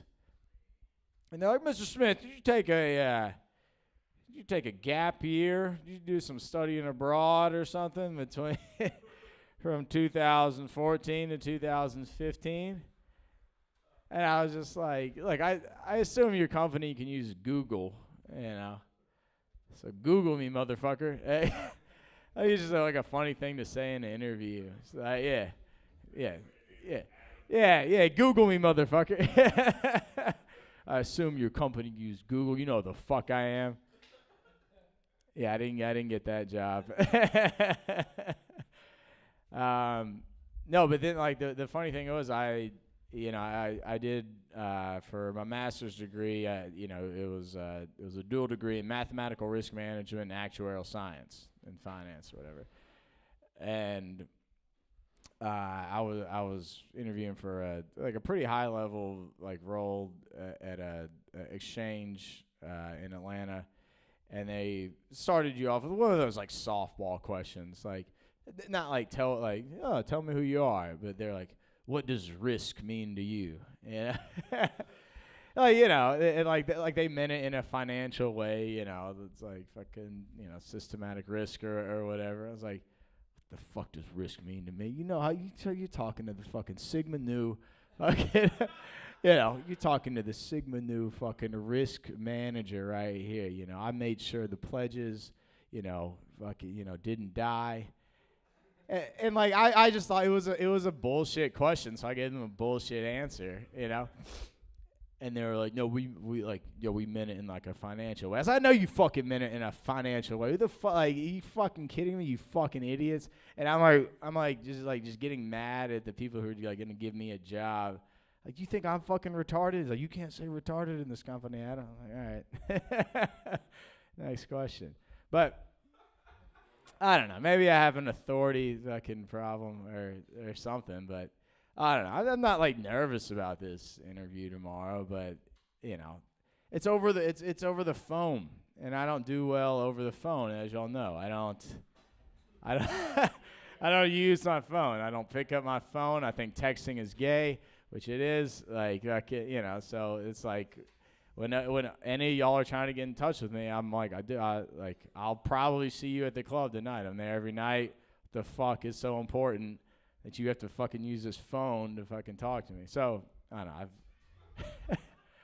know. I got offended today when they were like, it's gonna be a phone interview. I was like, you know, the fuck, come on, man, it's face to face. Come on, man, it's the money maker, man. I need to.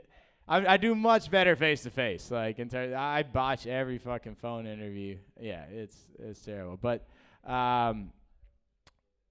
so yeah, I mean, yeah, back to me almost losing this fish driving job.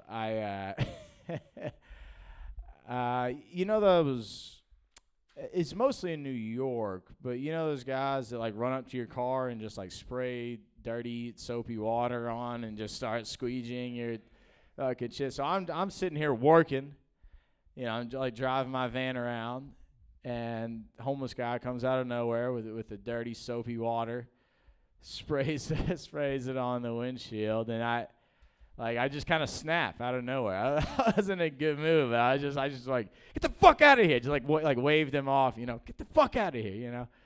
And then he keeps doing it. he keeps doing it, and then so like all I could think of was I turned the washers on at the exact moment, and he sprays it, and I just like flick the things on, and he just does that, and it splashes like back in his eye. And I'm like, ha, fuck you, bitch. But like I'm still at the red light. And he's like he's pretty big, like fucking, you know, jacked, like homeless dude. And then he starts banging on my passenger window, and then like I don't roll it down because it's one of those like these. I thought it was like one of the automatic ones. I was in the shitty van that day, and so I go to like reach over to, you know, to roll it down. It's going slow, and he runs around like this side and just like starts yelling at me. And I was like, I'm not gonna fight this guy. He's like, come on, man, like you don't have to pay me, but you don't have to do all that extra shit. And then I was like, dude, my bad. Like I was like, let me just level with you, man. Like I'm going through some shit right now, dude. Like I was like, dude, like honestly, like we probably make about the same amount of like money. Like I'm just trying to work. I'm just trying to work too, man. And I was like, just out of curiosity, man, before this light turns green, like how much you made in the past hour? He's like, I don't know, man, like only like 35, like 35 bucks. I was like, dude, like you're doubling like my salary. Like I don't know. So I guess my point is like if I start running around Hollywood and with a fucking water bottle and just start spraying people's fucking windshields, please, y'all have an intervention with me for that, okay? Because that's where I was at. I was like, I'm about to fucking quit this fucking, I'm about to quit this fish driving job, and just start fucking squeegeeing like windshields. I don't know. Wish me luck on my interview tomorrow. All right, thank you. Get it for Alec. That's the time. Room's hot. Give it over to Adam Smith, everybody. Adam Smith. Damn, dude, Adam, you should have turned to that guy immediately and be like, dude, times are rough, dude. You want a salmon or something? And you just give him fish. That would have been amazing. If you just open in the back and just give him a side of salmon, that would have been incredible. Also, give it over to Adam's dad and the son that he produced. I love that Adam's dad raised such an atheist that Adam can't even believe in a higher power in the office place. That's amazing. He's like, dude, you don't even exist, bro. Like, my dad, you raised too much of an atheist that now he can't hold down a job. You did it. You did it. You beat atheism. Now I see why you're so proud of your son. Give it over, Adam, one more time. Give it to this next man. Give it to Stephen Marcus Relaford. Stephen Marcus Relaford.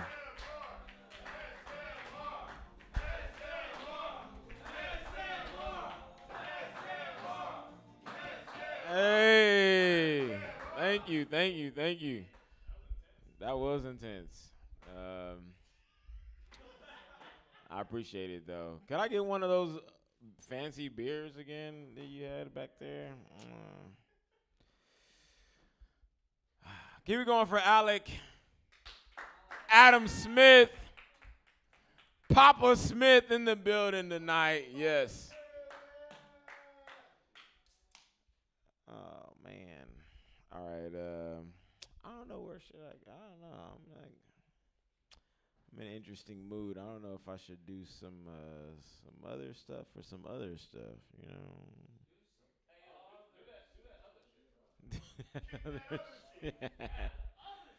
That other shit. All right, I'll do some simple shit and then I maybe get into the other shit. I was watching a movie the other day, and you know when you watch movies, you gotta have a little bit of, you gotta suspend your disbelief a little bit. You know, you got it's a movie. You know, they're gonna do some stuff that is movie like, right? In this movie, Vince Vaughn was the main character, and Vince Vaughn is like, he pushing at least 60, 50 something, you know. What's that? Bad Money. You're right. So I was like on episode 2 or 3, and I'm like, oh, this is a good show. It's a great show. But this is the part where I got fucked up. Vince Vaughn is in the shower with the woman, and he picks her up. I said, oh, hell no. Hell no. I'm 35. I ain't even picking up bitches in the shower no more. I know damn well Vince Vaughn ain't picking up no hoes in the shower. You know how hot? You know how damn near you about to have a heart attack? No, all your fucking gotta be standing up in cool water, okay? I was like, hell no. Take this back to Apple, okay? Ain't no way I'm believing this man is. He picked her up. She was off of both legs. I said, oh, hell no. That's too much weight in there. That nigga 55.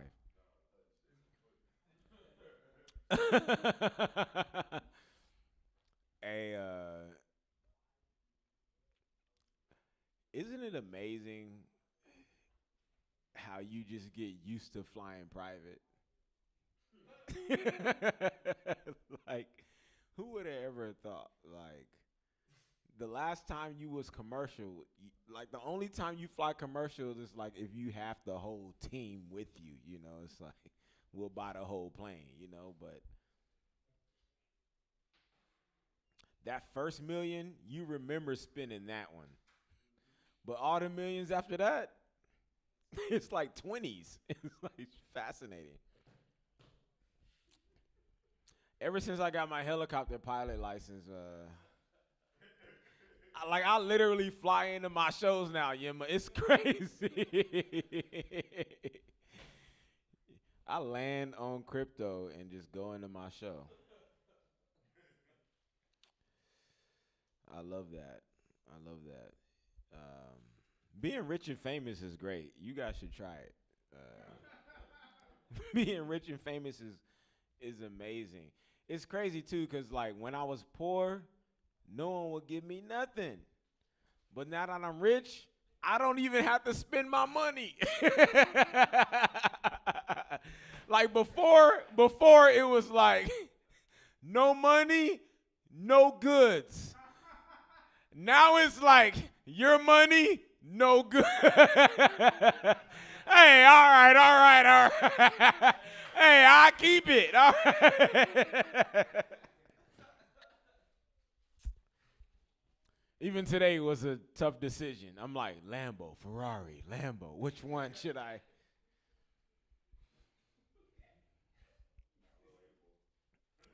You gotta speak this into existence. You know, you gotta speak it in. You know, I'm doing what the rappers do.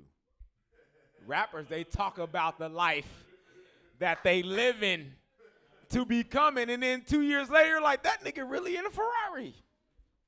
He was just rapping about it before on the mixtape. Yep, I'm taking the page out the rapper's book. I was doing a lot of jokes about being broke. Guess what happened? Manifestation. I was doing a couple of jokes about losing my hoes. Guess how many hoes I got right now? I think I'm in the process of losing one right now. And I was just joking, Yima. These were jokes. These weren't supposed to be real things happening.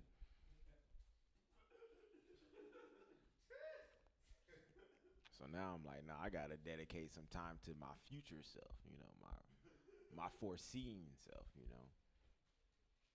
So it's like you ever in that new Lambo, right? And you just pushing down a 101.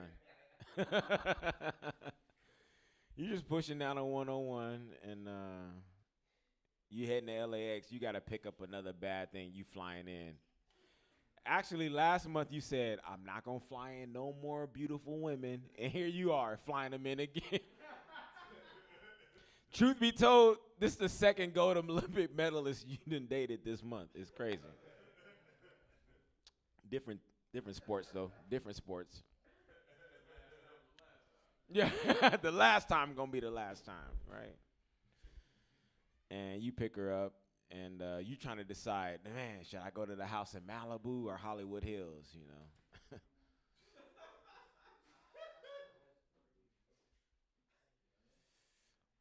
We going to Hollywood Hills, you know. We going to Hollywood Hills. We go to Malibu tomorrow, you know. And as soon as you pull up to the house, it's a beautiful house, gorgeous house. She's already wet from the car ride, but as soon as you pull up the house, it's like, yeah, the same people who built the Griffith. Yeah, they did this. Yeah. Yeah, yeah, it's a couple of mil. It was nothing. Yeah, you see how that's their little signature. That design right there, you see, yeah, that's the Griffith. Yeah, that's their signature design right there. Yeah, I actually got a planetarium in the basement. What was your sign again? You talking all that horoscope online, I'll take you to your constellation, bitch. We got Aquarius in the basement, bitch. I'll take you to it. I'll be your co-star.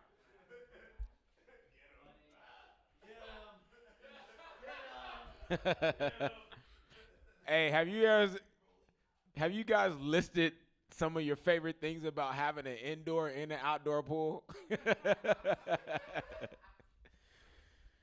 It's phenomenal, man. It's crazy.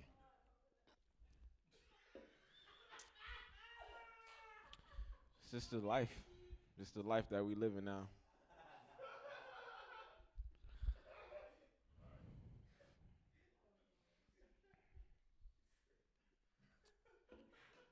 You know, you in the jacuzzi, you get that phone call. Hey, Yema, your show in London just sold out, man. 150,000 seats. We think we need to put in more floor seats, you know. Hey, man, go ahead, put them in, man. Hang up, you know. All you hear in the background is, it's another one champion sound. Yes, it's time to get down. There's another one hot right now, just sold out of London town.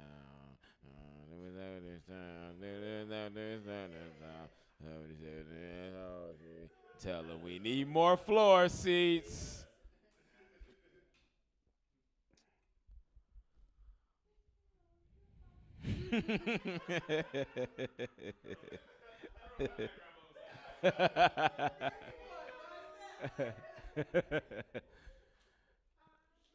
All right. Yeah, you got to speak that shit in. I say this last thing. I feel like, you know, when guys, we talk about sex, we get really animated. We have a lot of fun. We have a lot of joy. We be silly sometimes when we talk about sex. And I truly feel that breakdancing was invented by two guys talking about sex. Breakdancing was invented like, hey, what you doing later, Alec? Yeah, I'm about to get over there and get that little, about to do that little pop, pop, pop, pop.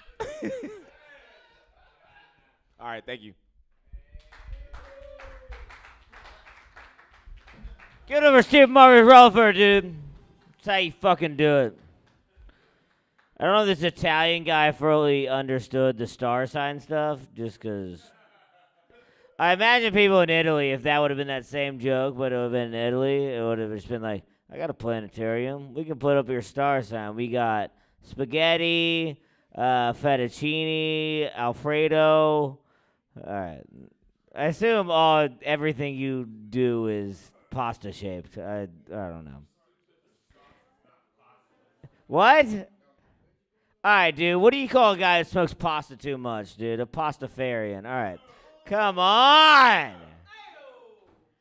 What do you call an Italian guy that likes little boys? An alpetto. Okay. All right.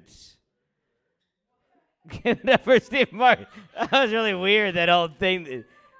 Yeah, that was crazy, wasn't it? Give it up for Steve Marcus for one more time. Give it up for this next man. He's very funny. Give it up for Curtis, everybody.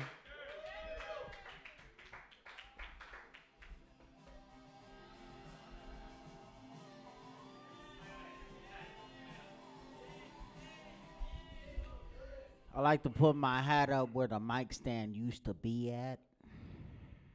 That's when I know I'm focused. Give it up for Stephen Marcus Relaford. Prophesizing our future. I wore this on purpose.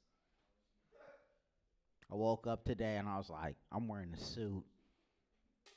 Because most other people wear suits when they dead. You know, like people look dope dead. Is this thing on? I'm trying to talk this shit out at 2:08 a.m. And I was mad. First dead person I seen, I was like, I'm dressing like this every day. Fuck the bullshit. Fuck all that shit. I wasn't trying to talk about it, but I'm going to talk about it today since I'm under fucking 1 minute talking right now. First dead body I seen was at a surprise birthday party, and I went to the birthday party and I was like, happy birthday. And he was like, and he died. I was like, oh, I ain't trying to go to too many birthday parties. You know, that was not going to surprise you. Going to leave you a letter. You know what I mean? Motherfuckers, do you like a hug? No. Do you want to die? You know, like, it's this tough. I live in the hood. I live in Compton.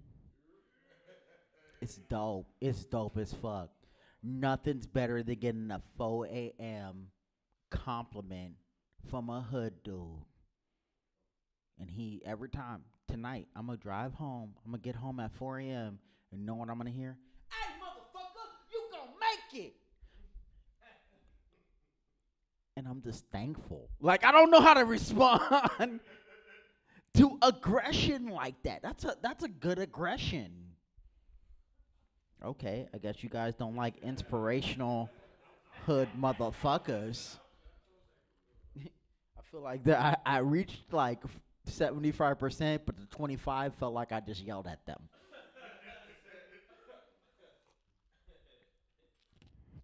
I got no baby mama, no drama, no kids.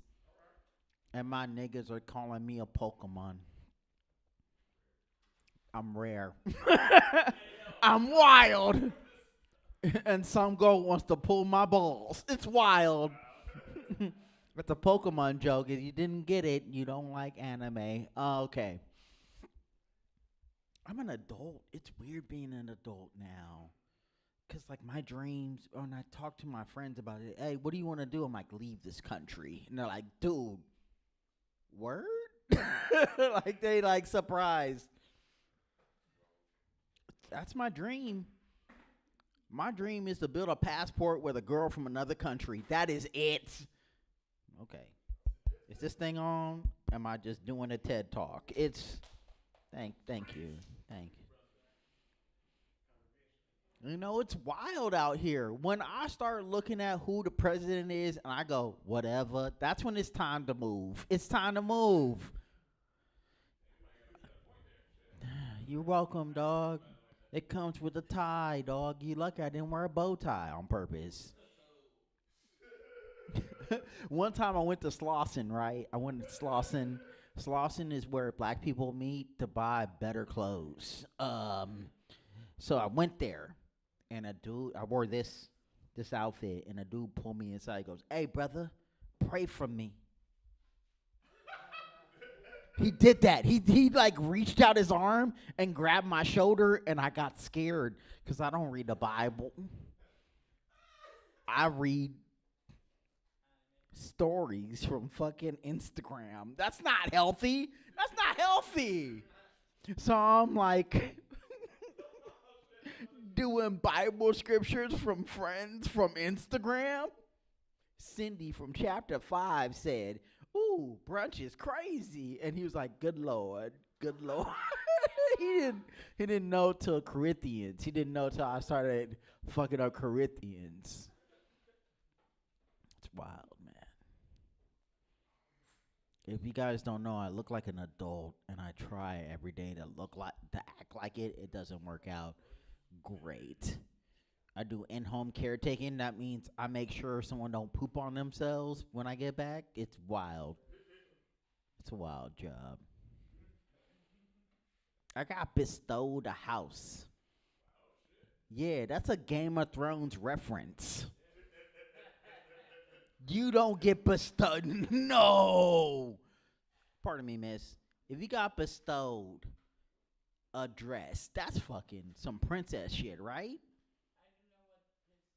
Okay, you don't know what bestowed is? It's when an old motherfucker gives you some dope shit. That's bestowed. I read Webster dictionaries, dog, just to talk shit. It's what you call building a lexicon. If I was a white dude, this would be a dope set, but I'm a black dude saying this shit. No, go ahead, brother. Thank you, brother. Thank you. Black History Month, I'll bring it back, and I'm gonna hear brother. Yeah, brother, keep talking that shit. Sound all sophistifunk. I'm like, thank you. I look like the dude that is the president of the class 3000 for Andre 3000. That's what I look like. I look like the lawyer for Farnsworth Bentley for all the shit that he stole. Farnsworth Bentley was the hoe of P. Diddy. That motherfucker stole way too much from way too many artists. But he looked so nice doing it, though. Farnsworth Bentley? Fresh. But he'll steal some shit. That's wild. I feel like I just said something. Okay, Farnsworth Bentley was the dude that had the umbrella for Puff Daddy during 2000 to 2008. Making the band. I knew someone heard me over here. That's why I'm talking. That's why I talked over here. Google him. Google him. He looks just like me, but without the gap.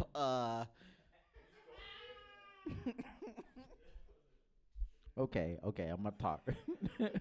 The dude from the band, he got the joke. That's it.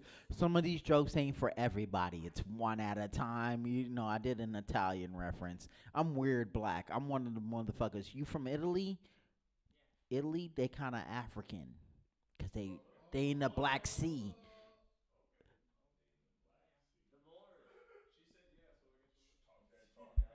You see why I said the joke, and then everybody was like, we gotta Google this, and I was like, oh, this is why I can't be in this country anymore. I know geography. When the Italian goes, you right.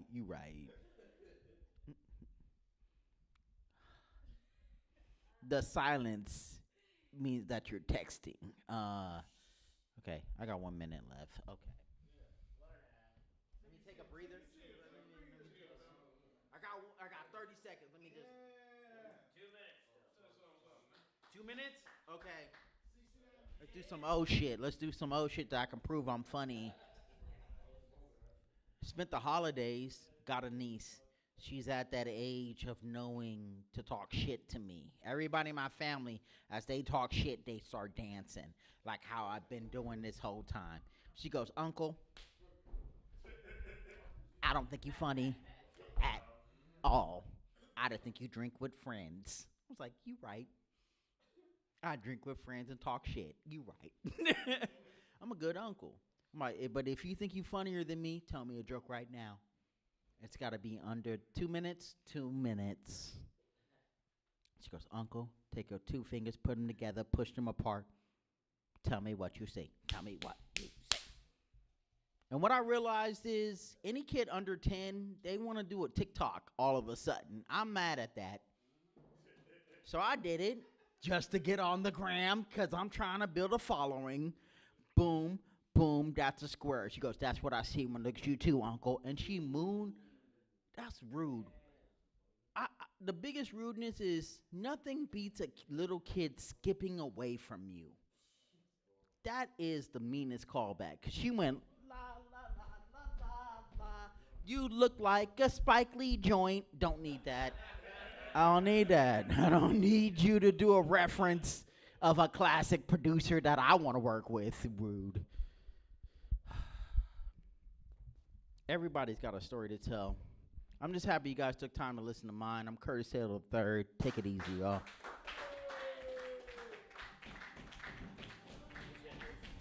Give it over, Curtis. Give it over, Curtis, everybody. Dude, when I was in elementary school, people would just say, put your hands together, and you'd go like this, and then you'd put it against theirs, and they go, this is what a pussy looks like. We didn't have to put that shit on TikTok at all, dude. That'd have been child pornography. That would have been, and that's how cool we were growing up. All these kids now, they got to put up their hand pussies on the internet. We were just living our lives, getting hand pussies on the playground. And then a little thing called OnlyFans came around and ruined all the hand pussy playground games. Some people, they play hopscotch. We were playing hand pussy. I was the champion of that shit, dude. I fucking gave birth. I was the gynecologist on the playground. I was like, let me look at that hand pussy. Shit, dude, you got calluses? You've been on the monkey bars for too long. This pussy is beat up. All right. That was so stupid. That was funny though, right? The Italians don't understand monkey bars. Give it up for this man.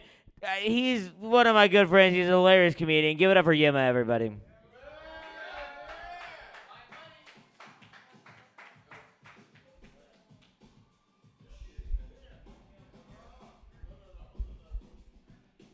Give it up. Give it up for yourselves. This room is hot.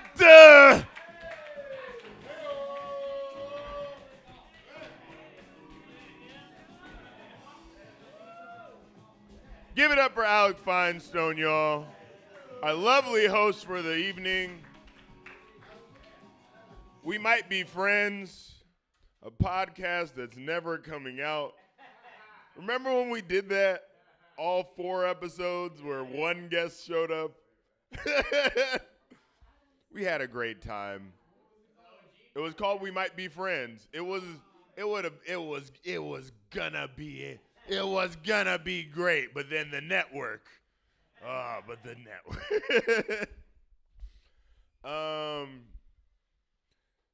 Give it up for Mr. Smith.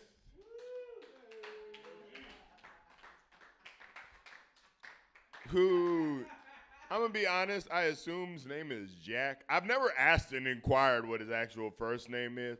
I just assume his name is Jack Smith because I also assume that every time Biden says Jack, that's who he's referring to. Like, that's who I think, that's the first person that comes to my mind. Is that, good old Jack. That's who. I appreciate the Smiths. I was supposed to be moving in with Adam, and it didn't happen because I got into a lovely relationship. I'm sorry. I got into a relationship with a half black, half Italian woman.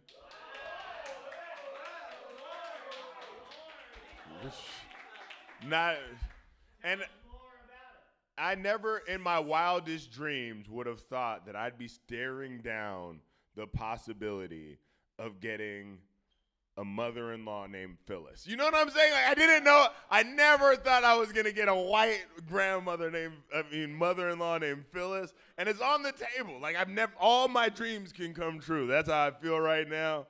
I get all the love and support that I needed to actually make it in comedy. That Phyllis will give it to me. Like, I know I'll get that from Phyllis. So dumb. It's weird. The only difference between dating a black girl and a half black girl is the flip between how they talk about their moms. That's what I learned is that when you're dating a black girl, they're very nice to their moms, like in their face, and then hate them in private. When you're half white, you're very gracious to your mom in private and will talk shit like to her face. Like it's not, they don't use their quiet voice when they're like, shut the fuck up. You're embarrassing us. And it's like, yo.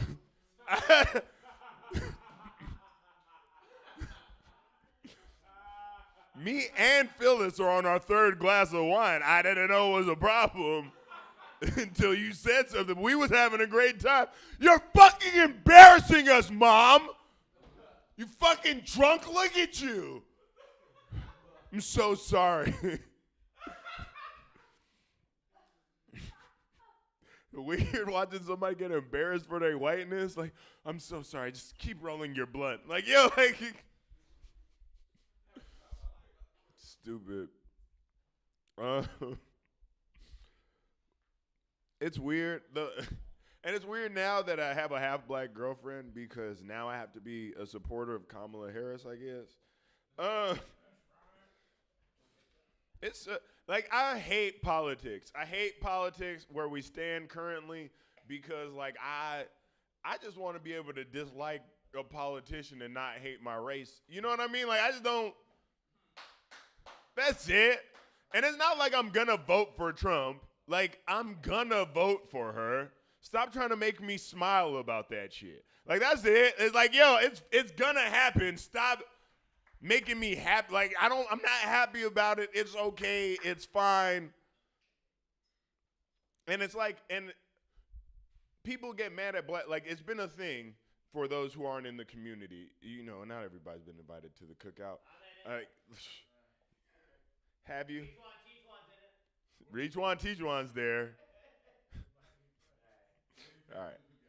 But at the cook, but like, it's like, we've all been to the cook, and so it's like, I'm not going to say that Kamala Harris isn't black. Like, that's not a thing. And they talk about black dudes, like, because they don't support Kamala Harris, like we're some sort of problem. And it's like, let me explain to you, I hate when people say Kamala Harris isn't black because any black dude has met a woman just like Kamala Harris, and she has tried to get your girlfriend to leave you so many fucking times. It's infuriating. Like, that's why black dudes don't fuck with Kamala Harris, is because she's like, oh, you're still dating him? That's her whole attitude is, really? You still like Trump? Like, that's her. She's been trying to convince me, my bitch, to leave me for so long. She knows every community of not black dude who likes black women. Like, she'll introduce your girlfriend to every single, all right. But don't get it confused. My entire politics revolves around who's not going to get me shot. And cops with immunity doesn't sound good to me. Like, that's how it feels. No, that's Trump. That's the only reason. And that's why it's like, I'm not going to vote for Trump, but it's like not because if he just gave me a reason. It's not like I wouldn't. It's just that he keeps giving me reasons not to. That's it. Like, that's the only reason I'm not voting for Trump, is that he keeps giving me reasons not to. Like, if he learned how to shut the fuck up, you would have probably made it. But then you're like, but these cops. And it's like, There was no punchline. I blew it. Huh? Oh, no, I was preaching. Don't get it confused, brother. There was, no, I'm kidding.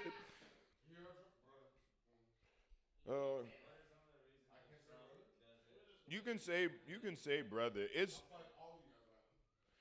weird. I used to be a big fan of white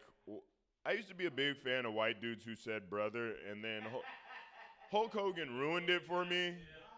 Hulk Hogan ruined it. Just absolutely ruined it.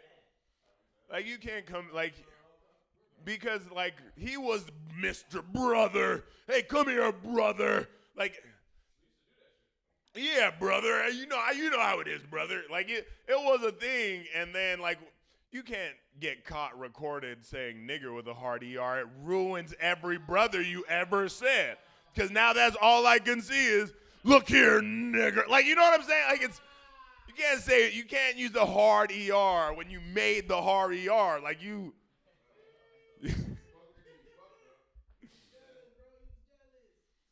Can't even say Booker T without it feeling weird. Look here, Booker. Like, it's not. You can't say that no more. You can't call him something else. This is so dumb.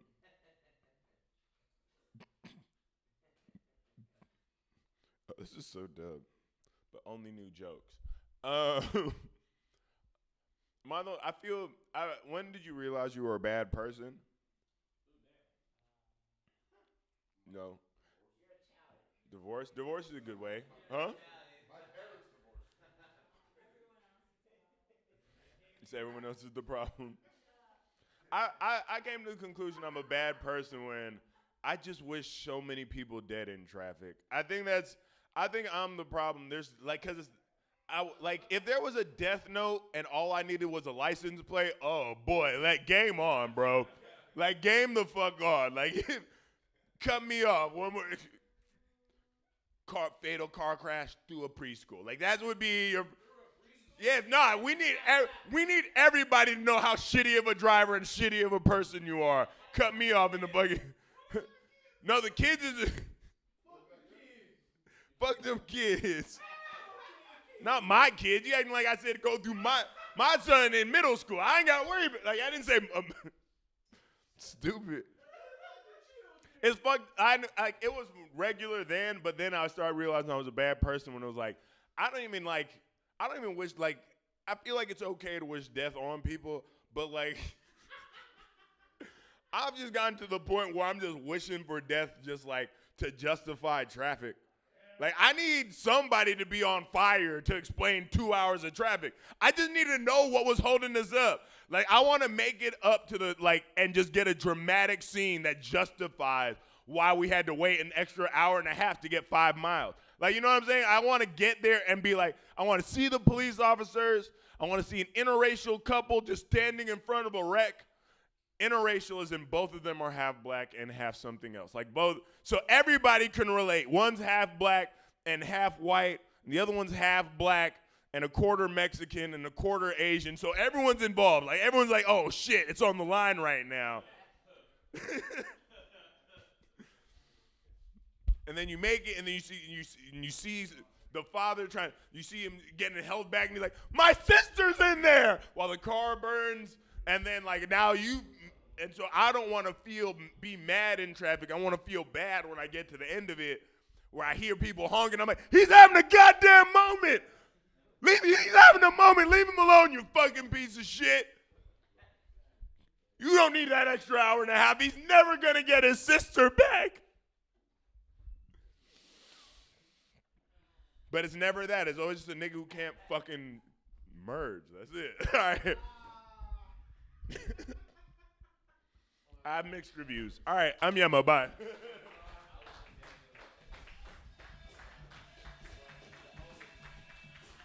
look how much taller he is. Oh my God. Give it up for Yemo, everybody. Dude, aren't black guys in America great?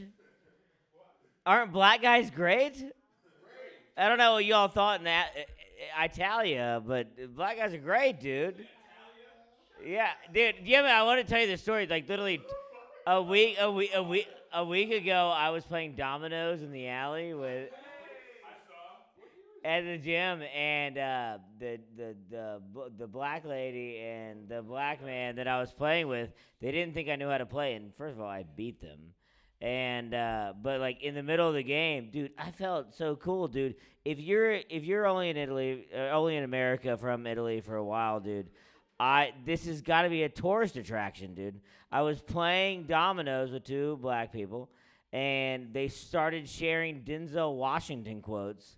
And God, I felt like I was in it, dude. I was like, this is the best, dude. I'm playing dominoes. We're sharing Denzel Washington quotes. And I thought to myself, I go, man, it'd be really fun to fuck with them. And they go, what's your favorite Denzel Washington quote? And I said, oh, boy, do I got one. And I said, my favorite Denzel Washington quote is, I'm tired of all these motherfucking snakes on these motherfucking planes.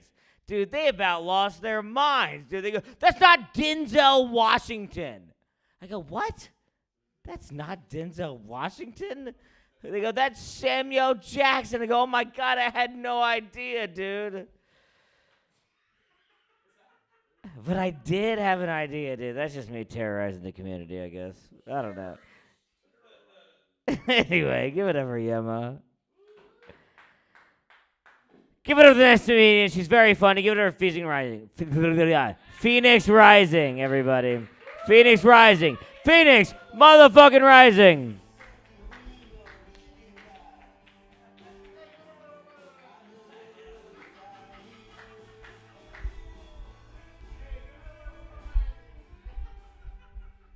She's so funny, she can't take the mic out of the stand. There we go. It's just sitting on it. It's so exciting. I can't hold the phone and touch a mic stand. It's too much. But I got it. There we go. So it's been exciting. I first want to know, Italy, what part? Okay, I was in Milan for like a few hours. That place is super bougie and nice. Are you visiting? Yes, we are. Where were you going in Italy? I went all over Italy. I went to Tuscany. I went to Amalfi Coast. I went to Vatican. I went to Rome. I went to Venice. Yeah, it was the last trip I took. I was supposed to go to Spain, and then I was like, fuck this shit. They're keeping me up all night, and then I have to wake up at 7 a.m. I can't party like that anymore. Sorry, I need my sleep a little bit. But I fucking loved the, what was it? Amalfi Coast in the rain. I fell. It was fun. Should really try that. The wine is so amazing. They're like, drink up. You know, it doesn't have sulfates and shit and won't get you hungover like in America. And I said, great. So I just kept drinking and drinking until I was like so fucking drunk and walking around Italy and going, I'm having a lot of fun feeling numb and nobody knows how fucked up I am and I'm just in another country. And I told myself I'm never drinking again after Europe because I always get fucked up. So I don't drink anymore. Plus, it's not good for pancreatitis. Just in case you don't know what that means, it's pretty fatal.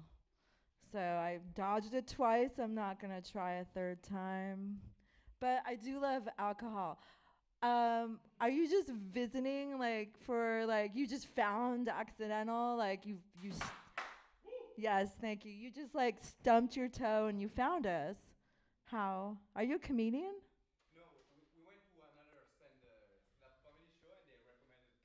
That's fucking awesome! Woo! That's fucking cool. It's probably not any, it's good that they share this place with you because you have to, like, feel it once. Like the inner workings of Hollywood. How long are you here? Definitely go to Disneyland.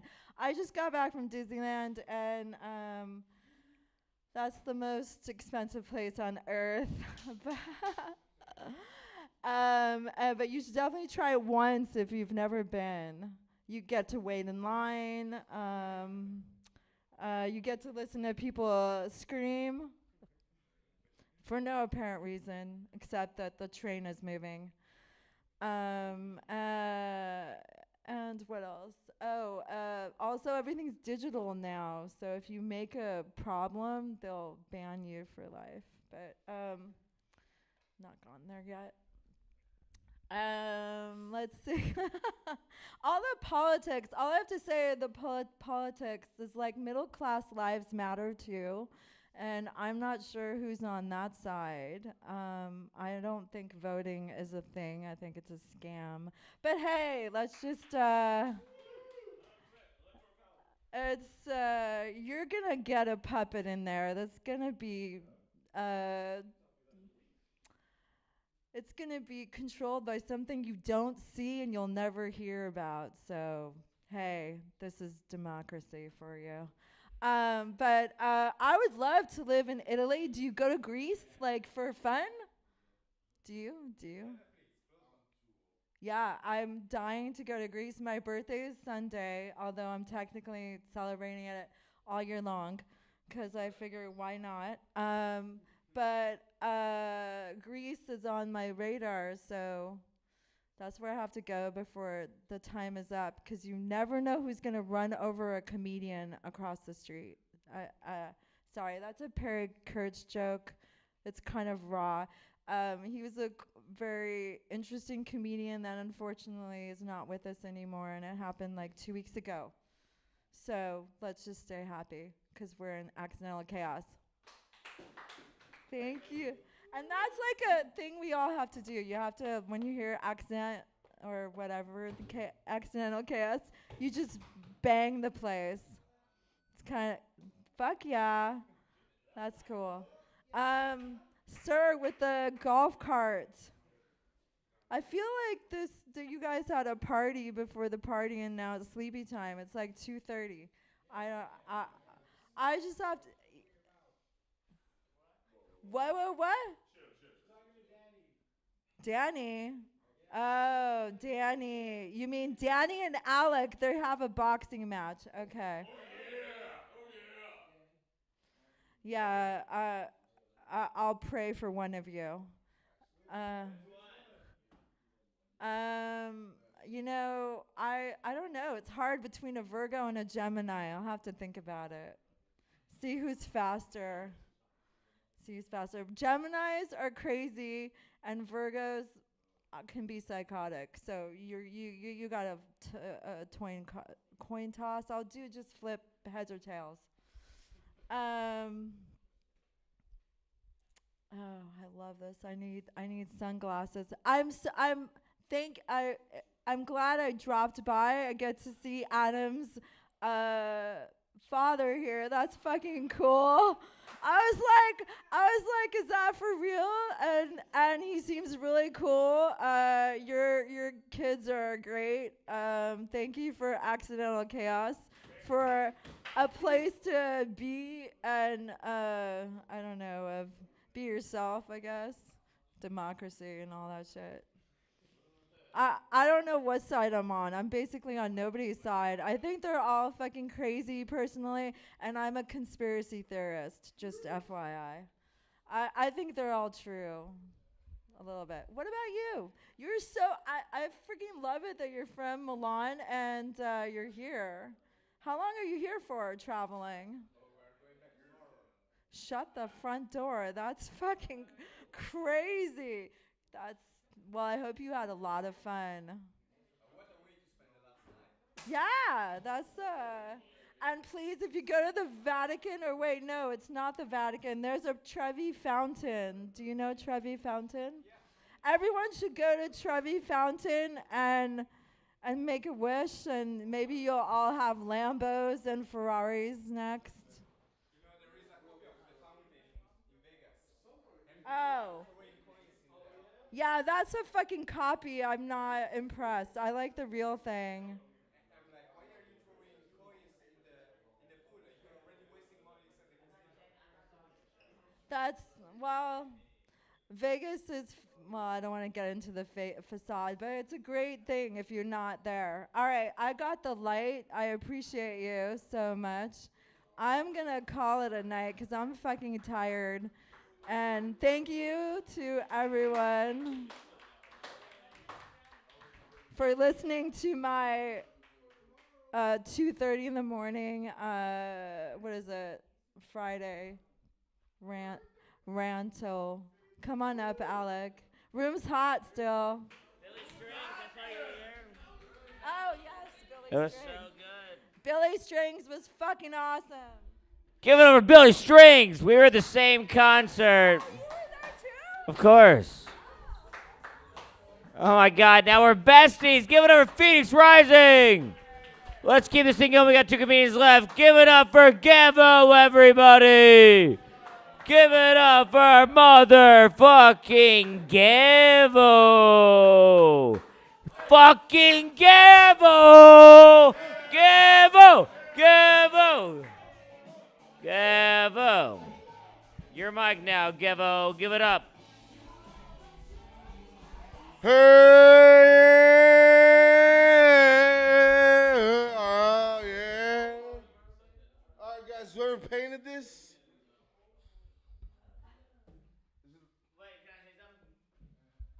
I'm sorry. Kendall, in front of Kendall's car, there's a gray Volvo, and he can't leave. He's been here patiently waiting. Anyone miss it?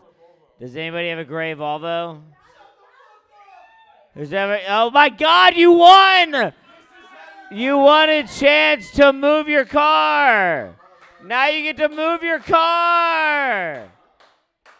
Sorry about that. Give it over Gevo, everybody. That is my fault. I was supposed to say that. Give it over Gevo. Yeah, now that's the. Hey, man, as first introductions go, that was fucked up. What the fuck was that? I get it. I understand. Jesus Christ, man. This fucking light sucks dick. You guys ever follow instructions? Not like by like clearly laid out. Still fuck up. Go in IKEA. You're building your bed halfway through, realize it's a futon. Huh? Yeah, right? Yeah, all right. Let's see how this goes down, man. Hey, man, Ryan, you here with me, baby? All right, baby. Look, man, here's why Armenians can't be comics. You motherfuckers hate us. If any of us becomes funny, you know you're fucked. Imagine our fucking comedy store right now, maybe 2% Armenian. Imagine a comedy store and all the local fucking comedy clubs fill the fucking Ferragamo Mercedes up the ass. Everyone's double parking and shit. Okay, bro, I'm sorry. I apologize on their behalf. We have weird sayings. It's aggressive. Of Armenians, we don't have cuss words like fuck or cunt. We say stuff like if someone drives in front of you and cuts you off in traffic, we say "Babait vorakune, my bozitaga." It translates to "I'm gonna fuck your father in his ass, you fucking son of a bitch." Hey. Hey, he's the one that cut in front of me. I'm just giving it aggressive. I get it, but very aggressive. All right, aggressive. All right. For example, let's say you're the homie. Like, you've been to my house, I fed you, we break bread. You say something to me like, "Hey, man, I appreciate you." I'll be like, "Tavat tane machperes." Yeah.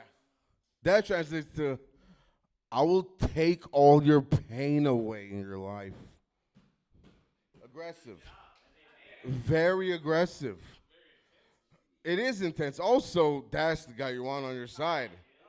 Like, what's better? Bro, I got your back, or bro, you cuss. If someone gets mad and the Armenian guy says, "Lavat kunim," that means I will destroy your lineage and legacy down to the last of your bloodline.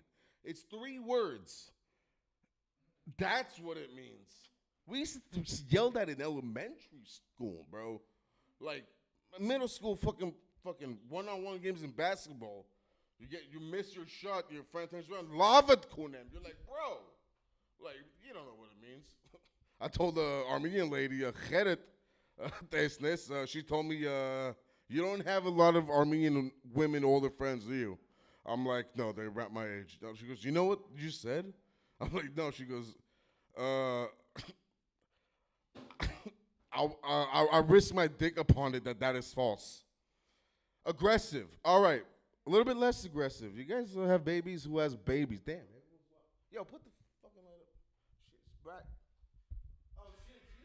What am I doing? Babies are racist. My bad. Baby diapers are racist. Huggy baby diapers are racist. Huggy baby diapers, you always walk down the aisle. White baby diapers. Next to them, black baby diapers.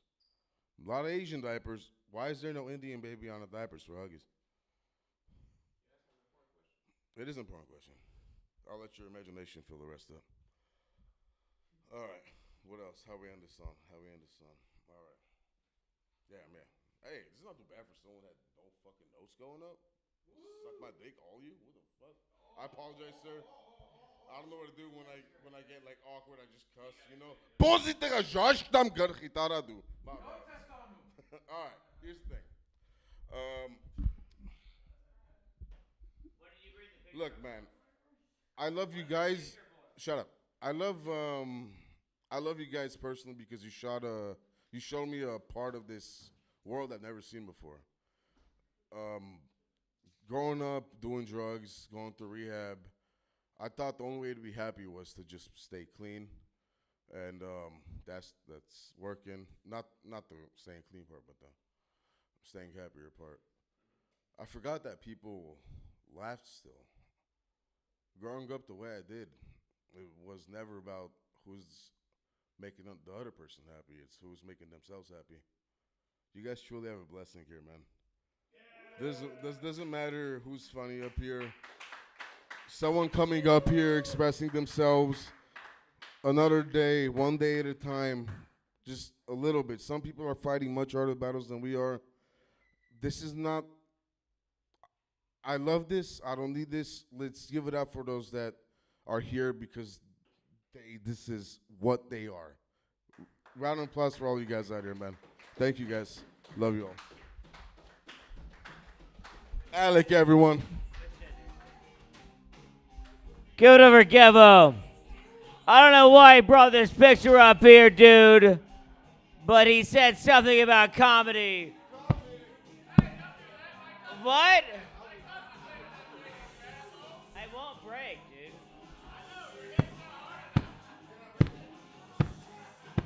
It's not gonna do it! Let's go! Let's go! That's what you're gonna fucking face, Danny! Oh, fucking God, we got one more comedian left. Give it up for Alex Poppy, everybody.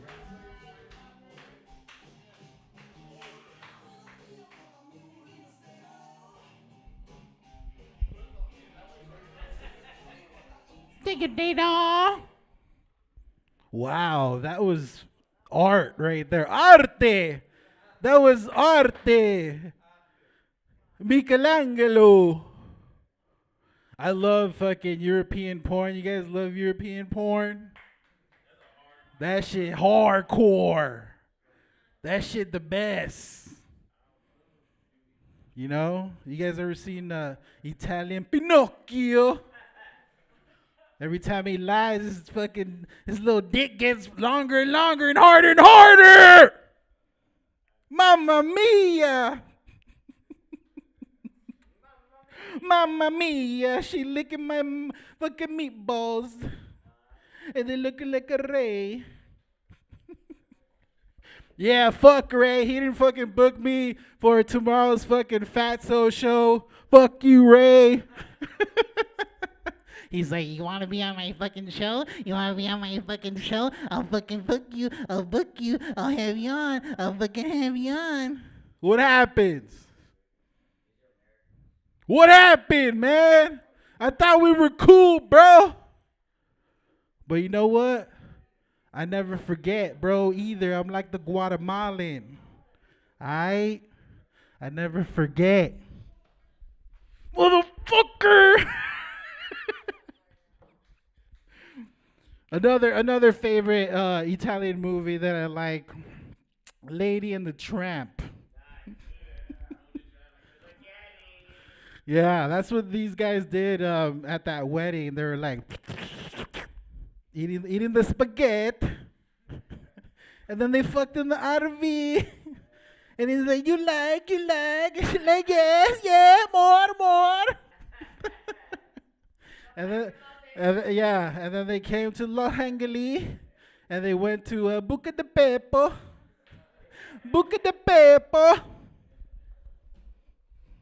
More meatballs for my future wife.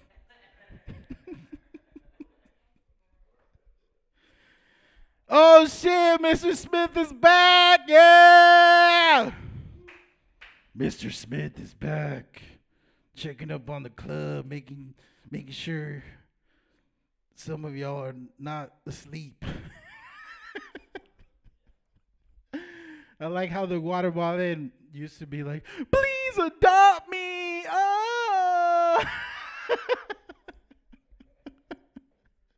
Please adopt me.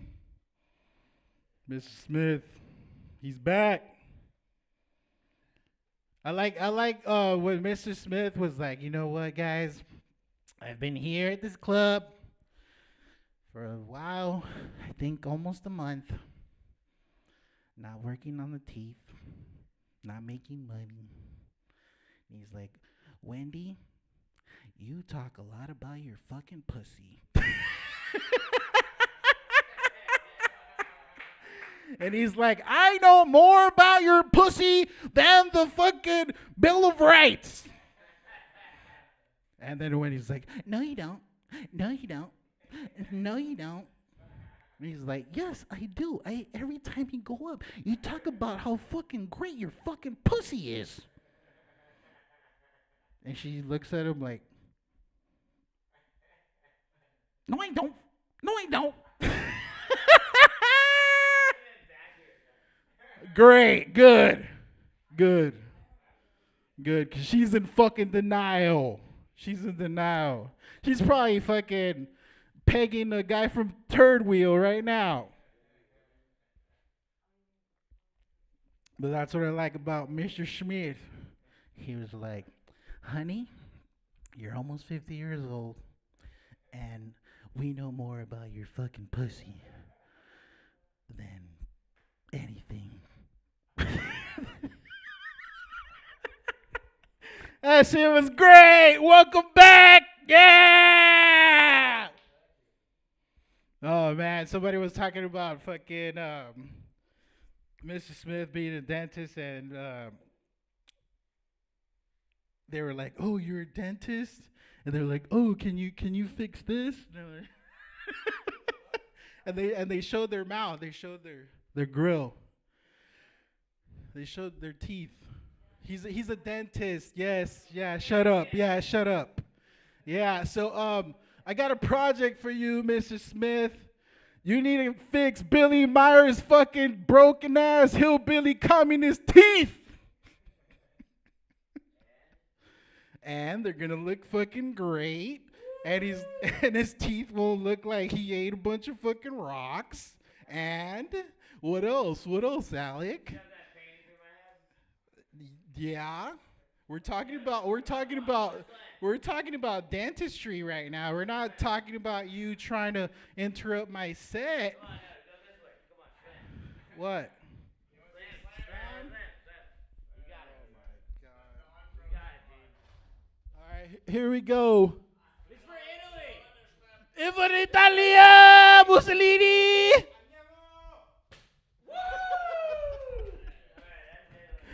All right, guys. Have a good night. Fuck you, Alec. Fuck you, Ray. Accidental chaos forever. Yeah. Have a good night, guys. Get home safe. Give it a Rocks Poppy. I love this guy. All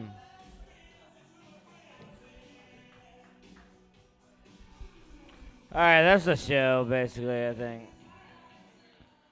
I only had one thing to ask this Italian guy. It's like a bit that I've been working on recently. You're from Italy, right? Yes, we are. Yeah.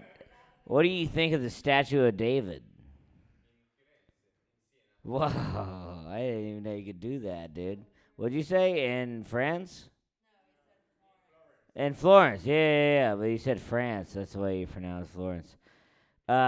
Dude, I just found out the other day that they said the Statue of David because when I look at the Statue of David, I'm like, man, small dick.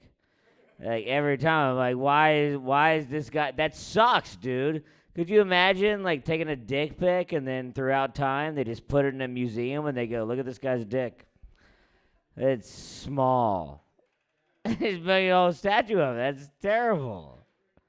It's horrible. I was reading this thing, apparently, archaeologists, they have said that back in Roman times, a small dick like that means that you're, super strong and powerful.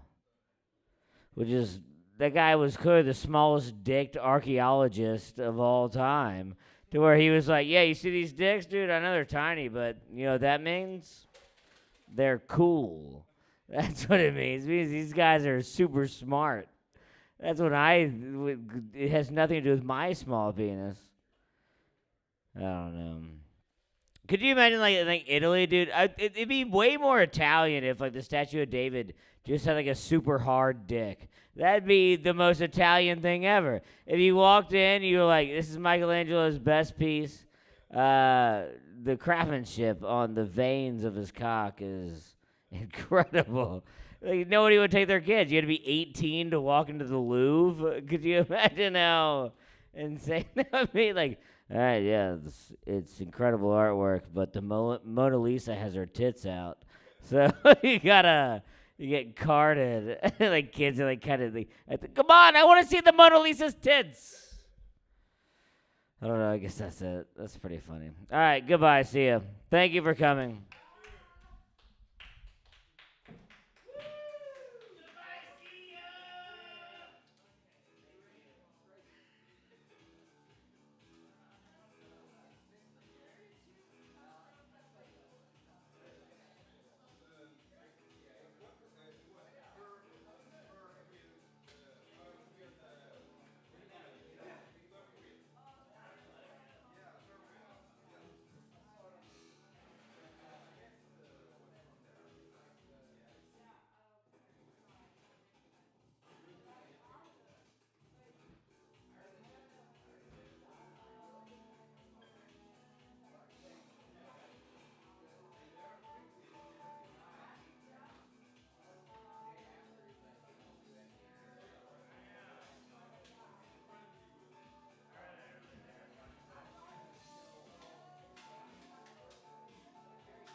She's walking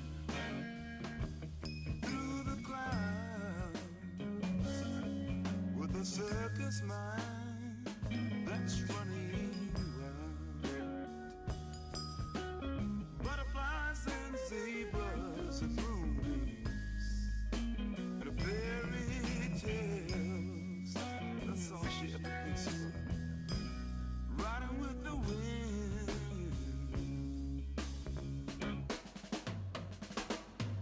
When I'm sad, she comes to me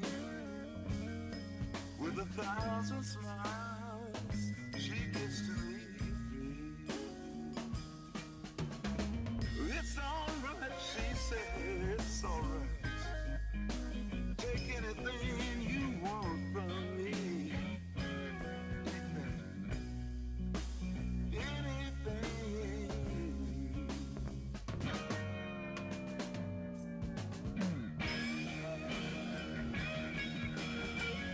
Fly on, little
around. Choose your own ground. How you live, how you fly. Smiles you'll give and tears you'll cry. All you touch and all you see is all your life will ever be. Run, rabbit, run. Dig that hole, get the sun. When at last the work is done, don't sit down, it's time to dig another one. How you live and how you fly, but only if you ride the tide. Balanced on the biggest wave, race towards an early grave.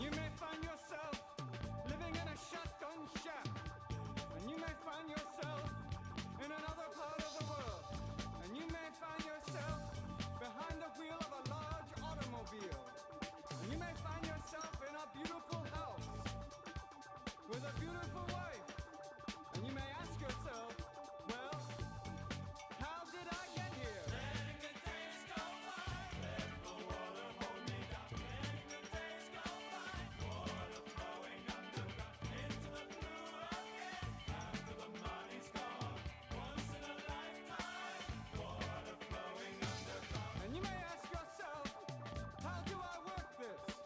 And you may ask yourself, where is that large automobile? And you may tell yourself, this is not my beautiful house. And you may tell yourself, this is not my beautiful wife. Letting the days go by, let the water hold me down. Letting the days go by, water flowing underground into the blue again. After the money's gone, once in a lifetime, water flowing underground. Same as it ever was, same as it ever was, same as it ever was, same as it ever was, same as it ever was, same as it ever was, same as it ever was, same as it ever was. Water dissolving and water removing. There is water at the bottom of the ocean. Under the water, carry the water.